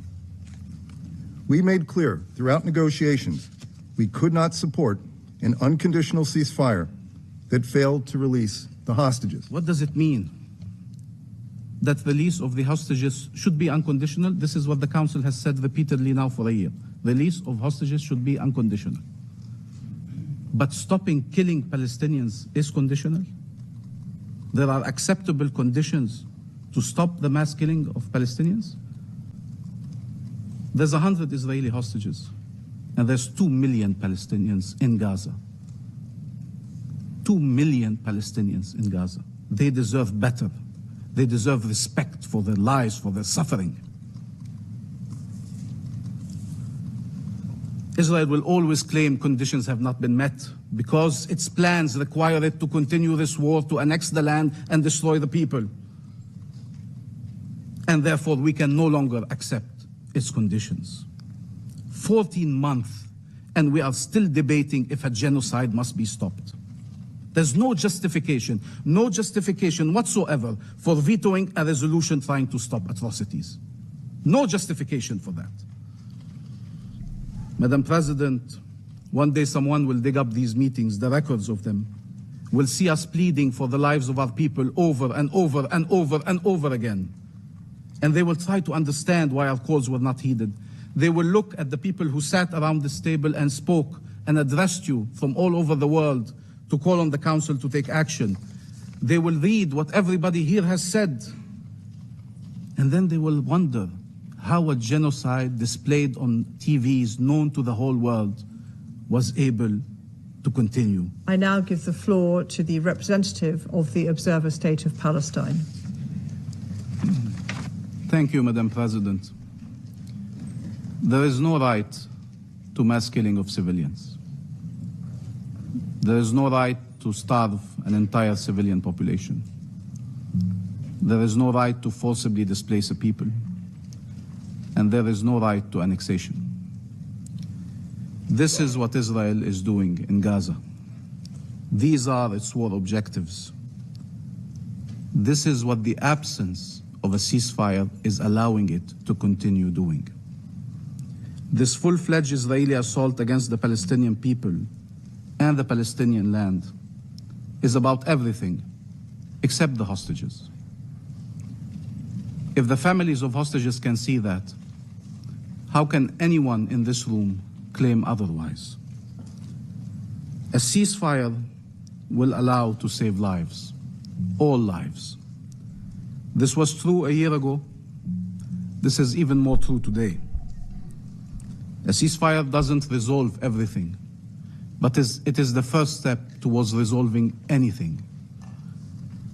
And what is the answer of those who are still unwilling now, after all this death and destruction, not to call for an unconditional ceasefire?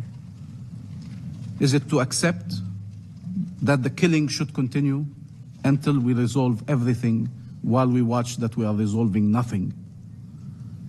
We heard over and over again statements in this chamber by all members without distinction about protection of civilians, about rejecting forcible displacement, about rejecting starving the Palestinian population, about rejecting annexation, about rejecting wanton destruction, about rejecting regional escalation. Everyone around this table agreed on these objectives. And yet here we are. 44,000 Palestinians killed. This is those who are accounted for. Many more are not accounted for. One day we will retrieve them in mass graves under the rubbles, and we will discover the real numbers of this horror. And there will be many that we will never retrieve. Famine that is looming all over Gaza, that is a reality in northern Gaza. 2 million people displaced, still hunted even when they are in tents. Total destruction of Gaza and all the requirements of life in it. And war on Lebanon, its people and its sovereignty. What does it mean to proclaim all these principles, we reject, we reject, we reject, and then shield Israel of the consequences of its actions, thus allowing it to do exactly what we're asking it to stop doing? Madam President, the world should not grow accustomed to the death of Palestinians, to seeing Palestinian children starving, to seeing mothers carrying their children from one place to another, forcibly displaced. They should not get accustomed to seeing journalists killed and humanitarians killed, to see Palestinians detained, abducted, carried on trucks to go be tortured, sexually abused and raped. The fact we are Palestinians does not make that less shocking or less outrageous. Maybe for some we have the wrong nationality, the wrong faith, the wrong skin color. But we are humans, and we should be treated as such. Is there a UN charter for Israel that is different from the charter you all have? Tell us. Is there an international law for them, an international law for us?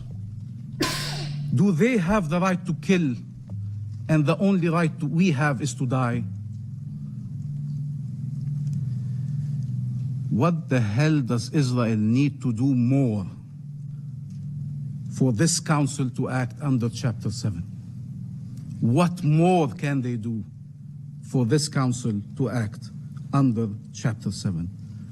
Or will this council be the last place on earth that cannot recognize a threat to peace when they see it? When it is so glaring, so undeniable? You are witnessing the attempt to annihilate a nation, destroy a nation. It is not even hidden, it is in plain sight. And yet the very tools designed to respond to these situations are not being used. So which one is it? Are Palestinian lives not worth saving? Or does Israel have a license to kill? Can this council only adopt resolutions and then witness their blatant breach? This self-inflicted powerlessness has to stop. And like Algeria, we repeat, the resolutions of this council are binding. Their role is to be enforced. Their role is to change reality, not to record violations for history's purposes and then allow them to continue. Had diplomatic efforts succeeded, we would not be here. We recognize all the efforts that were done, all the diplomatic efforts that were conducted. And yet, we have to recognize children are still starving in Gaza. Families are being killed. Communities are being obliterated. Had these efforts succeeded, we would not be here. But what we cannot accept is that Israel has a veto that blocks any attempts to put an end to this war, especially when we know what are its true intentions. Madam President, many peoples, many governments around the world are saying the right things and trying to do the right things. And we have here to express our gratitude to the E10 for their relentless efforts for over a year now. And in the recent month, we all were hoping that 2735 would lead to a ceasefire. And we can discuss who is responsible for that ceasefire not occurring. For us, it is pretty clear that Israel had never an intention to accept a ceasefire and has found every reason not to have a ceasefire. We thank Guyana for its efforts in coordinating the E10 initiative. We thank all of those who have voted in favor of this resolution, and we agree with Malta and with Algeria. This is the bare minimum. This is the bare minimum that morality, humanity, legality would plead for. And this bare minimum, even this bare minimum, was vetoed. I truly do not understand, and you're saying we cannot be for an unconditional ceasefire.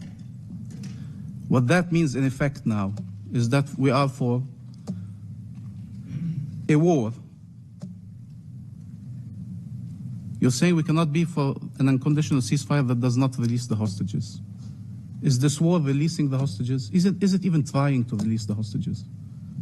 So what does it mean? We accept this war that is killing hostages and that is killing, maiming, terrorizing, destroying an entire nation. When is it enough? When is it the point where we say, no, we mean ceasefire now? Now. We will not allow you to not listen to us, to ignore us, to insult us, to play games with us. This resolution is trying to restore life, to save lives. It's not a dangerous message. The draft resolution is not a dangerous message. This veto is a dangerous message to Israel that it can continue executing its plans, the very plans you oppose. And the messages we send do matter. And that is the wrong message at the worst possible time. Israel is responsible for the Palestinian civilians it kills. It cannot be absolved of that responsibility. It is killing them purposefully, deliberately, repeatedly, massively. It is starving them on purpose. Nobody can deny it. We sat in this room, we heard every UN agency, every testimony, every NGO, Palestinian, Israeli, international, saying the same things. This is by design.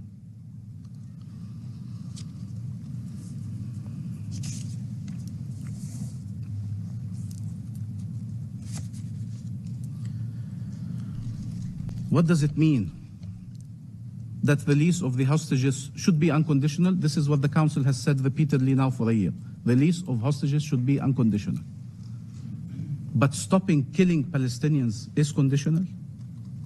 There are acceptable conditions to stop the mass killing of Palestinians. There's 100 Israeli hostages, and there's 2 million Palestinians in Gaza. 2 million Palestinians in Gaza. They deserve better. They deserve respect for their lives, for their suffering. Israel will always claim conditions have not been met because its plans require it to continue this war, to annex the land and destroy the people. And therefore, we can no longer accept its conditions. 14 months, and we are still debating if a genocide must be stopped. There's no justification. Okay, yeah, that's a good place to stop it, I think. I just figured I'd let him go there for a while. So that's a very moving speech and very important one. Directly after that, a lot of stuff happened. Let's go here to Democracy Now! Talk about something that happened back in the U.S. Senate around that time. It was right after that, actually. What happened on the Senate floor. Independent Vermont Senator Bernie Sanders speaking ahead of Wednesday's Senate vote to block the sale of U.S. tank rounds, bomb kits, and other lethal weapons to Israel. The measure did fail, but 18 other senators joined Sanders to stop arming Israel. I've heard members of the U.S. Senate come to this floor to denounce human rights violations taking place around the world. I've heard well-founded concerns about China's brutal reception of the Uyghur ethnic minority. I've heard rightful outrage about Putin's brutal attacks against Ukraine and bombing of civilian installations. I've heard genuine concern about Iran's outrageous crackdown on peaceful protesters. I've heard repeated condemnations of Saudi Arabia Saudi Arabia's terrible treatment of women and political dissidents. And on it goes. A lot of folks come to the floor to talk about human rights and what's going on throughout the world. But what I want to say to all those folks, nobody is going to take anything you say with a grain of seriousness. You cannot condemn human rights around the world and then turn a blind eye to what the United States government is now funding in Israel. People will laugh in your face. They will say to you, you're concerned about China, you're concerned about Russia, you're concerned about Iran. Well, why are you funding the starvation of children in Gaza right now? Yeah. So that's Senator Bernie Sanders. While this move did fail. And the fact is that, you know, like, that is one of the big problems right now that the U.S. government has. Is lack of credibility. It's not just around the world, right? And in many ways, I feel like the result of 2024's election was a vote of no confidence from especially Democrats. I think just sensible people. The lack of votes, like, you know, we've talked about the depressed turnout. No matter how much, you know, right wingers, Republicans want to, you know, take a victory lap here. Democracy failed in 2024, not just because Donald Trump won, but because less people turned out than did in 2020, even though the population increased by 20 million people. It's a vote of no confidence in the entire government and what's been going on, not just with the messaging of the campaign, you know, but it's like, is not like literally this, but it's the dichotomy, it's the hypocrisy, it's the sending hundreds of billions of dollars overseas, and, you know, then not using that money to take care of people at home, you know, while also having those monies, like funding two very different situations, right? But claiming somehow that there's the same, and people, they're just not that stupid. They're just not that stupid. I know that the American government has all the faith in the stupidity of the American people, but even I think that there's a, you know, there's a limit to it, and that, you know, people, you can't pull the wool that far over people's eyes.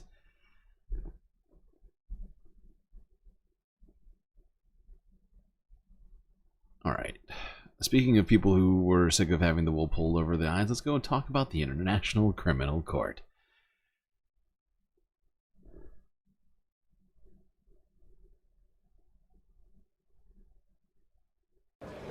In The Hague, the International Criminal Court has issued arrest warrants for Israeli Prime Minister Benjamin Netanyahu and former Defense Minister Yoav Gallant for crimes against humanity and war crimes committed during Israel's assault on Gaza. In a statement, the ICC said the Israeli leaders had, quote, intentionally and knowingly deprived the civilian population in Gaza of objects indispensable to their survival, including food, water, and medicine and medical supplies, as well as fuel and electricity.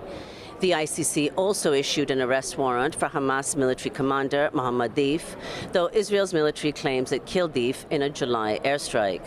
The ICC arrest warrants come a week after a UN Special Committee found Israel's actions in Gaza since October 2023 are, quote, consistent with genocide, including using starvation as a weapon of war and recklessly inflicting civilian casualties. In related news, on Wednesday, the United States vetoed a Gaza ceasefire resolution at the UN Security Council for the fourth time, and the U.S. Senate rejected a resolution brought by Senator Bernie Sanders that sought to block the sale of U.S. tank rounds, bomb kits, and other lethal weapons to Israel. 19 senators supported blocking the arms. For more on all of this, we're joined by Akbar Shahed Ahmed, senior diplomatic correspondent for HuffPost. His latest piece is exclusive. White House says Democrats who oppose weapons to Israel are aiding Hamas. Ahmed, thank you so much for being with us as you write your book on the Biden administration in Gaza called Crossing the Red Line. Clearly, the ICC has ruled that today by issuing arrest warrants for Israeli Prime Minister Benjamin Netanyahu, as well as the former Defense Minister Yoav Gallant. Can you talk about the significance of this move? Yeah, Amy, this is just an absolutely huge development, and it's significant for a number of reasons. It's significant because the ICC has come out and amplified and affirmed the allegations of crimes against humanity, of war crimes. This is one more international body. These are trained international judges with a great deal of respect. This is a court that most of the world is a member of. And they're coming out and saying, look, we think there are reasonable grounds to believe that these major international red lines have been crossed by the Israelis. Yeah. What's really important to remember is that this isn't just a decision about Israel. By extension, it fundamentally is a decision about the United States, which has been the ultimate enabler of Israel's offensives in Gaza and Lebanon, which are under consideration by the ICC. And even in this ICC statement today, they point out that in the situations where Israel has addressed concerns over what it describes as starvation as a method of warfare, right, depriving civilians, Palestinians of food, water, medical equipment, Israel has really only done so in an extremely arbitrary and what the ICC judges call conditional way in response to the US. So fundamentally, Amy, what we're seeing is the ICC is saying yet again that Israel and the US, as its major enabler and backer, are in the dark and will continue to be in the dark for years to come. This kind of adds to a broader picture. Yeah, and I mean this is a massive stain on the American, democracy, the supposed myth that is constantly being told that we are the purveyors of democracy around the world. Completely just this one really makes us look just atrocious. Sure, there's been plenty of examples in recent past that we could bring up, even in this very region.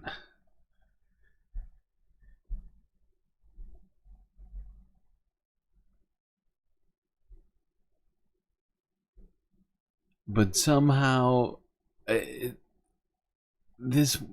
some of the steps taken during all of this, the active sort of what do you call it, obstruction, the active obstruction, I would call it. Here I am trying to use legal words right now, but that's what it genuinely seems like, is that we've been actively obstructing the United Nations and the ICC, the ICJ, and all these supposed international law bodies that we supposedly support from doing their purported jobs. Really sort of flies in the face of our narrative. The International Criminal Court has just issued arrest warrants for Israeli Prime Minister Benjamin Netanyahu and former Israeli Defense Minister Yoav Gallant, accused. Honestly, I just thought it'd be more fun. Like, we could watch the Democracy Now! One, but I think it's gonna be more fun to watch CNN try and deal with this.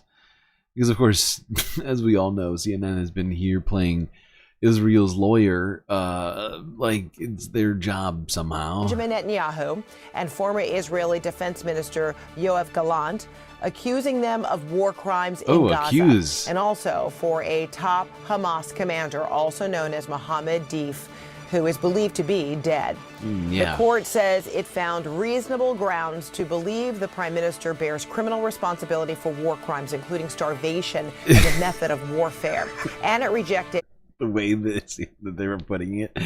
This copy is hilarious. They're still playing Israel's lawyer. It's all alleged, perceived, unsubstantiated. Responsibility for war crimes, including starvation, as a method of warfare. And it rejected Israel's challenge of the court's jurisdiction over the matter. CNN's Nick Robertson joins us now from Jerusalem. Nick, what more can you tell us? Well, this is a very, very significant escalation. It was first announced by Karim Khan, the ICC chief prosecutor, back in May, that he was going to seek to request arrest warrants for Benjamin Netanyahu and Yoav Gallant, who was the defense minister at the time, as well as 3 other senior Hamas officials, including Mohammed Deif, Ismail Haniyeh, Yahya Sinwar, the other. Those 3 are all dead. Deif believed to have been killed in July, so unclear why they've issued an arrest warrant now for him. But by overturning Israel's rejection of the jurisdiction and the allegations by the court, this clears the way for something very, very significant, which Prime Minister Benjamin Netanyahu and Israel have never, ever faced before. These are very, very serious charges and allegations, as you read them out there. Allegation. Okay, CNN. How much do you think they're getting paid? Do you think it's like $5,000 an hour for this kind of legal defense? I mean, what are we doing here, guys? Have you not been? I mean, obviously, they've been paying attention for the last 12 months. Whether or not they've been actually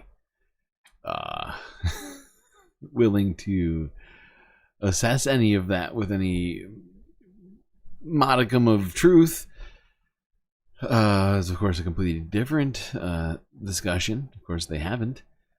But, you know, in this moment, it feels really, really weird. They're talking about it as alleged.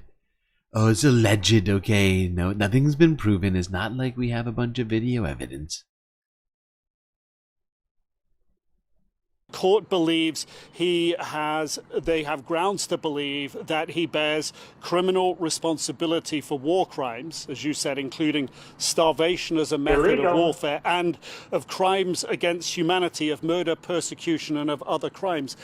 These are very, very serious allegations. These are not the sorts of allegations that the Prime Minister has faced before. When the ICC first made these You could just say crimes. These are very serious crimes.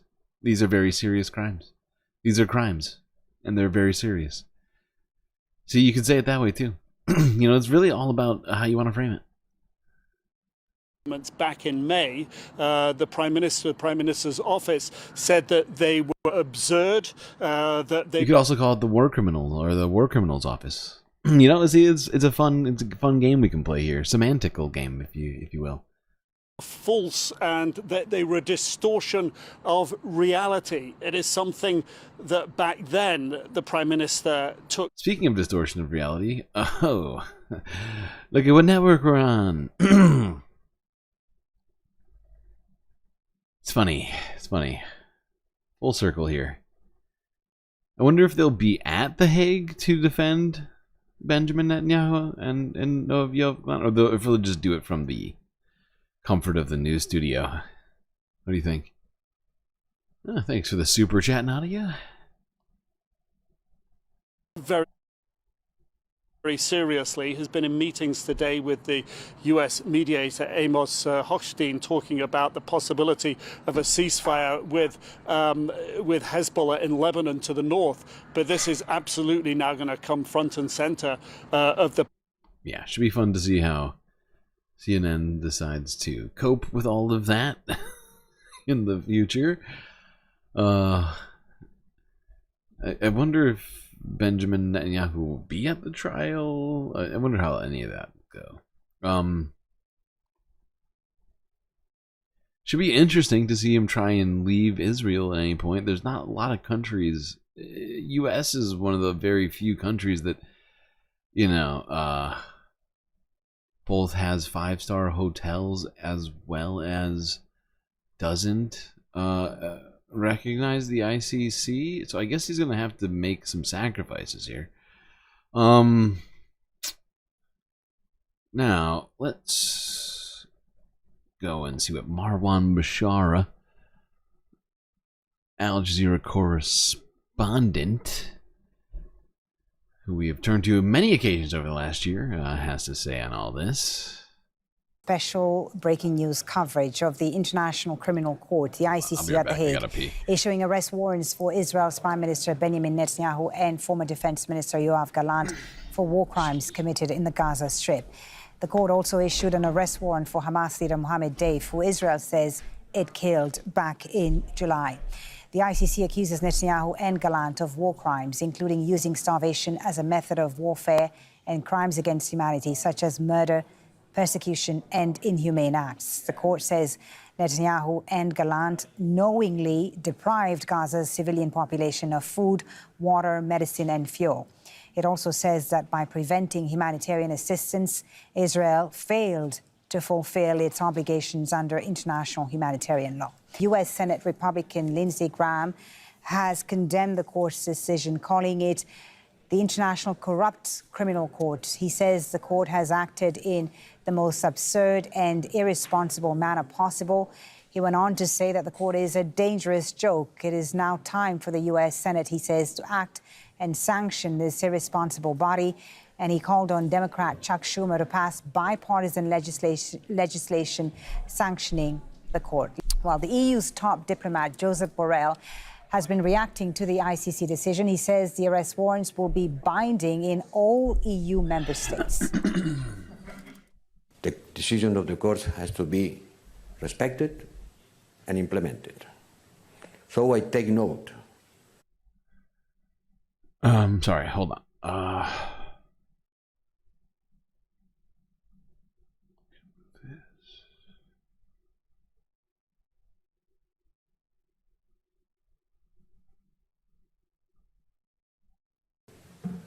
Are binding to implement this court decision.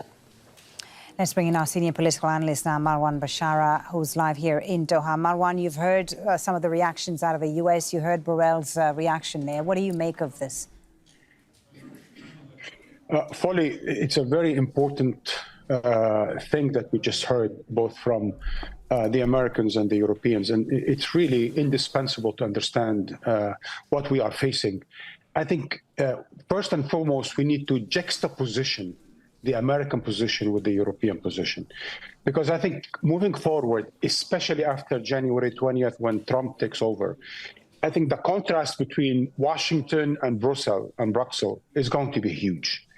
And I think the Europeans, despite their unconditional support, or some of them, despite their Germany, for example, and the UK's support for Israel, but Europe at large will not disrespect, will not undermine the ICC, the International Criminal Court, or the ICJ. They will not. They respect them, they value them, and they will demand that everyone else does the same. This is going to be contrasted with the American position, whether under Biden or under Trump, especially with Congress being headed by Republicans, that they're going to try to undermine the world courts, whether it's ICJ or ICC. And they're going to probably, I would say, especially under the Republicans, try to sanction the court. Yeah, I guess we'll just sanction the Netherlands. Weird vibes.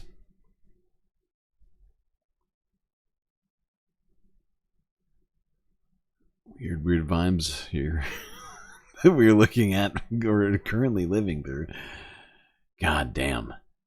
I really had hopes that we wouldn't be looking at a Trump presidency. The amount of leverage leftists are going to have, not that leftists had a whole lot of leverage to begin with,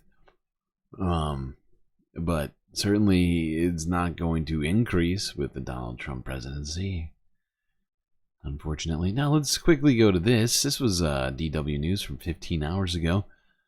A little sort of smash up of world leaders reacting to these ICC arrest warrants has been somewhat mixed, but the list of people who Israeli Prime Minister are less excited about this ICC announcement perhaps may not be that surprising to those watching. Now, Israeli Prime Minister Benjamin Netanyahu has reacted angrily to the International Criminal Court issuing a warrant for his arrest. He and former Defense Minister Yoav Gallant are accused of war crimes in Gaza and crimes against humanity, which Mr. Netanyahu has labelled absurd. The truth is simple. No war is more just than the war that Israel has been waging in Gaza. Okay, this is the least surprising of the objections. Imagine response to this news amongst international leaders has been mixed. Here's a flavour, starting with Hungarian Prime Minister Viktor Orban, whose country is a member of the court. There is no other choice but to defy this decision. So today I will invite Israel's Prime Minister, Mr. Netanyahu. Shocking Hungarian strongman Viktor Orban and sort of not even aspiring, but really sort of theocrat in practice, is all about Israel's theocracy as well. For a visit to Hungary. And in that invite, I will guarantee him that if he comes, the ICC's ruling will have no effect in Hungary, and we will not. Hey, there we go. At least he's got a hotel room to stay at in Hungary. Very exciting for Bibi. We comply with national, European, and international laws, so now we're examining exactly what this means for us in terms of national implementation. We fundamentally reject that was Germany. The court's decision to issue arrest warrants for senior Israeli officials. We remain deeply concerned by the prosecutor's rush to seek arrest warrants and the troubling process errors that led to this decision. The United States has been clear that the ICC does not have jurisdiction over this matter. You've heard us say this before. The International Criminal Court? The work and the independence. It's weird. It's really weird because in some cases, we have claimed the International Criminal Court has jurisdiction. You don't go down the list. It's actually kind of a long list in places where we've claimed that it was actually they were right about stuff. But it's weird because international sort of suggests that they have jurisdiction, just sort of broadly. All right, it's not like But of course, gotta pretend. International Criminal Court, and I will leave it at that for now. It means that the Palestinian people know today that their cries and their efforts to reach to justice and accountability to the crimes committed against them are being implemented and advanced. Yes, justice sometimes takes much longer than bullets and bombs, but at the end of the day, we have reached a point of no return. The Palestinian people deserve justice. Legal institutions exist to hold people accountable and to meet the requirements of justice, and therefore this decision must be treated with respect. And our correspondent Rosie Burchard, who's in The Hague, sent this update on international reaction. The new arrest warrants issued by this court in The Hague are certainly sparking international controversy, especially those issued against Israeli Prime Minister Benjamin Netanyahu and former Defence Chief Yoav Gallant. We've seen them swiftly condemned by the United States and by Israel, who says they make international justice into a laughingstock. Now, neither of those countries... Yeah, now the fact is basically the rest of the ICC recognizing countries have said that they would follow the International Criminal Court, shockingly. Aside from some of the more obvious ones that might have more to consider. Of course, Germany has a weird history with all this. Of course, the United States is fully endorsing all this, and aside from us, not that many people seem to have a problem with the International Criminal Court attempting to enforce international law. It does seem to be their purported mission, after all. But I don't know. I'm not an expert. Let's go to Lebanon. I forgot. Israel didn't run out of targets. Nope. They were just attacking Syria for some other reason, apparently.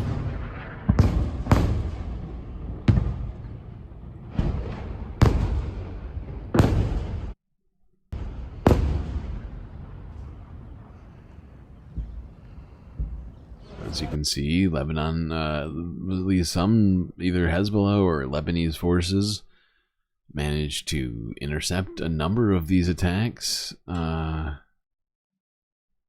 I'm sorry, I want to talk about, this is the wrong one. This is in Israel. Now let's go to Lebanon. Talk about Lebanon. I'm sorry, I put these in the wrong order. My God, fucking up. Hussein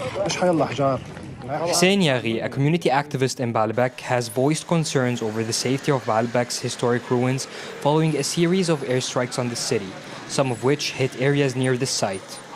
These airstrikes caused partial damage to the ancient Roman-era fortress, a landmark in eastern Lebanon that dates back thousands of years.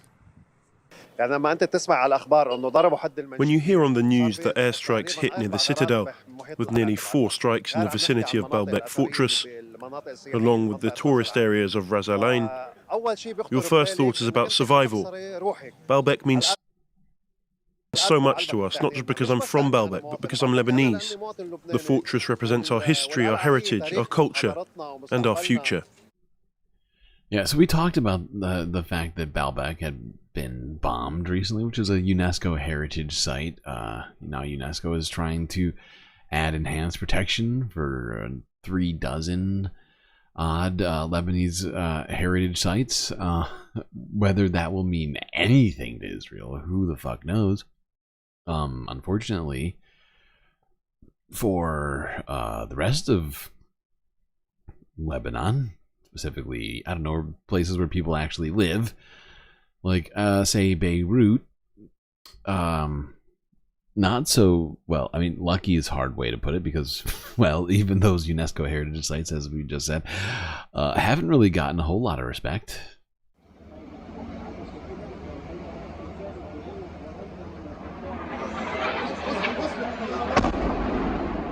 Jesus fucking Christ.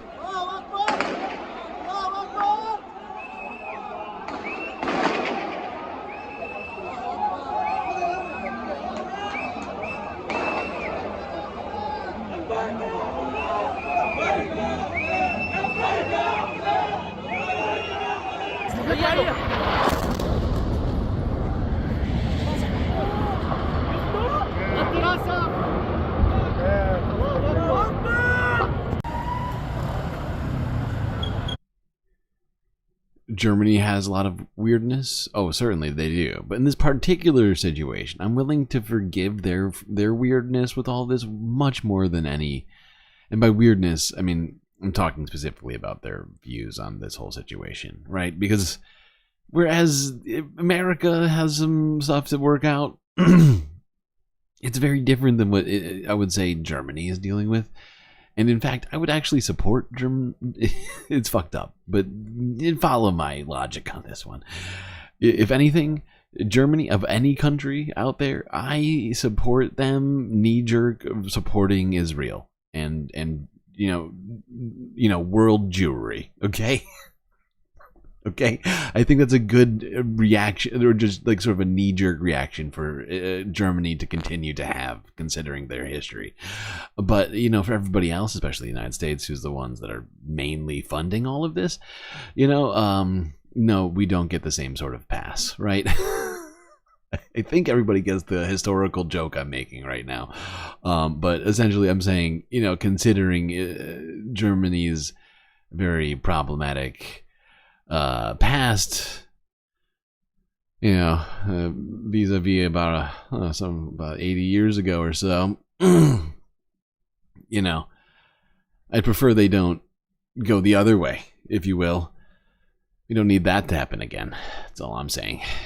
And they certainly aren't contributing nearly as much as the United States is.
Well, as you can see, Israel's still finding more things to bomb in Lebanon, in the heart of the capital of the country.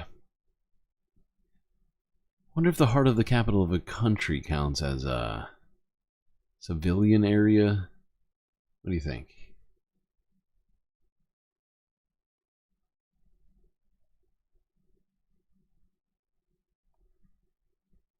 Oh, thank you for the super chat, Nadia. My God, you are super chatting like a wild one tonight.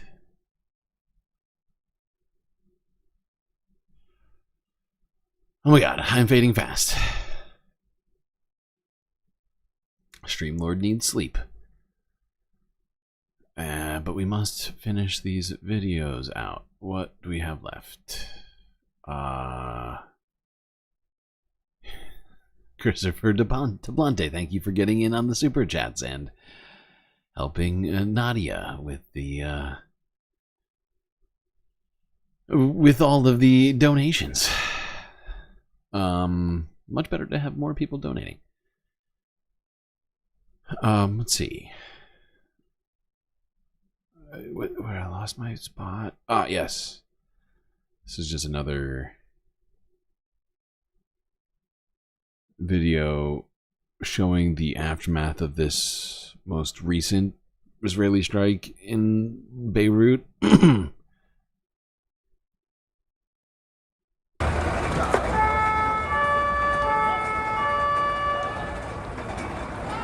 كنت نايم وقمت على صوت الضربة وعالم عم تصرخ. I was asleep and woke from the sound of the strike. I was startled, honestly. نازل يعني بصراحة. Yeah, no kidding. This is the first time I have experienced it so close. I mean, let's be real. Of all things in this world to startle you, I think a veritable missile strike is the sort of thing that anybody would forgive you being startled by. It's the sort of thing you're supposed to be startled by as a human. It's the sort of thing we probably should have less of. What do you think? Oh boy. What happened to that international law?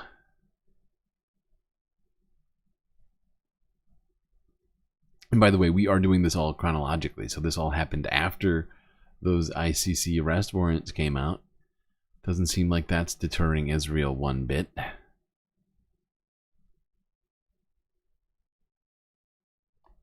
Was that the last video? Oh, no. This is the second to last video, though. I think, right? Yeah, something like that.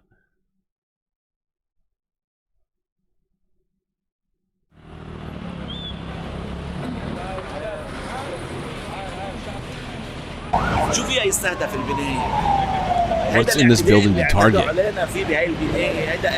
nothing in this building to target.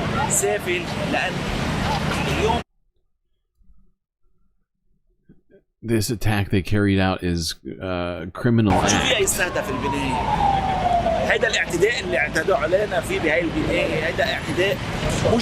If their intention is targeting Hezbollah, well, this building has nothing to do with Hezbollah.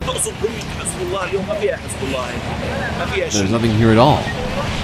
I don't know the reason.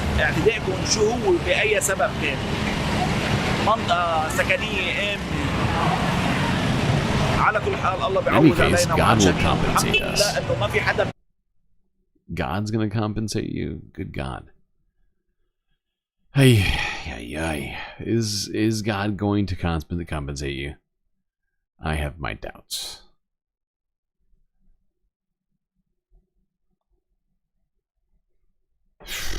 Maybe that's just because I'm not a very religious man. Alright, let's end it with this Channel 4 story on all of these fucking strikes Israel's doing in light Beirut today. Fresh warrants. An Israeli strike smashes into a multi-story building.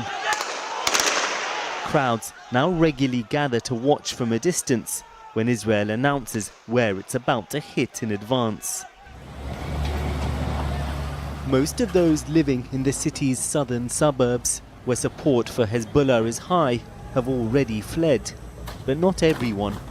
The fruits of our lifetime are gone. Our memories, our safety is gone. Israel decided to steal them from us, but we won't let them. We're staying. On the ground in southern Lebanon, the Israeli army has said it's expanding its fight against Hezbollah, pushing into a second line of villages further away from the border, even as talks on a possible ceasefire have been gathering pace. US envoy Amos Hochstein met Israeli officials yesterday after having been in Beirut. A deal that would see Hezbollah pull its forces back from the border seems to be on the cards, though it's not yet been agreed. For now, there's both talking and fighting. This a funeral for an... There's both talking and fighting. Is there, Channel 4? Because, I mean, alright, I guess there's been talking, but all the talking Israel's been doing has been completely counterproductive. If there's been any at all, I mean, they've skipped a number of these talks. They've all but laughed in the face of the talks, time and time again. They just did all these strikes in the wake of not just the talks, but the literal ICC warrants, the UN, literally every single UNSC member attempting to stop what they're doing. And yet it's just, you know, business as usual, so long as they have, you know, as long as they got the US, then, you know, keep on keeping on. It's a wild fucking timeline we're living in. Sorry that I haven't been able to alter it for us, chat. Seems to be completely out of my sort of jurisdiction, I guess, up here in space.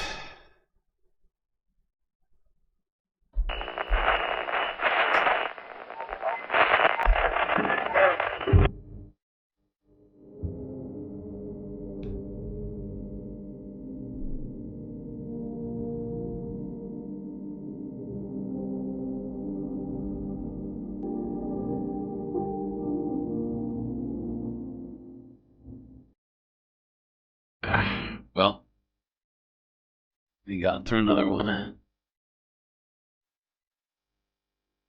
It was difficult, and yet we made it through.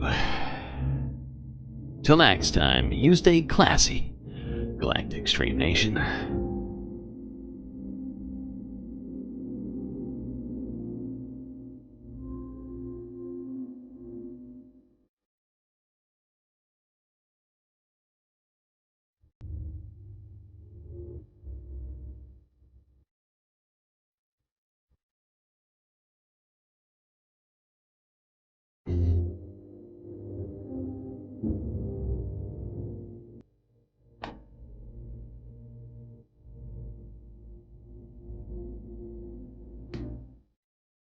Can't forget this.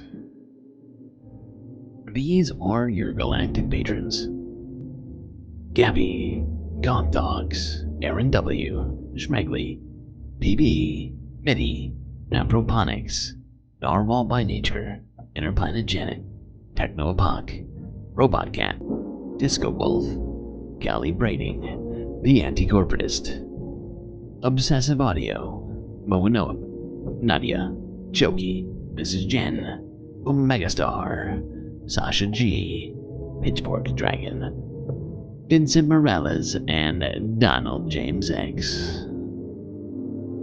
That's right. All these people here have helped produce the show which your eyes and ears just got done enjoying. You can too for just a few US dollars a month.